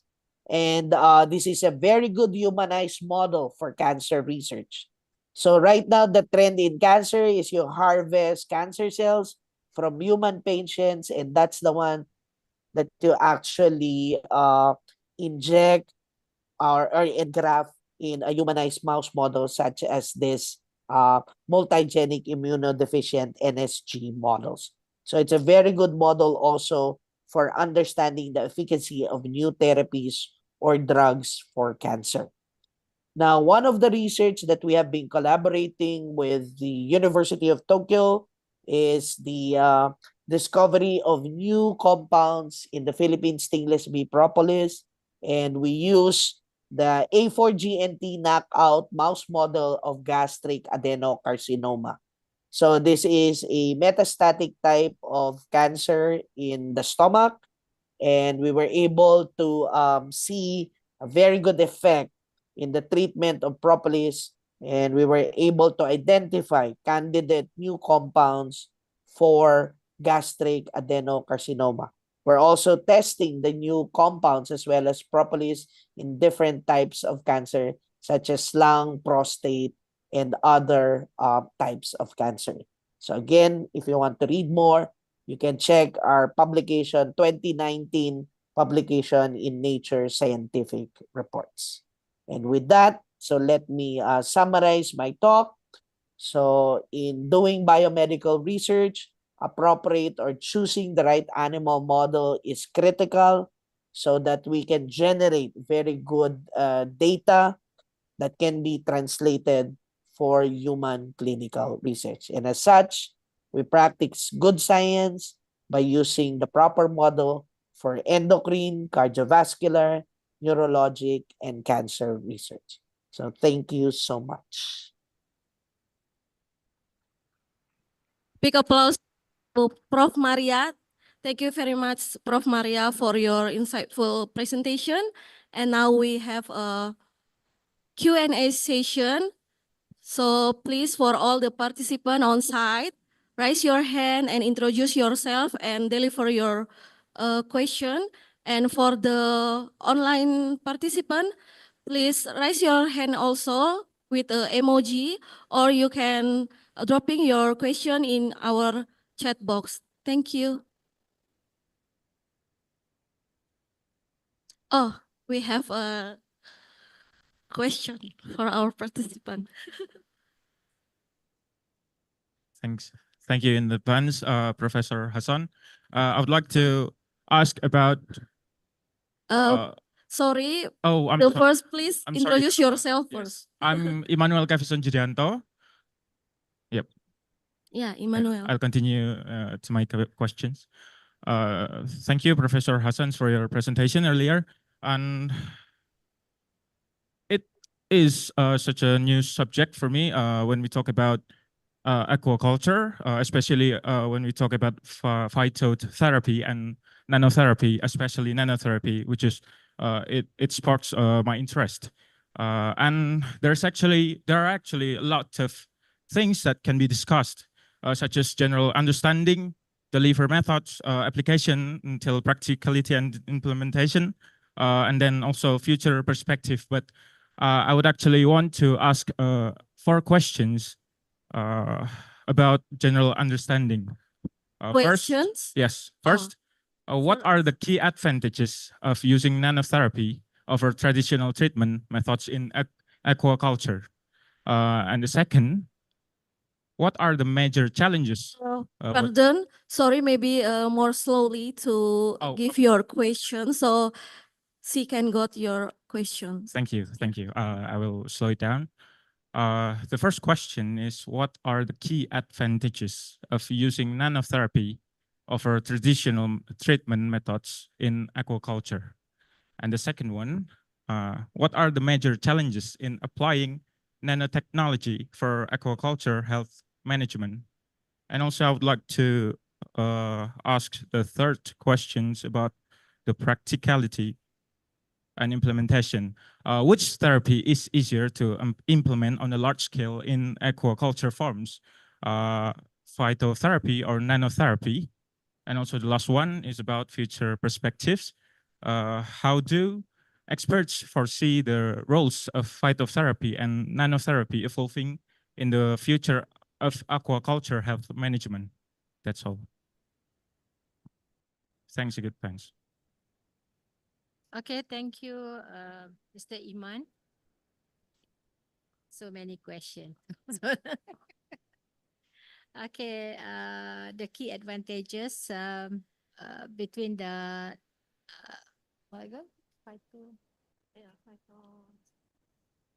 Can you repeat your first question, please? Key advantages? Advantage? Used.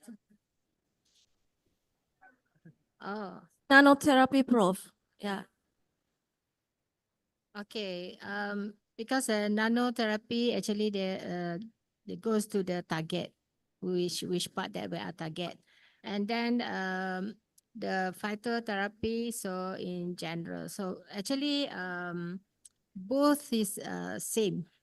Actually, both is same, but the nano is quite expensive compared to the traditional one. Okay, so the major challenge is nano. So the answer is it's quite difficult. Actually, it's quite difficult to develop. Okay, you must check that whether it's bind or not for the plant. I'm talking for the plant. Okay, with the plant synthesis, plant synthesis. So my research, I use the gold nano, okay, because when I compare it from literature, okay, so gold nano is okay for the plant, okay, and then so same answer. This is also expensive, okay, because I did both, okay, that traditionals and also the nano to increase the technology, but with the technology it's quite expensive.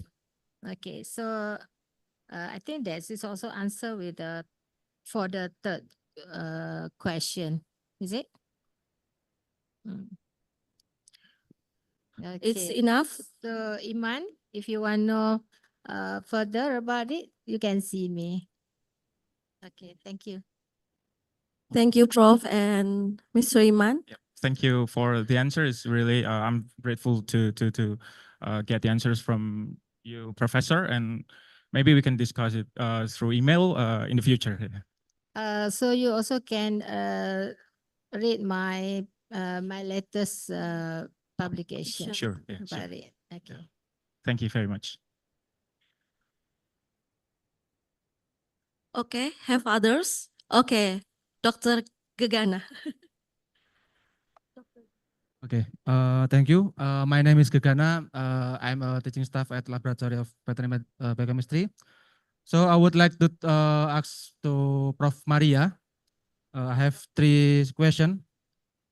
First is for laboratory animals induced with chemical substance like streptozotocin for diabetes.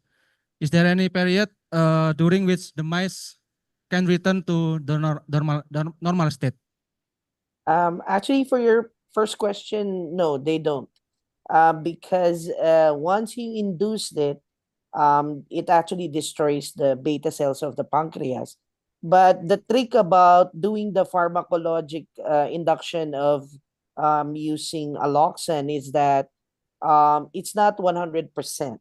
So which means in our case, we are getting a success rate of around 75%. So which means out of 10 mice that we would induce the diabetes, so around 7 would develop and 3 would not. Yeah, even using the same dose. So with pharmacological induction, it's not a 100% induction rate. So that's the reason why you need to have a very good screening of the blood glucose level as well as your insulin for these animals to ensure that you were able to induce the type 1 diabetes. Okay, thank you. And the second question is, are there any specific requirement for purchasing the knockout mice from abroad? Okay. Let me can you repeat your question? I'm sorry. Are Any there specific requirement for purchasing knockout mice from yes. abroad? Yes. So you're interested with diabetes. So right now there's really a lot. I think you would need to know which specific pathology you want to address because right now the DB is a very good model for diabetes. So if you want to purchase that, I think for us in the Southeast Asia Pacific region, Biolasco Taiwan is the cheapest because the cost of purchasing the animals would entail also air transport. So that's the reason why proximity of the source would be very important. Second, I think you need to know which animal or pathology would you want to do. Like for diabetes right now, if I'm not mistaken, there's around more than 50 mice because some models they develop the neuropathology, for some they develop the nephropathology, in some they develop the cardiovascular problems and so on.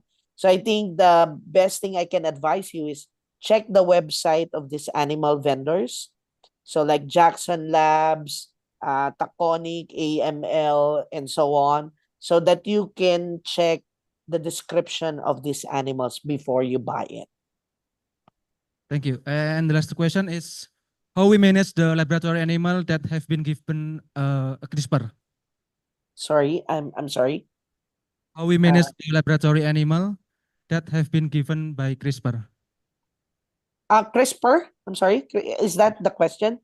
Yes. CRISPR. How we manage Okay. the laboratory animal? Yeah. Oh, actually, CRISPR is a better technique to do right now. I've done in the past the traditional development of the animal model, and it took about minimum of 5 years to develop. So for the CRISPR technique, it's easier. To develop a knockout model, it would only take you at least 2 years compared with the traditional modeling of developing knockout animals, wherein it would take you a minimum of 5 years. And with the CRISPR, you can do single, double, and triple gene deletion for knockout models. So with that, I think CRISPR is a better technique in terms of utilizing it for animal models. Okay, Prof. Maria, thank you. Thank you. Thank you, Dr. Gegana, and thank you, Prof. Maria. Have another participant, or maybe IT committee, please help. me to find in the chat room have a, oh, no participant. Huh? Okay. Oh, Prof. Sukoso. Okay, thank you. For Prof. Marina, I think it is very interesting, the research. I just sharing the information what we do together with our team, that we are stressing exploring the potential of aquatic plants such as green algae, microalgae, and some of microbes that also have a potential for replacing the use of what we call we call it as that's a kind of antibiotics. Yeah, because you know, using the chemical antibiotic is really very dangerous, especially for exporting the prawn, and some of our product also block it in the trade for the, for example, with the European countries and also Japan. So it's only sharing that as you mentioned in your presentation, you much explore the terrestrial plant to the as the potential of the bioactive compound using to solve the problem in aquaculture. Yeah, because I'm from the fisheries and marine science, so in my laboratory also stressing exploring the aquatic plant rather than what's terrestrial plants for exploring the bioactive. Okay, thank you. Okay, so meaning that you use the aquatic plant. Yeah. Oh, okay. Like you know, Macroalgae and microalgae. you Culepa ramusa. It is the kind of the green algae that also have potential some of the bioactive there. Actually, any plants also you can first is you must check that what is the active compound they have and the level of the anti compound they have. Okay, from the algae also some publications say that is good for the wound healing. Yeah. Okay, and then also for increase the immune system for the fish. But I'm not use the algae. I use the plant. Why my research is on the Melaleuca kajaputi because the plants a lot of plants around surround my university and Terengganu. Okay. Because our university near to the beach and then also swamp there. So many Melaleucas there. And then what we found that if you use the high concentration, actually this plant is also toxic. Okay, toxic. So we must adjust the concentration to get the right concentration for the treatment. And all the concentrations and also treatments that I did before. So we actually test, okay, and then we also look for the histopathological changes, whether because some dosage, okay, it's work for the fish or shrimp, but okay, it also affect the organs, vital organs for that animals. So we don't want that. We want that the organs is good, okay, is it can tell you is healthy with that concentration. It's not too toxic. And then Melaleuca also for your for all audience informations that toxic to cat. Okay, cat, because now I'm talking about aquatic animals, but Melaleuca is toxic to cat. Do not apply to your cat. Okay, because human, actually people, we use the Melaleuca for the cosmetic. Okay, and then also can use for the cream. Okay, for the animals treatment, but not used for the cat. It's toxic. Okay, that's it. Thank you, Prof. Soso. Thank you, Prof. Sukoso and Prof. Marina. Still have any question from participant? Oh, okay. Assalamualaikum warahmatullahi wabarakatuh. Waalaikumsalam warahmatullahi wabarakatuh. Good afternoon, Professor. My name is Hafiz Bintang, the student of the Veterinary Assistant from Brawijaya University. I have a question for Professor Marina. As we know, each drug like antibacterial, antifungal, and the parasite has specific mechanism of action to against the disease. And my question is, how mechanism of action of the phytotherapy against the specific pathogen, such as parasite, fungal, bacteria, and do they have the same pharmacokinetic like the other chemical drugs? And is it possible to phytotherapy give the resistant effect in some condition? That's all from me. Thank you for the answer.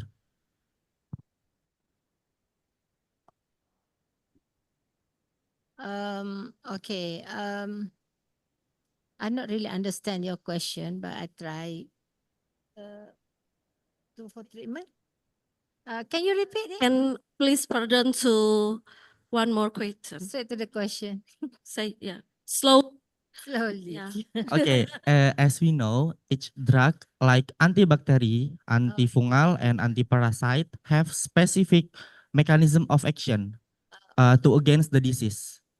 My question is, how mechanism of action of the phytotherapy against the specific pathogens, such as parasite, fungal, bacteria, do they have the same pharmacokinetics like the other chemical drugs? And is it possible to phytotherapy give the resistant effect in some condition? Okay. Thank you, Thank Prof. you. Yeah, I think I understand. Okay, so you ask about the mechanism, whether this is anti-parasite or this one is antibacteria. Okay, so actually from literature, okay, and then we know that the compound, they are published a lot about the compounds. Okay, so for example, I use the Melaleuca, for example, and this is easy to give you example. And then what we found is high for, the compound is high for antibacteria, okay, and also anti-parasite. That is the major compound that they get. And then after that, we are try you. If you remember my presentation, I use it for the anti-parasite and also for the antibacteria. Okay, so we are treat for the crustacea parasite also, which is Probovirus butidenski, and then the dose actually for the Probovirus is higher compared to the other pathogens because the shell is harder and thickened compared to the bacteria. Okay, so the exact mechanism. So because that one is straight away to the pathogens actually. Yeah, for the bacteria, okay, they can kill the bacteria, ruptures the membrane and so on. So for the crustacea parasite, for example, we are hard to kill the adult. Okay, so for example, Probovirus butidenski, the adult is so big. Okay, so what we do is we try to break the life cycle. So the life cycle that we are trying to break is larvae and also the eggs.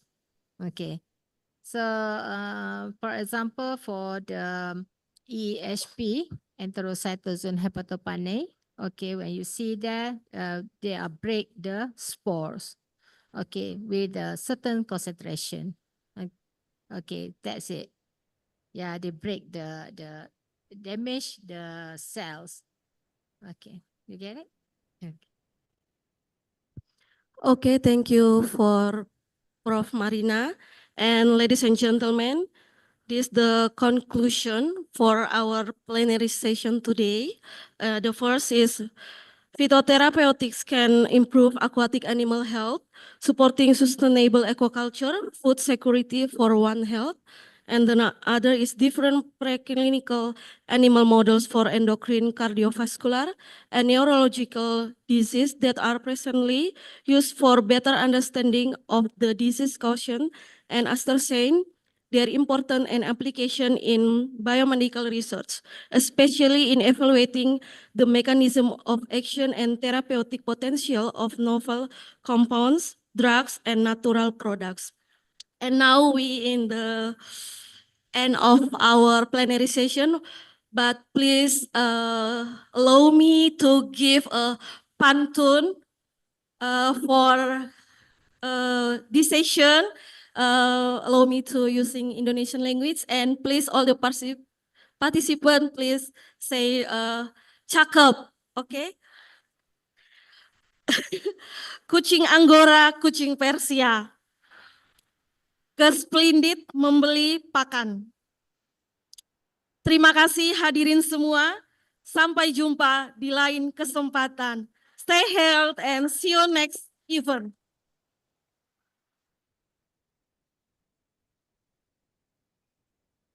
Thank you to Ms. Bonik for moderator, and thank you so much to Professor Dr. Marina and Professor Maria Amelita for our speaker. Next, we invite moderator and speakers to come down to receive certificate and also have a group photo session. Certificates will be given to speakers and moderator by the Vice Dean of Academic Affairs, Dr. Indah Amalia Amri, MSI. To Dr. Indah Amalia, please, you're welcome to proceed.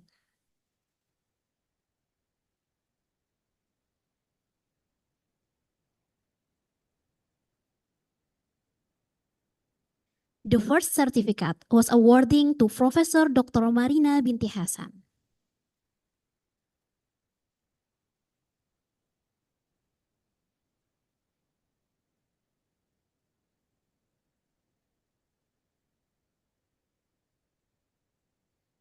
Photo session will be take 1, 2, 3. Again, 1, 2, 3.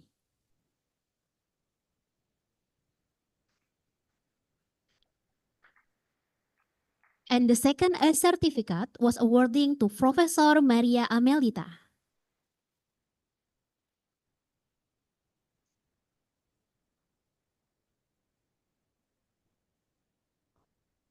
Okay, thank you, Prof. Maria Amelita, from your to be invited speaker for this Icoh. And this is it's a certificate, electronic certificate, and we'll send by committee by email. Thank you again, Prof. Maria. Have a nice day. Thank you so much, and more power. You're welcome, Prof. Maria. And the last, the certificate was awarding to Miss Ponik Kartini.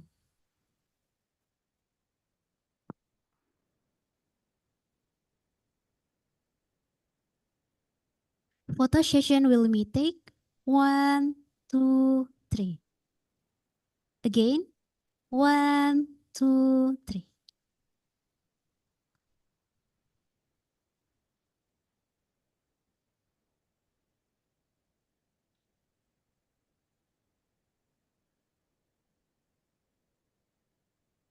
Photo session will be take 1, 2, 3. Once again, 1, 2, 3. The group photo session is now complete, and you may return to your respective place.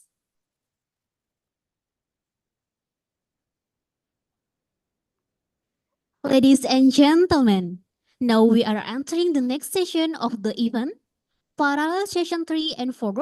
For Parallel Session 3, we are in the main room with moderator Dr. Yuwanara Augusta Rahmat Adikara MSI, with the judges Dr. Dahliatul Kosima DVM MKes. And for the Parallel Session 4 in the Ivory room will be guide moderator Dr. Via Amalia MSG, with the judges Dr. Ricardo Naraisa DVM MSG.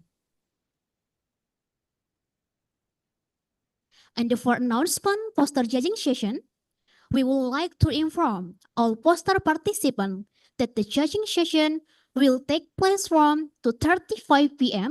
until the end. All poster presenter or their representative are kindly requested to be present by their poster during this time for discussion with the judges. Thank you for your attention and cooperation. Good afternoon.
Assalamualaikum warahmatullahi wabarakatuh.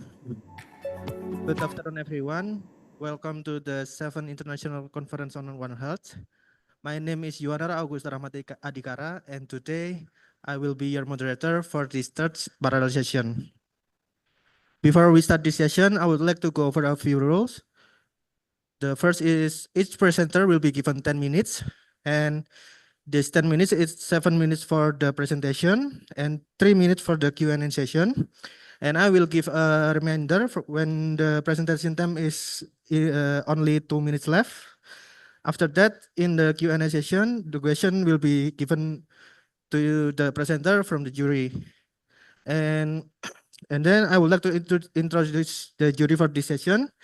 The jury is in my side, Dr. Dahliatul Khosimah, DVM MKes. She is a lecturer from Laboratory of Microbiology, Faculty of Veterinary Medicine, Universitas Brawijaya. And so, without further ado, let's start this session from the first speaker, Dr. Albiruni Haryo, with the topic of is the symptomatology of PBFD species specific rather than strain specific, a case study of Macau, Ara Macau. For the Dr. Albiruni Haryo, please come here and the time is yours.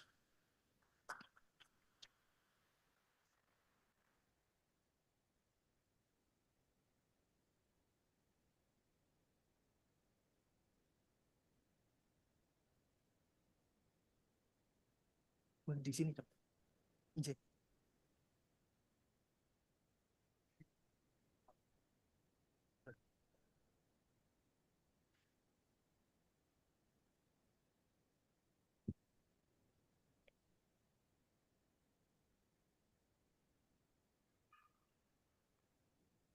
Oke, bismillahirrahmanirrahim. Assalamualaikum warahmatullahi wabarakatuh. Okay, my name is Albiruni Haryo, and this is my special case in my laboratory. The topic is our study case is the symptomatology of PBFD species specific or rather than strain specific. A case study of Macau, Ara Macau. My team is Rio Darlis Ahyari, Dewi Mariam, and Indah Gita. Okay, yeah, the background. PBFD, as you know, is a most common and highly infectious viral disease among parrots. It's a very important disease. It's a fatal disease in parrot. Maybe in 3 months later in my lab, I have maybe more than 300 cases of PBFD. And the first reported in Australia in 1970s.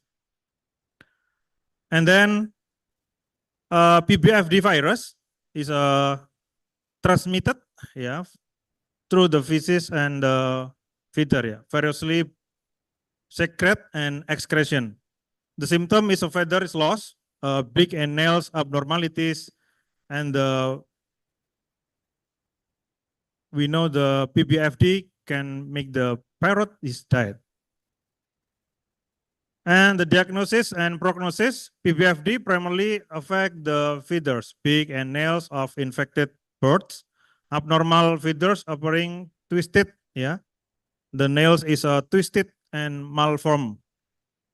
And then PBFD cause big abnormalities, fractures and necrosis also of the beak and nails. PBFD target the immune system, making birds more susceptible to secondary infection. Yeah, more than 50% bird with PBFD have a secondary infection. Yeah, which may lead to death, particularly in juvenile birds. And PCR testing to detect PBFD by amplify a specific region of the PBFD genome. And the additional examination, we use hematology test to assess the range of white blood cell. And this is the diagnosis with molecular technique. Yeah, it's a very useful technique. Polymer chain reaction is a very simple technique. The sample from feather, blood, or tissue sample, even is asymptomatic birds. And the studies suggest that some birds may asymptomatic carriers of the virus, shedding it without showing clinical sign, and which complicates control the effort. We use a mini PCR for the method, yeah. It's the sample in August 20 and 24. The location in Satwa Sehat Animal Clinic and Satwa Sehat Indonesia Laboratory Research and Diagnostic. The sample is 5 years old male Macau, abnormal feather loss, the clinical sign, and abnormal big growth and significant weight loss. This is the material and the method. Yeah, it's a very simple method. Extraction, cut the sample, DNA amplification, and the last is visual using agarose cell electrophoresis. And this is the result.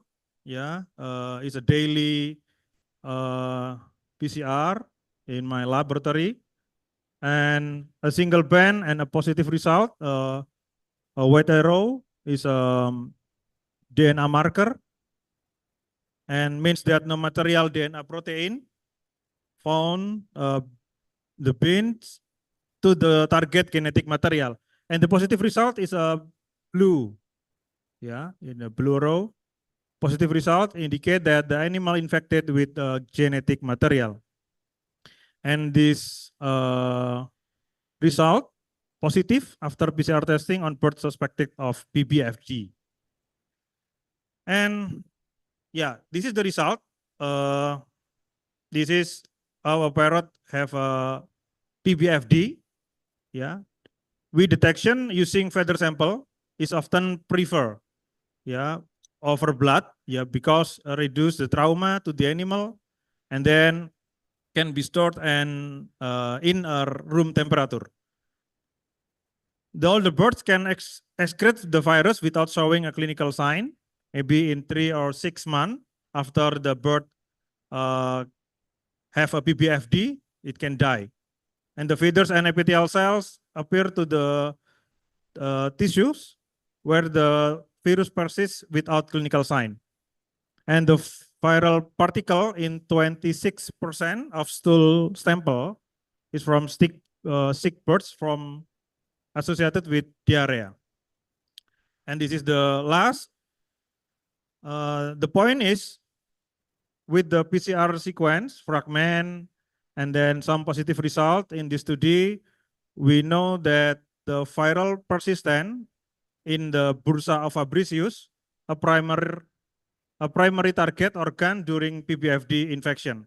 Yeah, it's a very specific organ. We use confirmation in the bursa of Fabricius. And the conclusion, the findings are crucial for epidemiological studies on PPFD prevalence, and the PCR detection typically align with a clinical sign, but the lack of sign does not exclude the possibility of the infection. Thank you very much. Wassalamualaikum warahmatullahi wabarakatuh. Thank you, Dr. LP. Is there any question from the jury? Turun apa? Langsung tetap di sini. Oh, di sini. Siap. Waalaikumsalam. Thank you, Dr. Albi. I think it's so interesting, your research. I just want to know how you make sure or how you make the validity of the primer that you use for PCR test. Based on the reference or you manage by your formula. Oh iya. Yeah. Okay. Thank you. Okay. Yeah. Yeah, thank you, Dr. Dahlia. The marker ya, primer maybe, primer forward and reverse. Yeah, use from reference ya, and then we create ya. First, in my team use maybe more than 25 reference, and then we mix the reference and we create the new one for the PPFD primer. Okay, thank you. Thank you. Thank you, Dr. Albi. Is there any question from the audience? Okay, if not, thank you, Dr. Albi. Thank you. Thank you for your participation.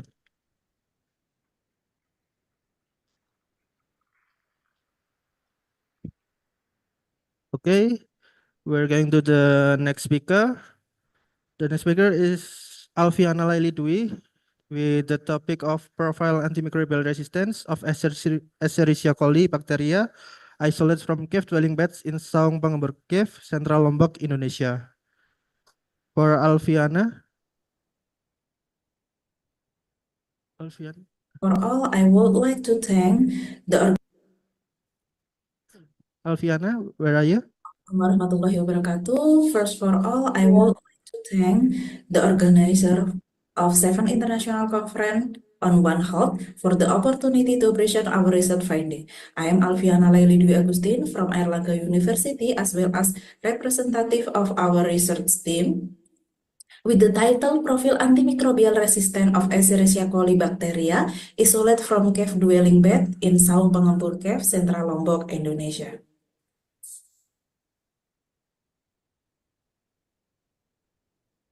Before I jump into detail, here my presentation outline begin from introduction, where we'll include a research background, study methodology, result, presentation of finding regarding resistant pattern in Escherichia coli from bed Saung Pengembur Cave, Central Lombok, Indonesia, discussion, conclusion, and recommendation. The background of our research is antimicrobial resistant can spread in gram-negative bacteria such as Escherichia coli. Antibiotics are commonly used by human and livestock, including fish, to treat infection caused by bacteria. Improper use of antibiotic can cause resistance in bacteria. Investigating antimicrobial resistance in wildlife can inform strategy for managing bacteria resistance in human and livestock. Escherichia coli bacteria that have developed resistance can be in environment cause pollution. Pets are wild animals that never receive antibiotic therapy but can carry antimicrobial resistant Escherichia coli because pets contaminate bacteria from the environment when they eat and drink. Pollution in environment come from fertilized plant from feces, hospital wastewater, chemical industry wastewater, and raw vegetable. The ability to fly long distance, come from colony and long life, make a bats can potential spread resistant of reservoir of antimicrobial resistant bacteria in environment that influencing public health. Approximately 5 million deaths annual are linked to antimicrobial resistant related disease. Study Escherichia coli from bats in Saung Pengembur Cave aid in understanding antimicrobial resistant route. Material and methods. The objective of the study to investigate antimicrobial resistant pattern in Escherichia coli from bats. Health sampling location, the research was conducted from September until November 2023. Samples were obtained by swab rectum of live bats come from cave on the island of Lombok. Bats was caught by misnet from 4 p.m. until 10 p.m. Net were always monitored, and if any bats were caught, they were taken periodically, and we are handled for rectal swab. The sampling in this research was approved by the West Nusa Tenggara Barat Natural Resource and Conservation Agency. Sample collection was carried out by cleaning the hair around the anus using 70 isopropyl alcohol to avoid bacteria contamination from the hair. A sterile cotton swab was inserted into rectum and rotated for a few moments. The swab were placed in transport media. Isolation and identification of Escherichia coli using eosin methylene blue agar media, gram staining, and biochemical assay. Bacteria isolation and sensitivity tests were done at the Laboratory of Bacteriology, Faculty of Veterinary Medicine, Airlangga University. Antimicrobial susceptibility test use the dish diffusion method on Muller-Hinton agar. The antibiotic dish used in this study belong to 7 class, including amoxicillin, ciprofloxacin, sulfamethoxazole trimethoprim, tetracycline, gentamicin, cefotaxime, and azithromycin. Interpretation of the finding was done using CLSI to modify the inhibitor zona diameter. When bacteria in an isolate were resistant to 3 or more antibiotic class, the isolate is multi-drug resistant. The ethical approach was approved by the Committee of the Faculty of Veterinary Medicine at Universitas Airlangga with the number 1 KEH 04603/2023. The result of the study, a total 85 bats caught by misnet from 85 sample swab rectum. We found 63 sample identified as Escherichia coli.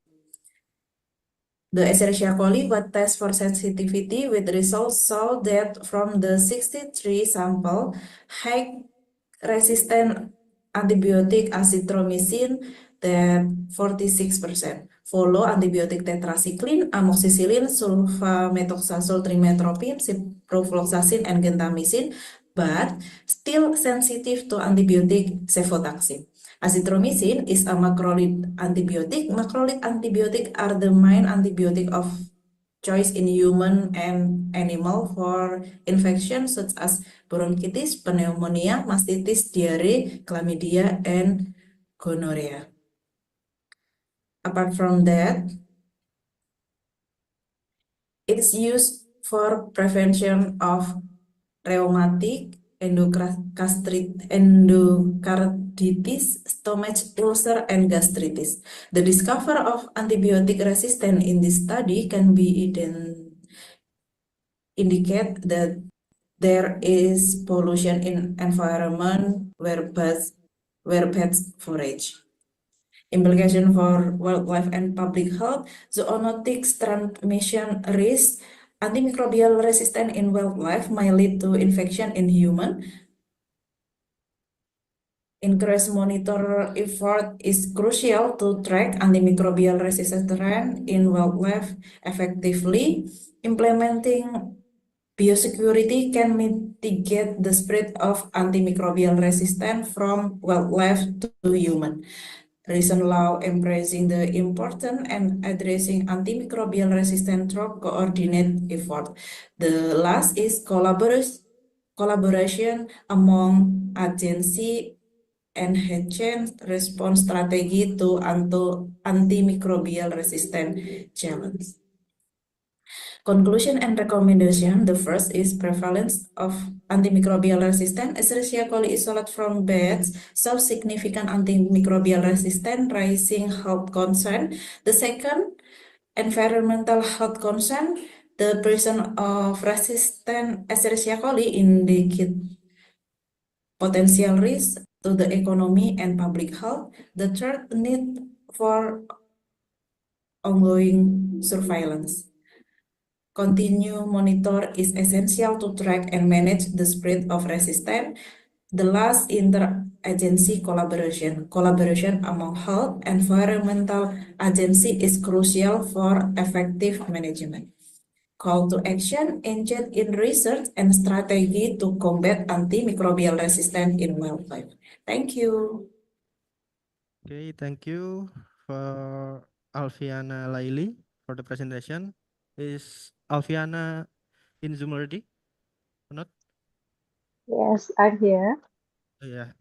Okay, Alfiana, we will move to the Q&A session. And is there any question from the jury?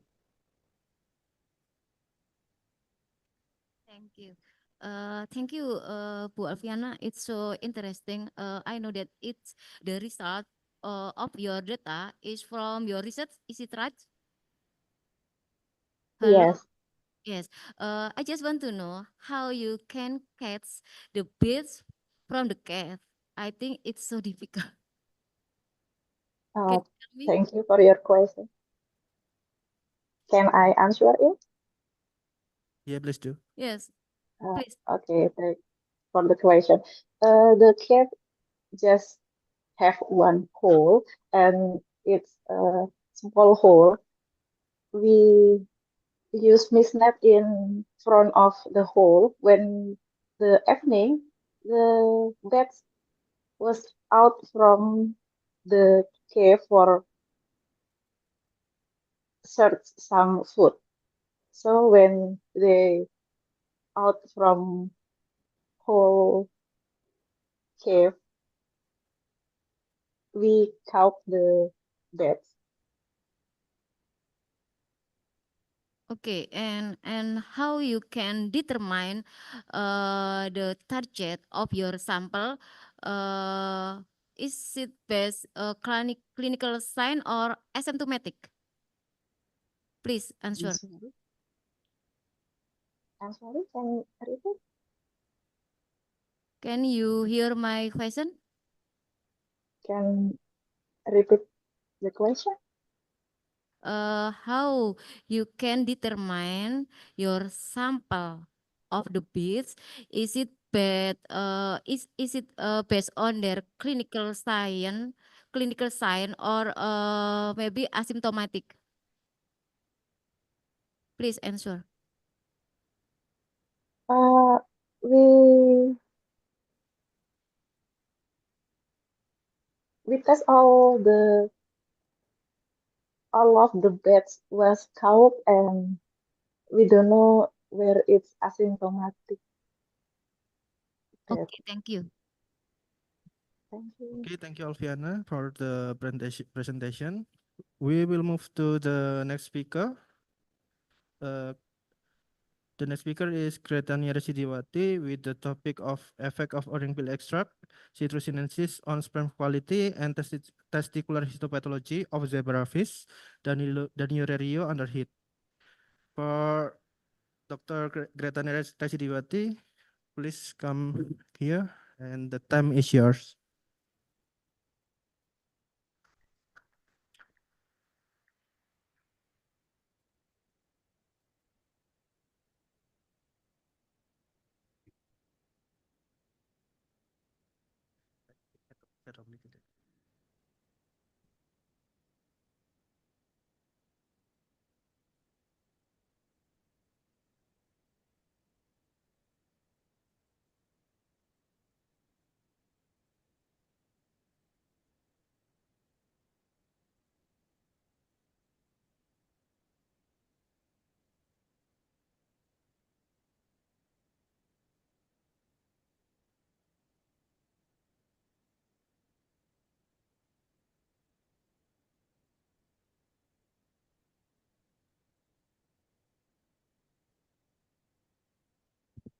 I'm so sorry for the technical problem. Good afternoon, everyone. Thank you very much for the various opportunity, the excellency, the jury, Dr. Dahlia, and also Dr. Yuanara, and also the participants of the 7 Icoh. On this very nice occasion, please let me deliver my presentation. This is my study about effects of oral pill citrus sinensis supplementation on sperm quality and testicular histopathology of zebrafish than area exposed to heat stress. And on this very nice occasion, I'd like also to say thank you very much for my group members, especially for my beloved students, Elsa, Latifah, Aida, to present this very nice study. And also would like to thank for the Veterinary Faculty Universitas Brawijaya to provide the budget of this study. And here the background of the study that on these decades, we are really faced with the global warming in which that we are facing with the rising of temperature annually.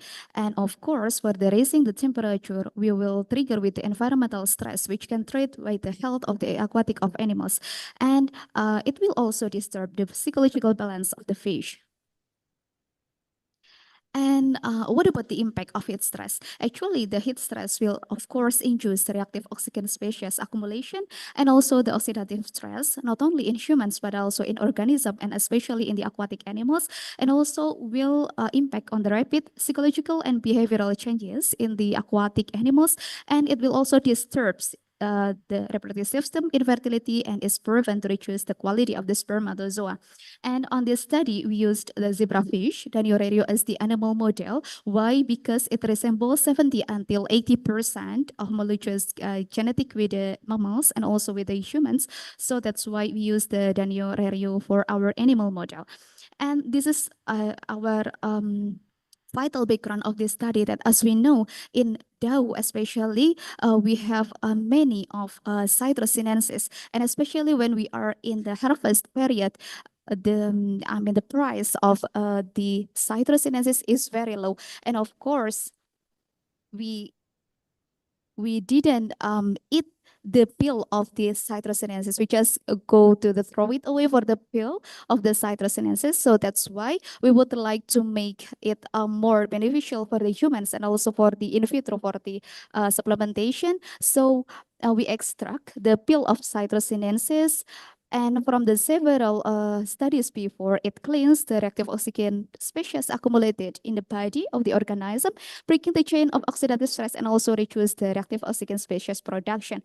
And this is our problem statement, that does orange peel extract supplementation effects on histopathology of testes of the zebrafish and also the quality of zebrafish, which is including viability, mobility, morphology, and DNA integrity of the zebrafish. And how about the delimitation of the problem? So this is the conceptual framework of this study, that we divided the zebrafish into two. The first one in the normal temperature and the second one in the heat stress with 32 degrees Celsius. So we induce in the water bath with 30 minutes for the heat stress, and the heat stress will increase the heat shock protein 70, and then it will also impact on the mitochondrial function, will also impact in the ROS accumulation, oxidative stress, which disturb the reproductive system. And we do hope with the supplementation of orange peel extract will give a more antioxidant, in which they will clear ROS through enzymatic system and will support the SSP 70 activity and will make normal for reproductive system. And we do hope that it will also improve the testicular function in this regard, structure, tubulus seminiferous, and also germ cell density. And also with the spermatozoa, we do hope that it will also increase or improve the quality, the viability, morphology, and DNA integrity of the zebrafish sperm.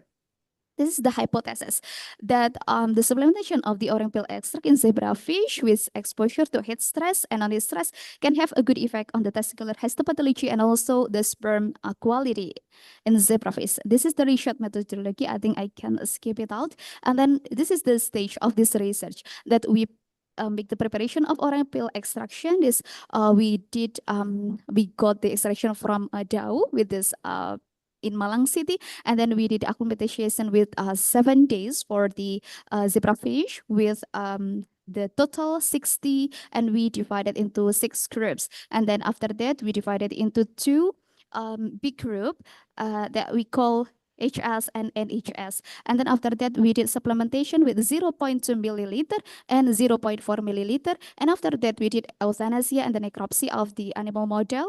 And then we observed the sperm quality, and we also make the histopathology of the testicular of the zebrafish, and we analyzed the data.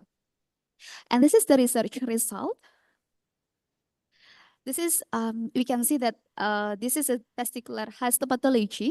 The first one for the A is the picture with a non-head stress. And then the B is the picture which is induced with head stress. And here we can see the significant difference about the structure of the testicular histopathology of zebrafish induced by head stress. And this is about the seminiferous tubulus damage on the zebrafish. And here also we can see that orange peel extract contains antioxidant and of course vitamin C and also the flavonoids, which has the ability to against the rust and to improve the quality of the tubulus under non-heat stress and heat stress. And because the research in zebrafish, especially in the gamete quality of zebrafish, is very rare. So that's why we did some validation of the technique from our previous research. So we did validation for the technique because we usually use CASA, computer assist sperm analysis, as a gold standard for a sperm analysis. But then because the zebrafish is very rare study, so we use validation using Trypan Blue. Why Trypan Blue? Because this is a very suitable method and non-laboratories, and also a very limited, I mean, very cheap. So that's why we use that. And also it provide the accurate result as the gold standard. Here, we did a validation method to prove that this method is very well also. And this is the sperm viability. We can see that this is the live sperm with the transparent and the dead sperm. And this is the sperm morphology of the zebrafish. Here we can see that this is the normal sperm morphology. For A is the head and B is the tail. And also this is the abnormalities that we found in the study with many type of abnormalities, the highest types in the heat stress solution. It means that heat stress without the supplementation of orang pill extract. And the orang pill extract can reduce the type of abnormalities in the sperm of zebrafish. And this is the DNA integrity. So the research about DNA on zebrafish, especially on the gamete and especially on the sperm, is also very rare. So that's why we would like to observe more about the DNA integrity of the zebrafish using this method. And here we can see that the supplementation of the orang pill extract can increase significantly for improving the DNA integrity of the sperm of zebrafish. And this is the conclusion that the supplementation of the orang pill extract plays an important roles for enhancing the quality and also the testicular histopathology of the zebrafish. And about the suggestion, I'd like to add this research to more molecular to know the interaction about the active compounds of citrus cyanenses and also with the molecular of ROS and also with the antioxidant balance in the sperm of zebrafish. Thank you. I'm so sorry if I have any mistaken, and I give back to Dr. Yuan. Okay, thank you, Dr. Resi. Thank you for the excellent presentation. Is there any question from the jury? Resi, I think it's so great research and your presentation is okay. So good. Yes, I just want to know, you use orange peel, but I use fruit to consume. It's so different. But I just want to know, what are the bioactive compound of the orange peel as you use as antioxidant, and you can also mention what are the mechanism action. Thank you. Yes, okay. Thank you very much, Dr. Dahlia. Okay, actually, we just have the raw extraction, Dr. Dahlia, for the pill. And yes, we usually just observe the citrusinensis, I mean not the pill, but actually the antioxidant compound in the pill is higher compared with the citrusinensis itself. So that's why rather than we just throw it away the pill, so we need to extract them to see the active compound. And based on my previous research, one of them is flavonoid and also vitamin C and also the lycopene. And that's why, so the lycopene, such as the lycopene that I did before, it has the active compound to make bind of the rust. And this is also have the triple state. So it means that let's say the minus HO one, but the triple set of the lycopene can bind like 3 times. So it will neutral with the 3 bind of the reactive oxygen species. So that's why it is very powerful for the in vitro and also the in vivo. I mean the mechanism of action with the RAS. Yes, thank you very much, Dr. Okay, thank you very much, Dr. Resi. Thank you for your presentation. Please give the warm applause for Dr. Resi. Okay, we will move to the next speaker. The next speaker is Dr. Sally Kusumarini with the topic of comparative effect of fenbendazole and imodapsid praziquantel on Pharingodon sp in leopard geckos.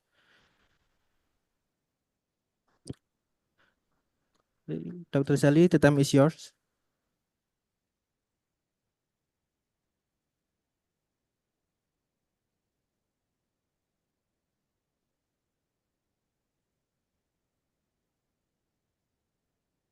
Bismillahirrahmanirrahim. Assalamualaikum warahmatullahi wabarakatuh.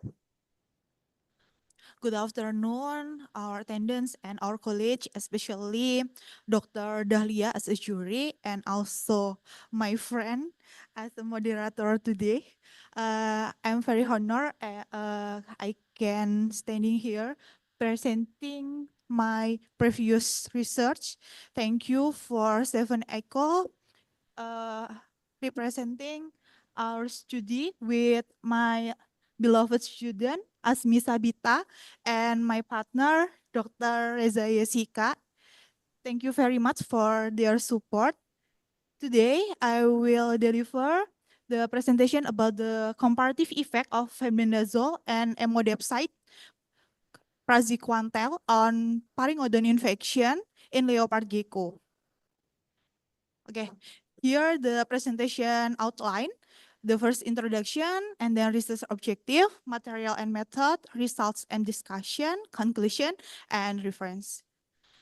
Okay, my previous study, it's about prevalence about leopard gecko, and we find that nematoda as the common infection like the other animal are especially exotic animal such as leopard gecko, such as another reptile animal. They have two common infection. The first one Pharingodon and the second one is Oxyuris.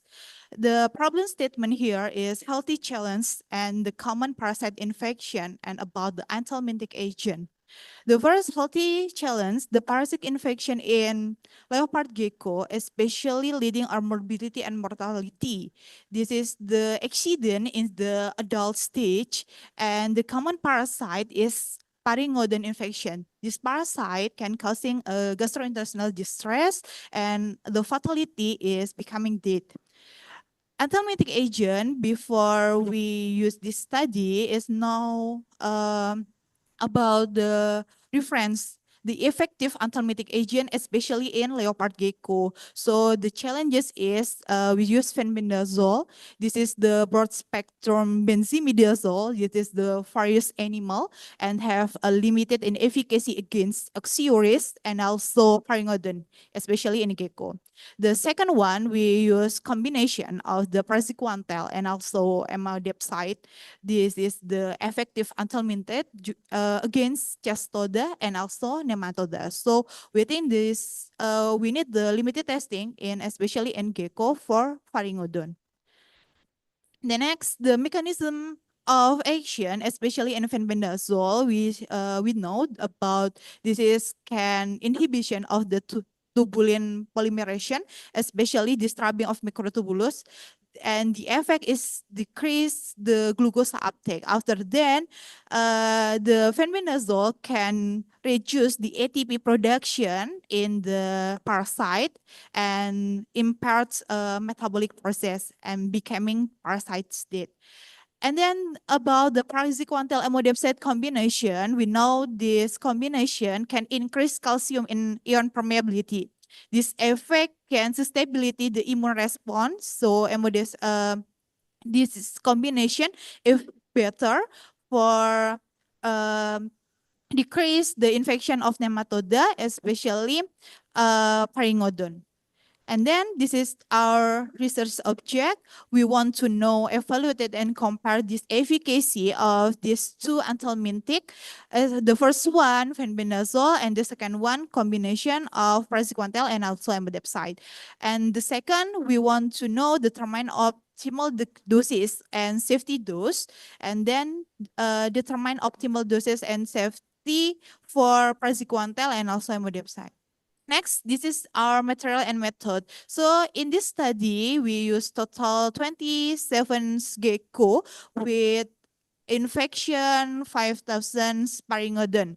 And then we randomly stamps into 3 groups. The first one, we use control without the treatment. And the second one, we treat with fenbendazole. And the second one, we treat with praziquantel and amodepside. These two therapy have another application. For fenbendazole, we use oral with 3 days, and then for praziquantel and amodepside, we're using spots on, and then 30 days treatment. We evaluated fecal count by microscopists, and this is the results and discussion. Surprisingly, the praziquantel and amodepside in this dose have a 91% effective. And then you can see this is the fenbendazole. They have 100% efficacy. So we cannot found we found 0x of the Pharingodon. This one is this Pharingodon. Yeah, Pharingodon is infected in the Icoh with treatment praziquantel and amodepside. We can see, and then you can see why the control is increasing the infection, because the gecko have a behavior, food behavior liking substrate. So they ingested the Pharingodon because Pharingodon exists in the solid, and then we don't know until now the gecko no symptoms. So they have strong immune system, help regards gut lining. And then this is the anthelmintic treatment. We use these two combination. We think fenbendazole have a better absorption, and we think we use the re-administration therapy after this day is a very effectiveness. This is our conclusion. The anthelmintic fenbendazole at its dose 25 milligram have a better result than combination of about the 19% FECRT. So this results is very better. Okay, this is acknowledgement. I'm thankful for BPPM, Faculty of Veterinary Medicine, for proving fund with this grant. Okay, this is our reference. Thank you so much. And for this time, Okay, thank you so much for the interesting presentation from Dr. Sally. Is there any question from the jury? Dr. Sally, I think your research is so very interesting. But we know that the animal model that you use is very rare use, very rare application. And I just want to know, what do you think? Your drug as antibiotic, it can be protected the gecko from the parasite for a long time, or we have to repeat administration the drug. Thank you. Okay, thank you, Dr. Dahlia, for the question. So, this anthelmintic have a period, so we should repeat the application 30 day after. So we can repeat one month. Every 1 month, we application again and again for protecting. By injection, or we can give it by oral. Okay, we have two application. The first one orally, fenbendazole orally. They have 100% efficacy, and the second one we use in combination praziquantel and also amodepside. We use spot on, so they can transdermal treatment. Okay, thank you. Okay, thank you, Dr. Dahlia. Okay, thank you, Dr. Sally. Please give a warm applause for the presentation. Okay, and then we will move to the next presenter. The next presenter is Aprilia Rizkyriadini with the topic of prevalence of gastrointestinal and blood parasite in breeding cattle at integrated palm oil plantation in Central Kalimantan Province. For Aprilia, please come here and the time is yours.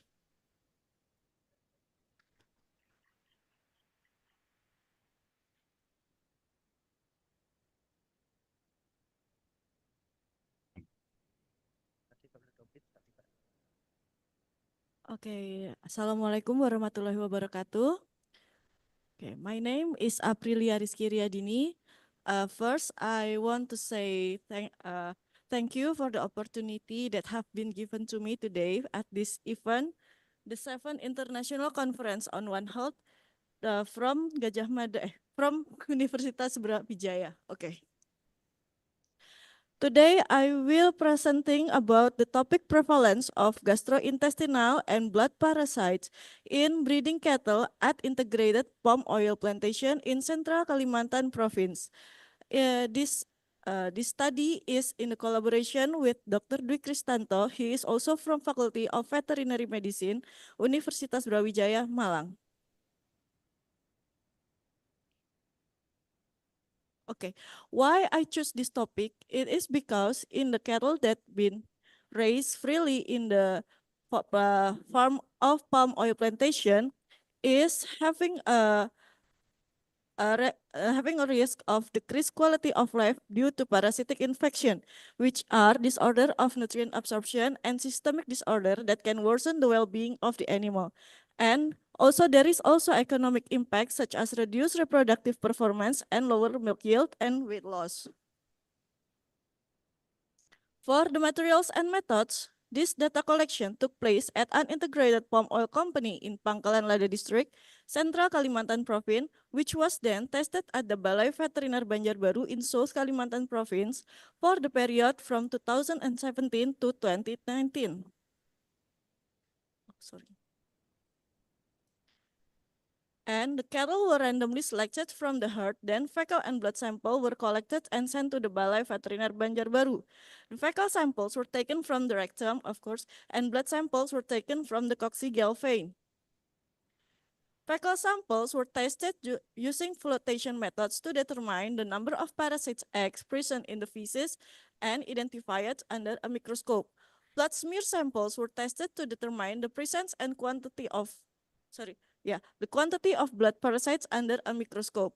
Then the number of samples found positive for parasites is then used to calculate the prevalence using the formula prevalence, which is number of cases divided by population at risk. Then this is the result. After testing, the result from the fecal sample examination revealed that the cattle were infected with gastrointestinal parasites with infestation of Trichostrongylus speciosa, Esophagostomum speciosa, Emeria speciosa, and Cuperia speciosa. The prevalence of parasites egg infestation in 72 fecal samples in 2017 was 5%, 0%, 0%, and 3% respectively. In 2018, with 147 fecal samples, the rates were 14%, 1%, 6%, and 15%. And in 2019, for 76 fecal samples, the prevalence was 0%, 0%, 5%, and 0%.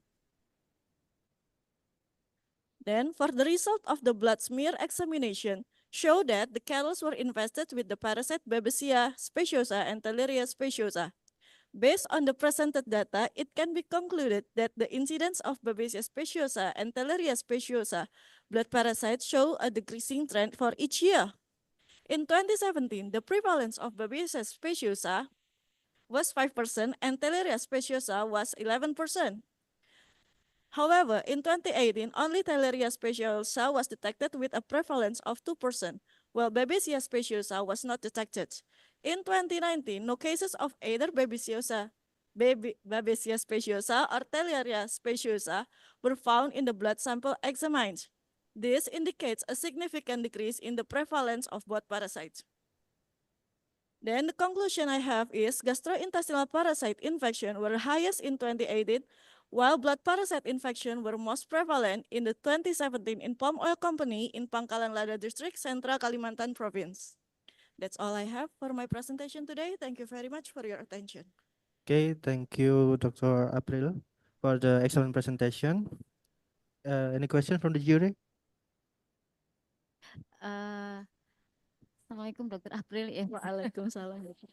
Yes, I know that your research is too long. It's need 3 years. Is it okay? Yeah, 2017. Yes. I just want to know. You said that based on your presentation that in 2018 the highest prevalence than 2017. Yeah, What do you think? How it can be used like that? You're asking about how it can be Be- happen, right? It can be happen like that. Because probably because the weather at that time, doctor. Because the infestation of parasite, it can be affected by the maybe the weather, maybe the humidity, and the place they are grazing, the wheat they are grazing, something like that. So when the soil is wet, the probability of the nematode that been fit in when they eat it when they eat it, they can be ingested in that. So maybe that's the reason why the number of the parasite is the higher at that time. Thank you very much, doctor. Okay, thank you very much, Dr. April, for the presentation. Please give a warm applause for the presentation. And next, we will come to the next presenter. The next presenter is Reza Yesika with the topic of proportion mapping and analysis of risk factor for nematode and protozoan gastrointestinal infection in dairy cattle in Jabung District, Malang Regency. Dr. Reza Yesika, please come here and the time is yours.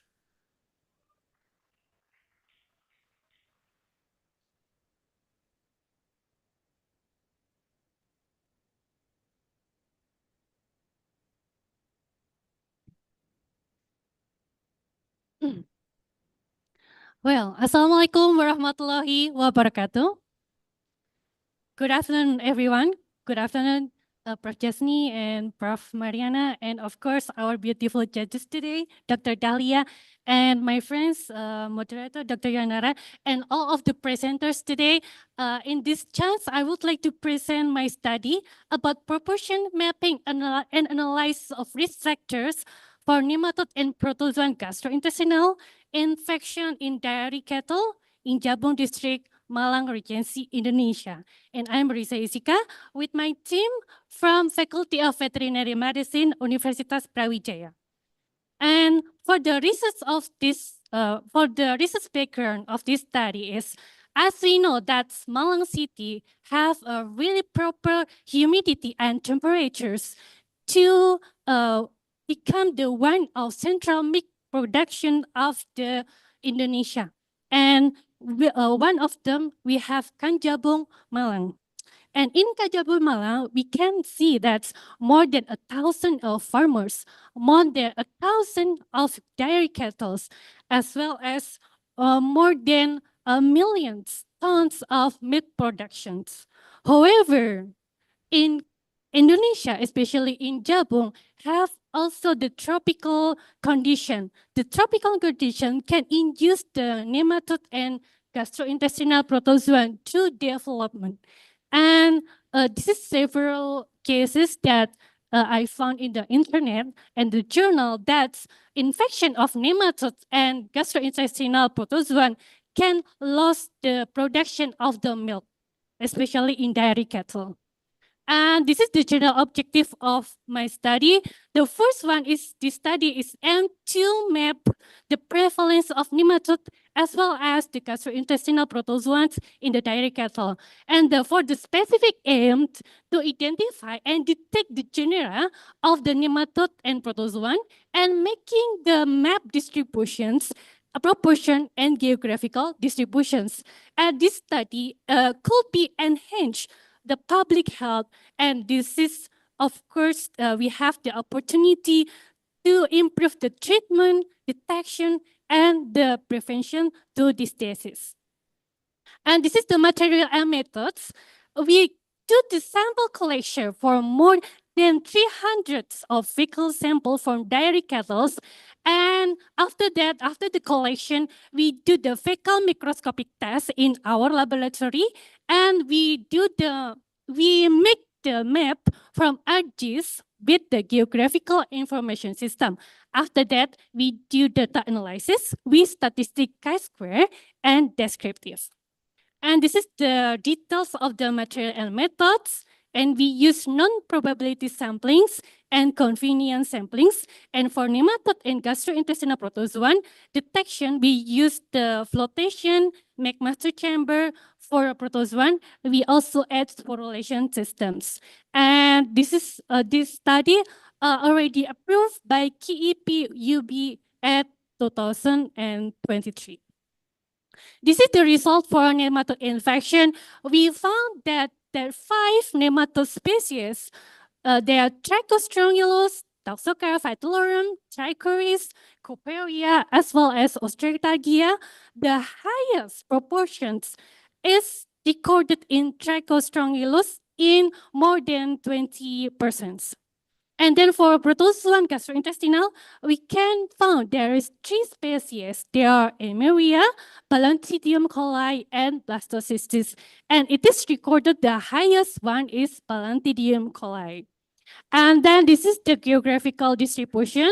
As we know, in this map, there are purple dots. That's it's can be seen the purple dots is the positive locations.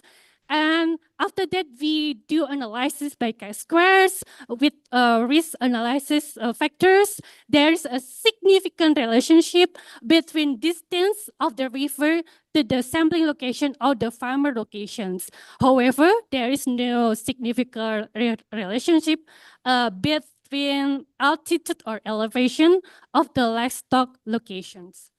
How about the geographical distribution of protozoan parasites? We can see from the map that there is the purple also, the purple dots is respective from the positive sampling points. And after that, we do risk factor analysis. We can see that there is no significant correlations between gastrointestinal protozoa infections with altitude as well as the distance from the rivers to farms. And as this is the discussion, the highest proportion recorded in Trichostrongylus, more than 20%. The high infection of Trichostrongylus, it's because due to the direct life cycles of nematode, they can infect easily in the dairy cattle. And the Balantidium coli also, Balantidium coli commonly infect cattle, and they also impact the condition of the poor sanitation and high humidity in Jabung Malangs. And this promote the survival of the kids. And as we know, there are a river that has significant correlated with the infection of nematode. Can be conclude that environmental factors such as the water source may influence the farming practice.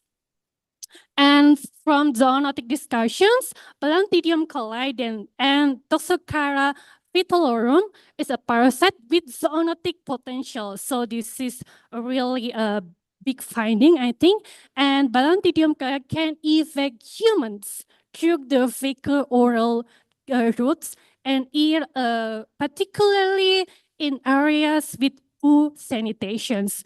It's making cattle a significant reservoirs. And Toxocara phytalorum is primarily nematode that can infect human or animal by cutaneous. So it can be spread in the environment and can infect the human by the cutaneous. And the recent studies is emphasize how important controlling these parasites in this area. And then this is for the conclusion of my study. The incidence of nematodiasis is moderate. There are there's five of nematodes we found. They are Trichostrongylus, Toxocarpetalorum, Trichoris, Coparia, and Ostetagia. And for the protozoan, we found that Blastocystis, Emeria, and Balantidium coli. And from this study, we provide the new insight that distribution of the parasite could be more safe and could be more awareness to the farmers and for more effective prevention measure. I think that's all. This is for acknowledgement. Thank you, for my faculty of Veterinary Medicine, Universitas Brawijaya, and Kajabung Malang.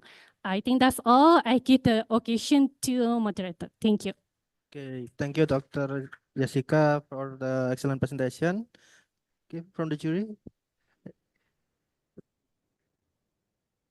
Your result is so amazing. I just want to know, you want to account or you want to know the risk analysis from your result to observe about a parasite in the dairy cow. Yes. I just want to know if you took the sample, you also consider about the weather or the condition of the performance dairy cow, like this body scoring, or you also see about their feet, or maybe you can see they are born on they are low to graze in the pasture. Please answer it.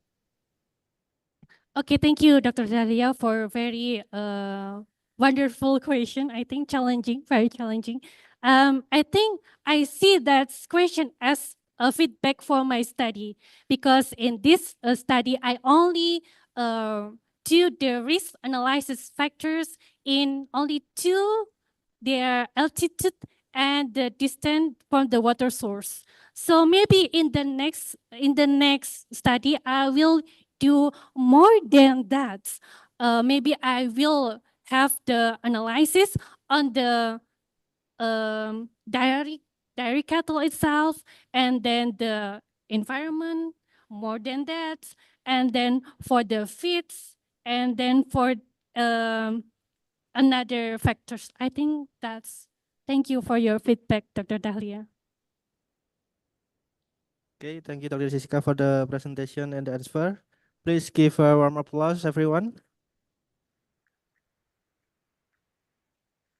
Okay, we will move to the next speaker. The next speaker is Dr. Wawit Purwatiningsih with the topic of the potency of abdominal red with adipose tissues as source of mesenchymal stem cells.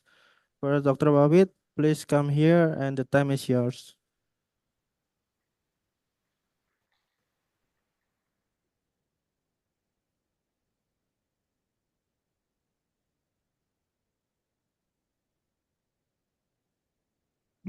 Okay.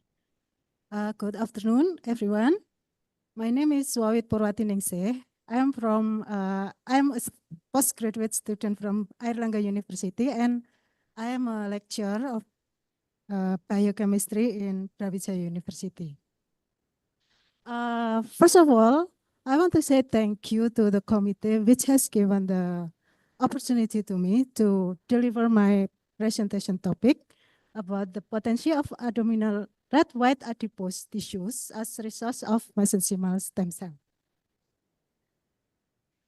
Next.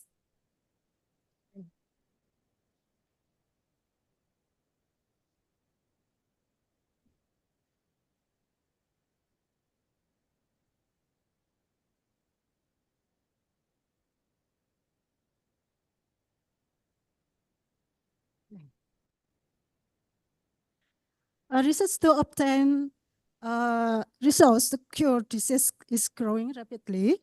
One of the research field is stem cell research. Stem cell used as a therapy for regenerative disease and acute or chronic wound healing of various tissues as a resource of stem cell is still under the exploration. One of it is adipose tissue. The excess of adipose tissue caused many problems. For example, the reduced life expectancy and the increase of health problem. For example, obesity is the major health problem and one of main cause of deaths in worldwide. From this background, that's why I tried to conduct the research about the potency of, or to explore the potency of abdominal red white adipose tissues as resource of mesenchymal stem cell. Adipose tissue contain a large number of stem cells and available in greater quantities than bone marrow. And adipose tissue isolation is easier than bone marrow. That's why I tried to explore it. Red adipose tissue divided into two, brown adipose tissue and white adipose tissue. And this is the location of white adipose tissue. White adipose tissue are greater quantities found in the abdominal cavum. This is the research roadmap. And today I want to present the first step of the roadmap about white adipose tissue isolation and culture and cell characterization. After this, maybe in the next year, I want to present the next roadmap of my research.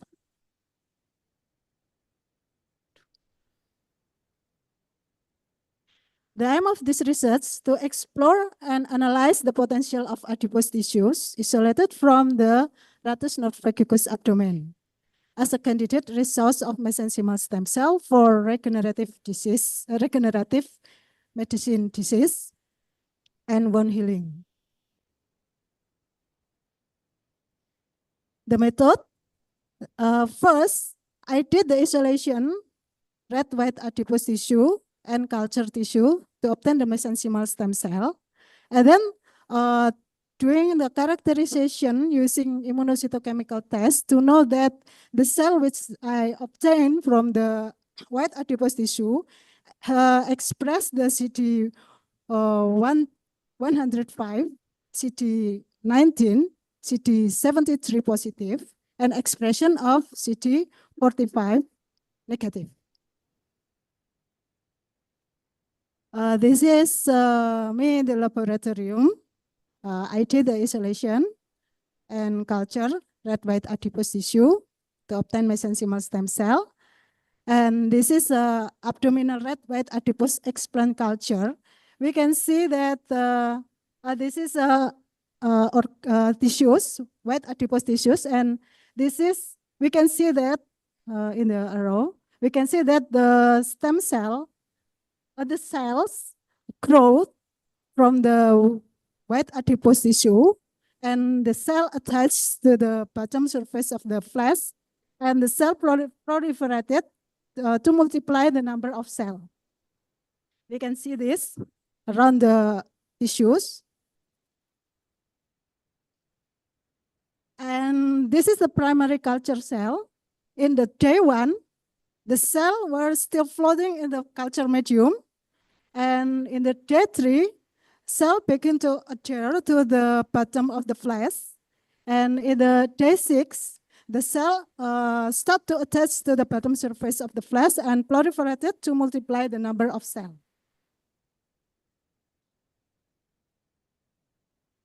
After primary cell culture, and then I continue to passage the cell culture.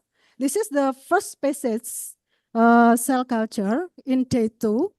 In day two, we have a culture cell 80% confluent.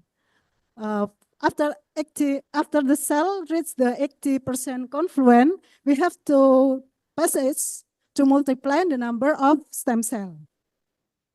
And then This is the second passage of cell culture in K2. The cell confluent in the cell confluent 80% in the flash. I use the flash T25 to grow this cell. And from this result, after the second passage, I continue to use this stem cell for the treatment for animal model.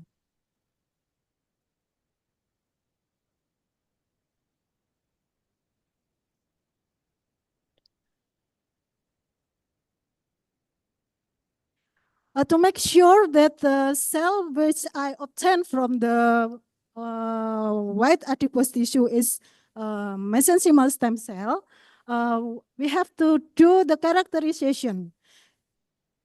From this result, the expression of CD105 positive 98.05%, and the expression of CD19 98%, and the CD73 expression is 98.1%.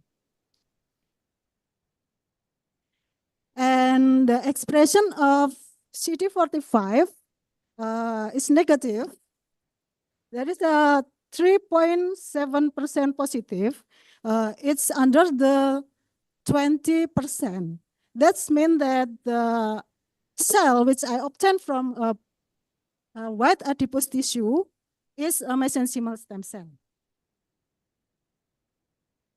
And the conclusion is the cell characterization which I isolate from the abdominal red white adipose tissue expressed as mesenchymal stem cell, and there is a potential of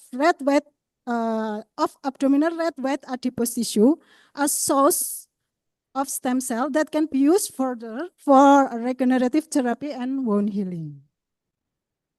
This is the acknowledgement for Airlangga University for research funding of PDD and funding this meeting through the International Scientific Publication Program, Research Center of Vaccine and Tropical Disease Laboratorium, Institute of Tropical Disease, Airlangga University for Research Facility, Biochemistry Laboratorium, Medical Faculty, Brawijaya University for Research Facility. And thank you. Okay, thank you, Dr. Wawid, for the interesting presentation. Dr. Dahlia, please, if you have any question. Dr. Wawid, I think it takes long time. Takes a long time. And Long time also step, you- and this is first Yes. first step of the roadmap for this research, and I have next step.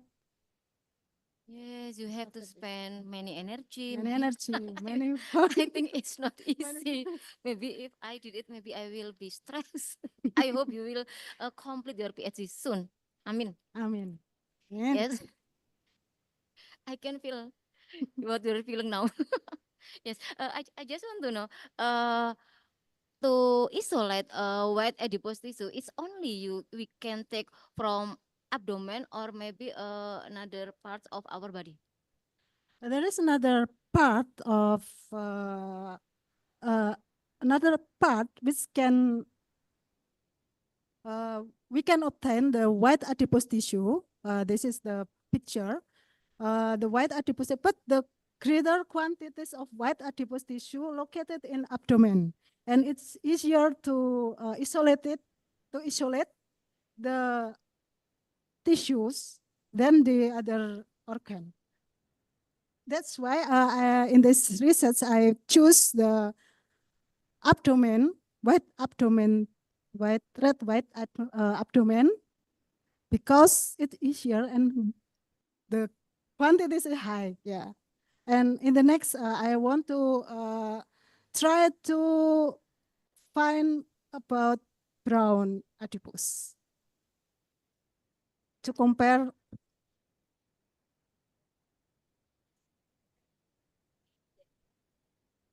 In this time, the research is still ongoing about the white adipose tissue and how about the brown adipose tissue. And in the next, my plan is to compare the white adipose tissue and brown adipose tissue. How is the effect and how is the characteristics of mesenchymal stem cell which is produced by those two tissues? But I can be your volunteer. My business. Okay, Thank you. thank you, Dr. Awit. Okay, thank you so much Success. for this and good afternoon. Okay, thank you, Dr. Awit. Please give her a warm applause. Okay, we will move to the next presenter. Please come here, Dr. Annelies Wisnuwardana, with the topic of corticomedular ratio and medullary rim signs in fluid recurrence of on Persian breed cats. Dr. Annelies, for time is yours. Dr. Annelies, nggak ada. Okay, okay. If Dr. Annelies isn't here, we will skip him to the next presenter or the last presenter. The next presenter is Dr. Indah Amalia Amri with the topic of antibiotic susceptibility of Pasteurella multocida isolated from cattle with respiratory symptoms in Malang, Indonesia. For Dr. Indah Amalia Amri, please come here and the time is yours.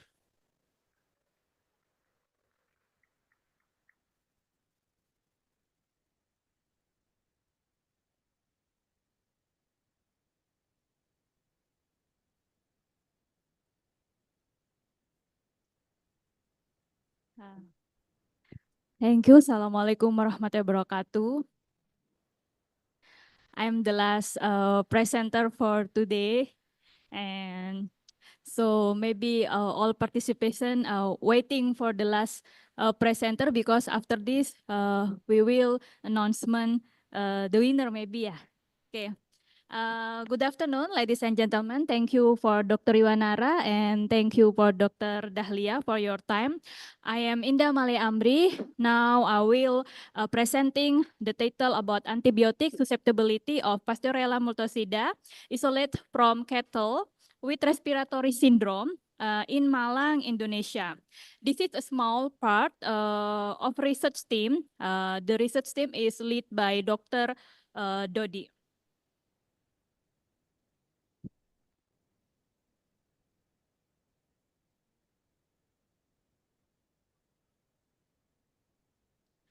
Okay, this is a background or introduction about this topic. Septicemia epizootica, SE. SE is caused by Pasteurella multocida. This is pathogen significantly affect livestock health, particularly in cattle.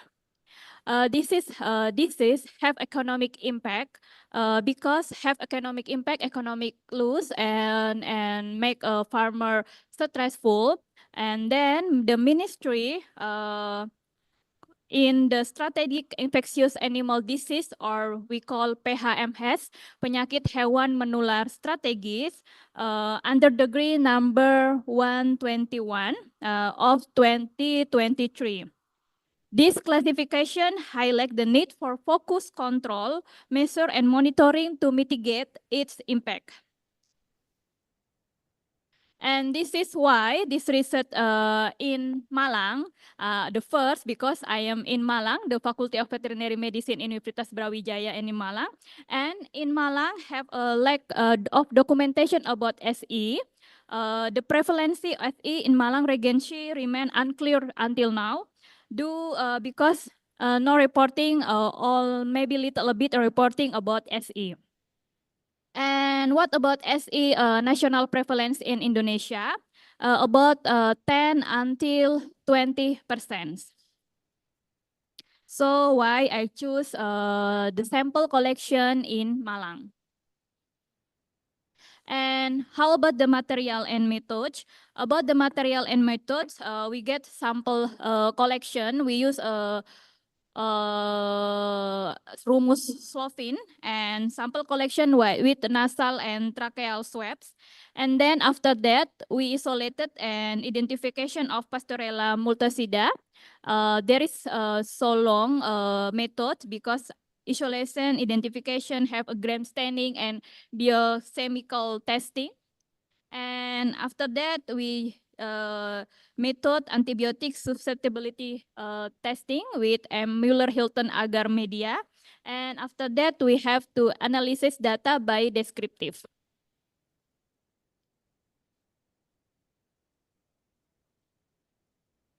And how about result and discussion?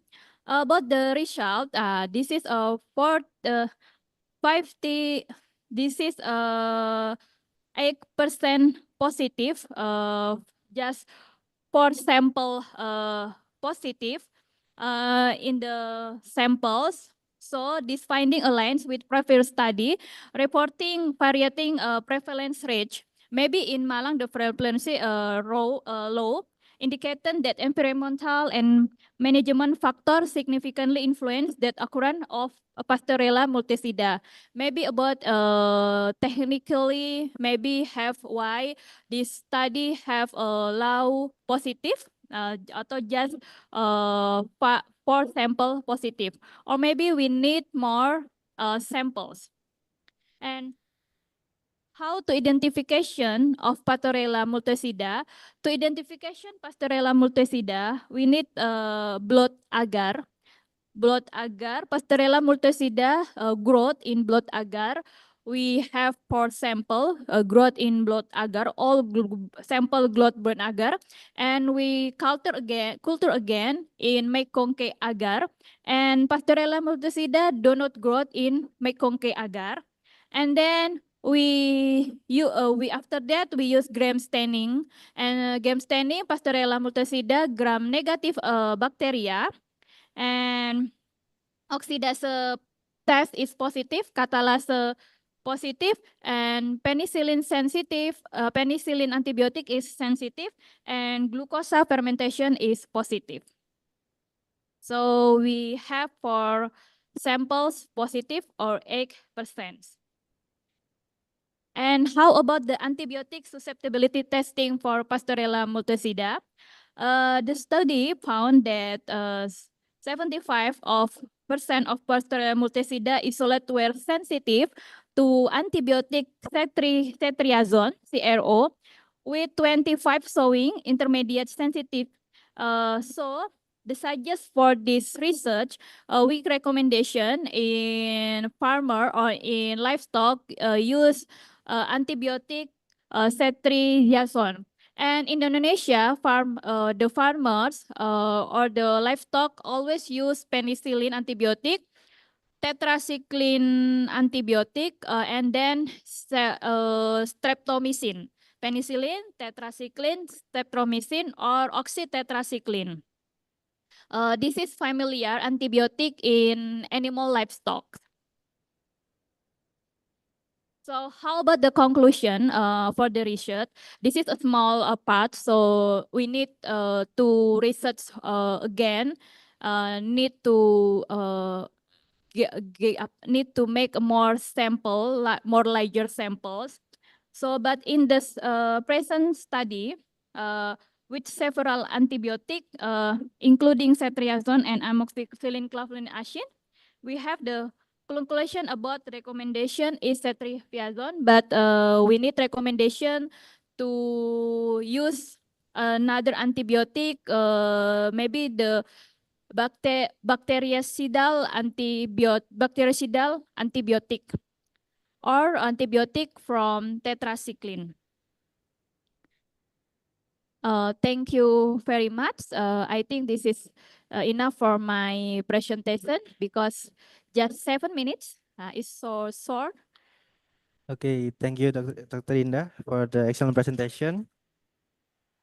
Please, is there any question from the jury? Yes, Dr. Indah.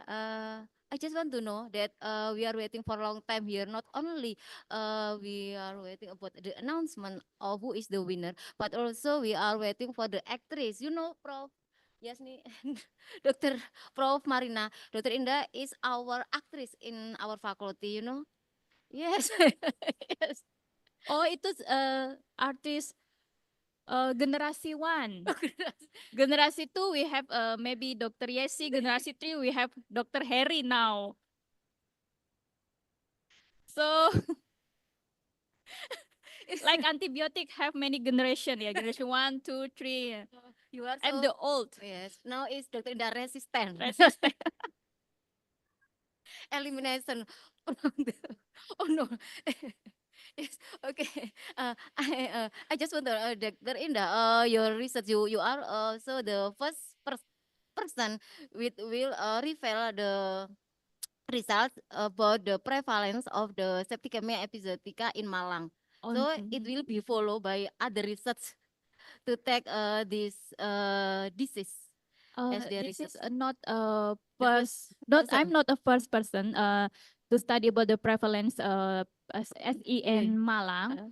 But if I search journal Pastorella multisida SE in Malang is so difficult to find.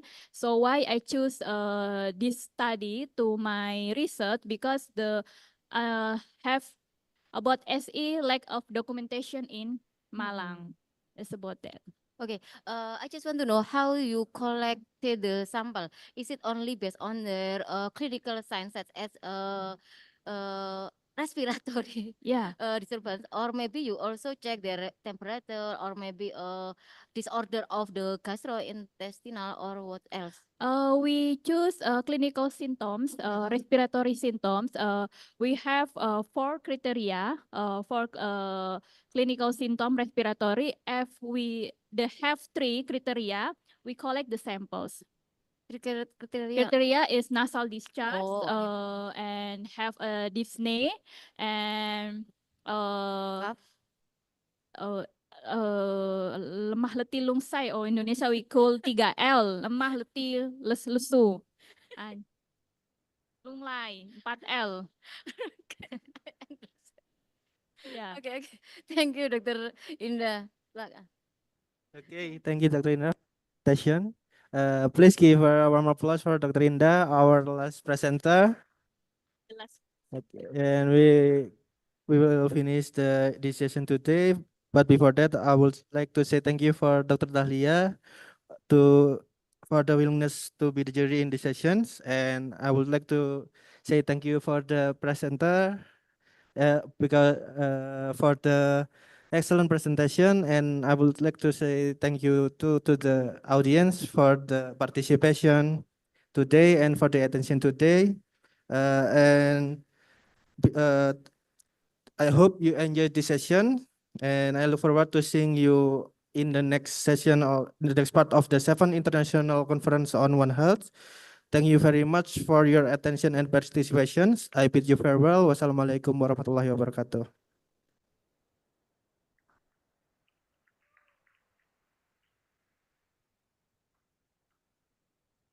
Thank you so much, Dr. Yuwanara and Dr. Dahlia.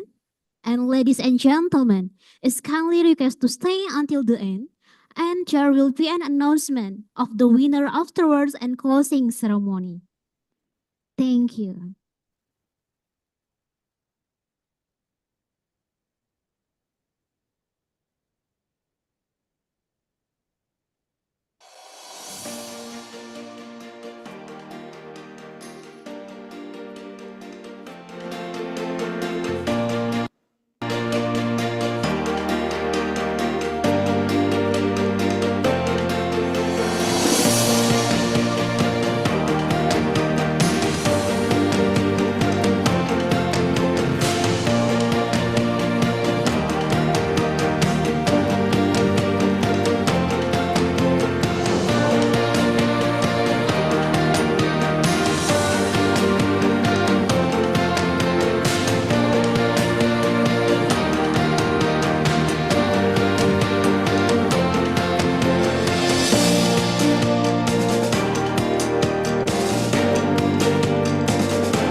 Ladies and gentlemen, distinguished guests and all participants, we have now reached one of the most anticipated moments of our event, the awarding announcement for the 7th International Conference on One Health. First of all, we would like to express our deepest appreciation to all the presenters and participants. Your dedication and hard work have truly enriched this conference, and we are grateful for your contribution. Now, without any further, to announce the winner of the Best Poster Award. This award recognizes the creativity, clarity, and scientific rigor demonstrated through visual presentation.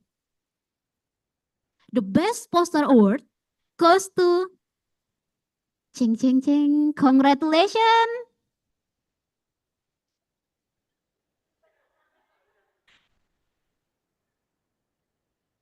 Congratulations for Dr. Gegana Wimbakli Airlangga. The winner received 1 million rupiah and certificate for achievement. And the outstanding speaker, based on each session, let us announce the winner of the outstanding speakers. This award is given to speakers who have demonstrated exceptional knowledge, delivery, and contribution to the field. The best outstanding speaker each session goes to congratulations! Dok Wendy Prameswari, Session 2, Dok Tiara Widya Putri, and Session 3, Letania Resi Diawati DVM, and Session 4, Muhammad Zulfadila Sinusi. Congratulations for achievement. And the winner received 1.5 million rupiah and certificate for achievement. We are proud to present to the winner for this year. Ladies and gentlemen, please give applause for our winners today.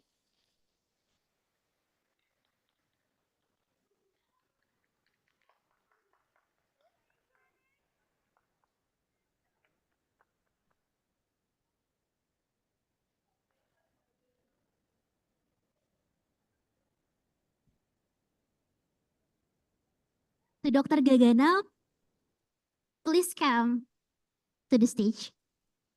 And to Dr. Indah, the floor is yours.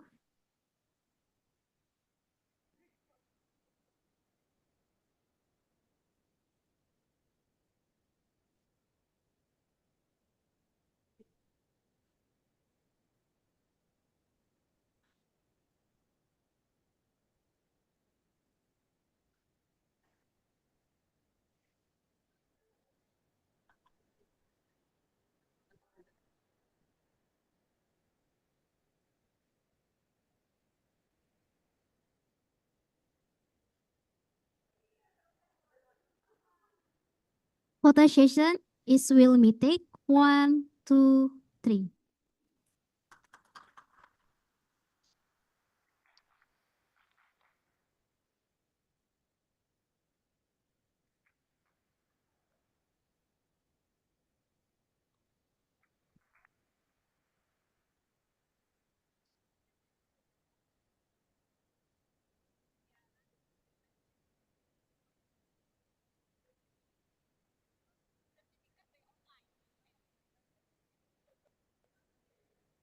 Well, ladies and gentlemen, we have reached the end of today's international conference.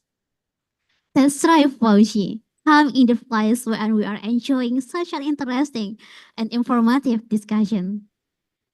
The time has come for us to end this international conference on behalf on the commit and all invited speaker and participants.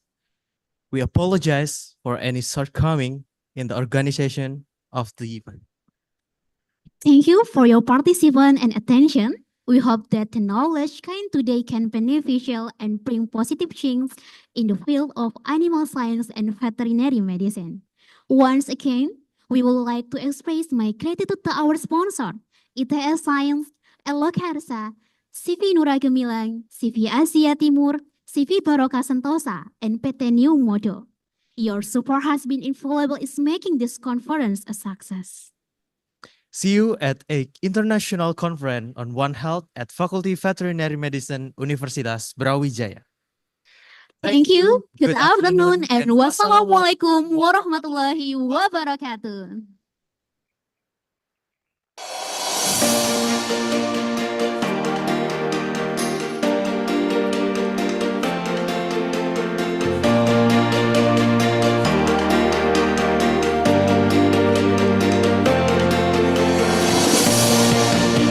Our speaker and our moderator and all committee are the photo session in the stage.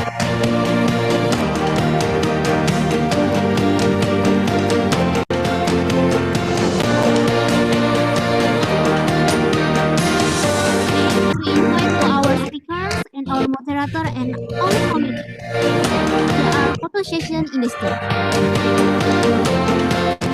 And all participants.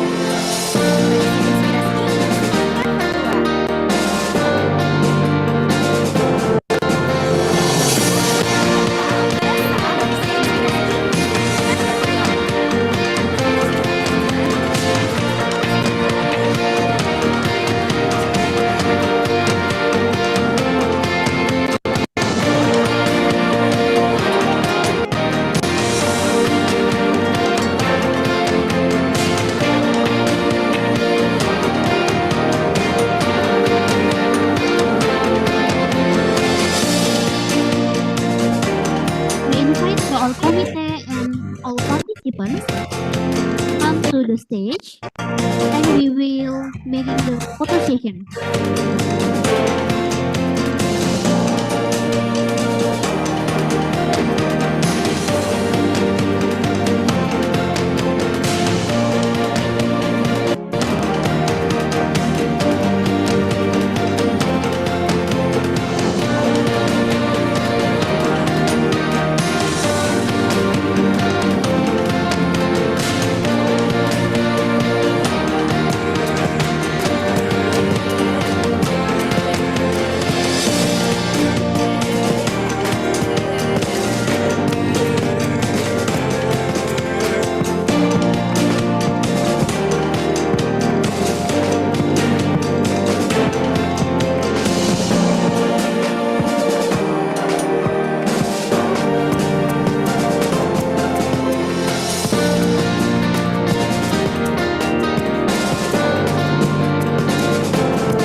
Sugeng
Kurang